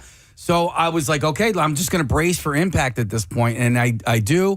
And that impact wasn't so bad. Then we just went plowing through the orange fencing and then all the way at the bottom. And then once all the pillows kind of dispersed, I just see all these people cheering and going crazy. And it was just so amazing. And then I glanced to my left, and this woman is holding a sign, a Pierre Robert sign. And then I focused in on that. It was just such the perfect ending to that event. You went through the barriers, you went through the fencing, you went through hay bales too. There are hay bales and skids to slow things down, and then ended up on the concrete. That thing was hauling ass. Dude, your next stop would have been a brick wall. But I mean, it was amazing. We have him on the line. We're going to Bob Havens right now. Bob, buddy, how you doing, man? Guys, you got me crying and laughing at the same time. and Preston, I know you love to be corrected. We didn't go through the hay bales. We went over top. You went over the hay bales. All right. Wow. And you're right. That wall is what stopped us. Yeah. And you guys hit on a lot of things that I wanted to talk about. And Casey, so when your phone died, or when you got that call, I just posted another video on my social media on the Instagram page. You got to check out, because someone, my buddy Marty, who was on the sled, has that big crowd where yours cut out, his picked up. Okay. So it's super cool. It's super cool, man. There's so many great videos, and the people the young lady that was holding that sign, they're the signs that we make for people to get on board our sleds and get their pictures taken. And we were getting ready to roll up the hill, and I said to her, keep the sign. And she said, really, I'd keep the sign? I said, yeah, that's what we do. And I gave out 500 peace sign necklaces and bandanas, everything, to cheer on the whole event. It was great because so many people, Bob, and with a couple of times, there's Pierre love, and people were, throwing up the peace signs, and you could see people, crying along the route, and it was this more celebratory, and talk about Pierre being there in spirit. But your particular sled really captured so much of what was important to Pierre, and the fact that run ended that way is historic. It was really awesome, and that's where the fun is for me. When you talk about a winning day, I didn't come in the top 3 as a winner, but a winning day for me is watching people stand in line to sit on that park bench and get their picture taken. Having a guy come up to me, Will, who built the Kahuna sled last year, built Toy Story, which was ridiculous. Yeah. And he came up to me and said, Bob, man, we saw your pirate ship last year, and that inspired me to build a bigger sled this year. And, we had so much time to chat about it. Name of the song is Break Me Down. That's from Tim Montana on 93.3 WMMR. Our final song serenading us into the end of the program today, which has been a nice full one. We've enjoyed it thoroughly. We're going to get that letter of the day in just a moment. Matt will be in here momentarily, and we will we'll share that information with you. But I want to first thank a few different people who made the show what it is today. And a couple of them would be Marc Summers and Harvey. Yeah. from Double Dare fame. They came by this morning. We had to wrap up the conversation. It would have kept going had we not had commitments to take a break, but we were having such a good chat with those guys. Yeah, again, they don't care. They're going to say what they want to say. It was terrific. So the 40th year Double Dare reunion is taking place Sunday, October 4th. It will be at City Winery. Tickets sold out within minutes of the announcement that we made, like a month or so ago. But now they've decided to do a pay-per-view video. Yeah, it makes sense. So if you wanted to be a part of it and couldn't get the tickets, you can check it out. So you can purchase those at marksummerslive.com. Mark said that there is a discount code. It's either WMMR or MMR. Try either one of those and see if it works, but you'll get a break on the cost. But it was so great to see those guys. They're doing wonderful. They're still tight buds. Robin is going to be a part of it too. So it was really nice to have those guys by here this morning. And then we had Bill Colarulo here. Yeah. From 97.5 The Fanatic. He's on the Unfiltered show with him and Ricky Batalico, and we talked all LeBron because he can speak at expert level. And Matt Cord, of course, was our special guest for that segment, Our too. surprise guest. Yes. I heard my name. I'm like, wait a minute. Come on, man. Yeah. I love it. And then thank you to Nifty 50s. And I'm not done yet. I'm going to do another giveaway with those guys before we are done. And I have another $50 gift card. But so do you have an answer now? You're going to come back and did you have a chance to think about it? Bill's like, will you announce it on our show? I'm like, I have a show. Yeah, you do have a show. Yeah, you do. You guys would be number one. Oh, thank you. By the way, I love what Harvey was saying about you guys. And he goes, you're not mean. Yeah. That was so neat. It was cool. Yeah. Like I grew up with Harvey on the radio. Yeah.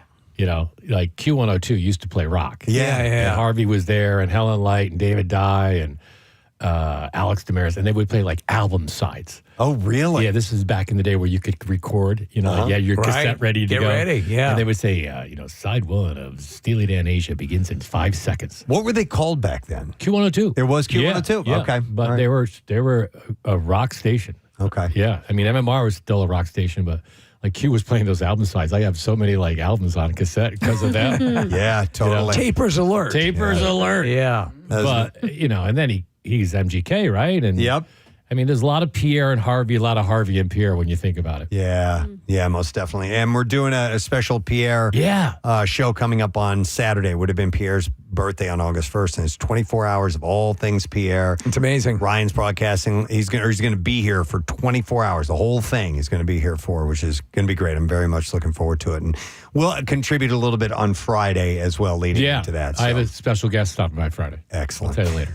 All right, Matt, let's do the letter. Yes. Preston and Steve on 93.3 WMMR. Now, the Daily Letter. The Preston and Steve show is brought to you today by the letter K, as in kids in America. Okay, and we are going to be giving away a Universal Pictures one-night-only prize bag. The ultimate one-night-only prize includes $300 to the Rittenhouse Hotel, $250 to Star Restaurants, along with 10 tickets to see an advanced screening of One Night Only at Film Society East. That's Tuesday, August 4th, 7 p.m., so you can celebrate that special evening. One Night Only, rated R, in theaters on August 7th. By the way, that's a hell of a prize. It is It's a good amazing. one. Yeah. What are we doing today on your show? All right. Lame Ass Trivia, the prize, tickets to see Journey at the Xfinity Mobile Arena. It's the final Frontier tour, so I guess it's their final tour? Yeah, until the next final tour. Exactly. Yeah. Our blocks today, Crosby, Stills, Nash, and Young, speaking of Pierre, Jane's Addiction. Nice. And a band called Fish. A block of fish. I know. I need some help, Casey. All right, I think I there's got you. one song in the system. Yeah, maybe two. There's definitely Down with Disease, and then probably You'll Enjoy Myself. Chalk Dust. Chalk Dust Torture. Yeah. But that's, I think, the acoustic Doggy in the version from... Well, they're at the Garden. They're at the Garden right now, right? They're doing a bunch of Are shows. they? Yeah. Yeah. I would think Heavy Things would be in our system. But... It's not. No, Okay, yeah. I interesting. mean, I remember that one, yeah. Yeah, it's a good tune. Tried to make that a radio hit. All right. Case will help. Oh, I you can about play that. first, too. Oh, you could do that. Yeah, then bring in Marissa to have her do traffic. It's one of our traffic beds we use. All right, well, Matt's got you. Let me thank our sponsors. Preston Steve Show today has been brought to you by Duncan, and the Preston Steve Show runs on Duncan. Tomorrow on our program, it's a Wednesday. So Fox Good Day, we'll do our check-in with them. And one of our favorites, Lisa Ann Walter. Love her. Will be joining us. And speaking of this great radio station, WMMR, we have the author of a book all about WMMR. And she's a former music director for years here at WMMR. Erin Riley will be in our studio. Pretty cool. Yeah, there's some good stuff in there. So we will chat with her about that. And let's do the last Nifty 50s gift card on our way out. Let's take caller number 27. 610-660-9333. Make sure you download the Nifty 50s app today. You can order your Nifty 50s favorites with just a tap. The deliciousness of Nifty 50s delivered straight to your door. Plus, you'll earn loyalty rewards as well. That's it. We're done. Rage on. Have a great day in the morning. And we'll see you tomorrow, my friend. Bye-bye.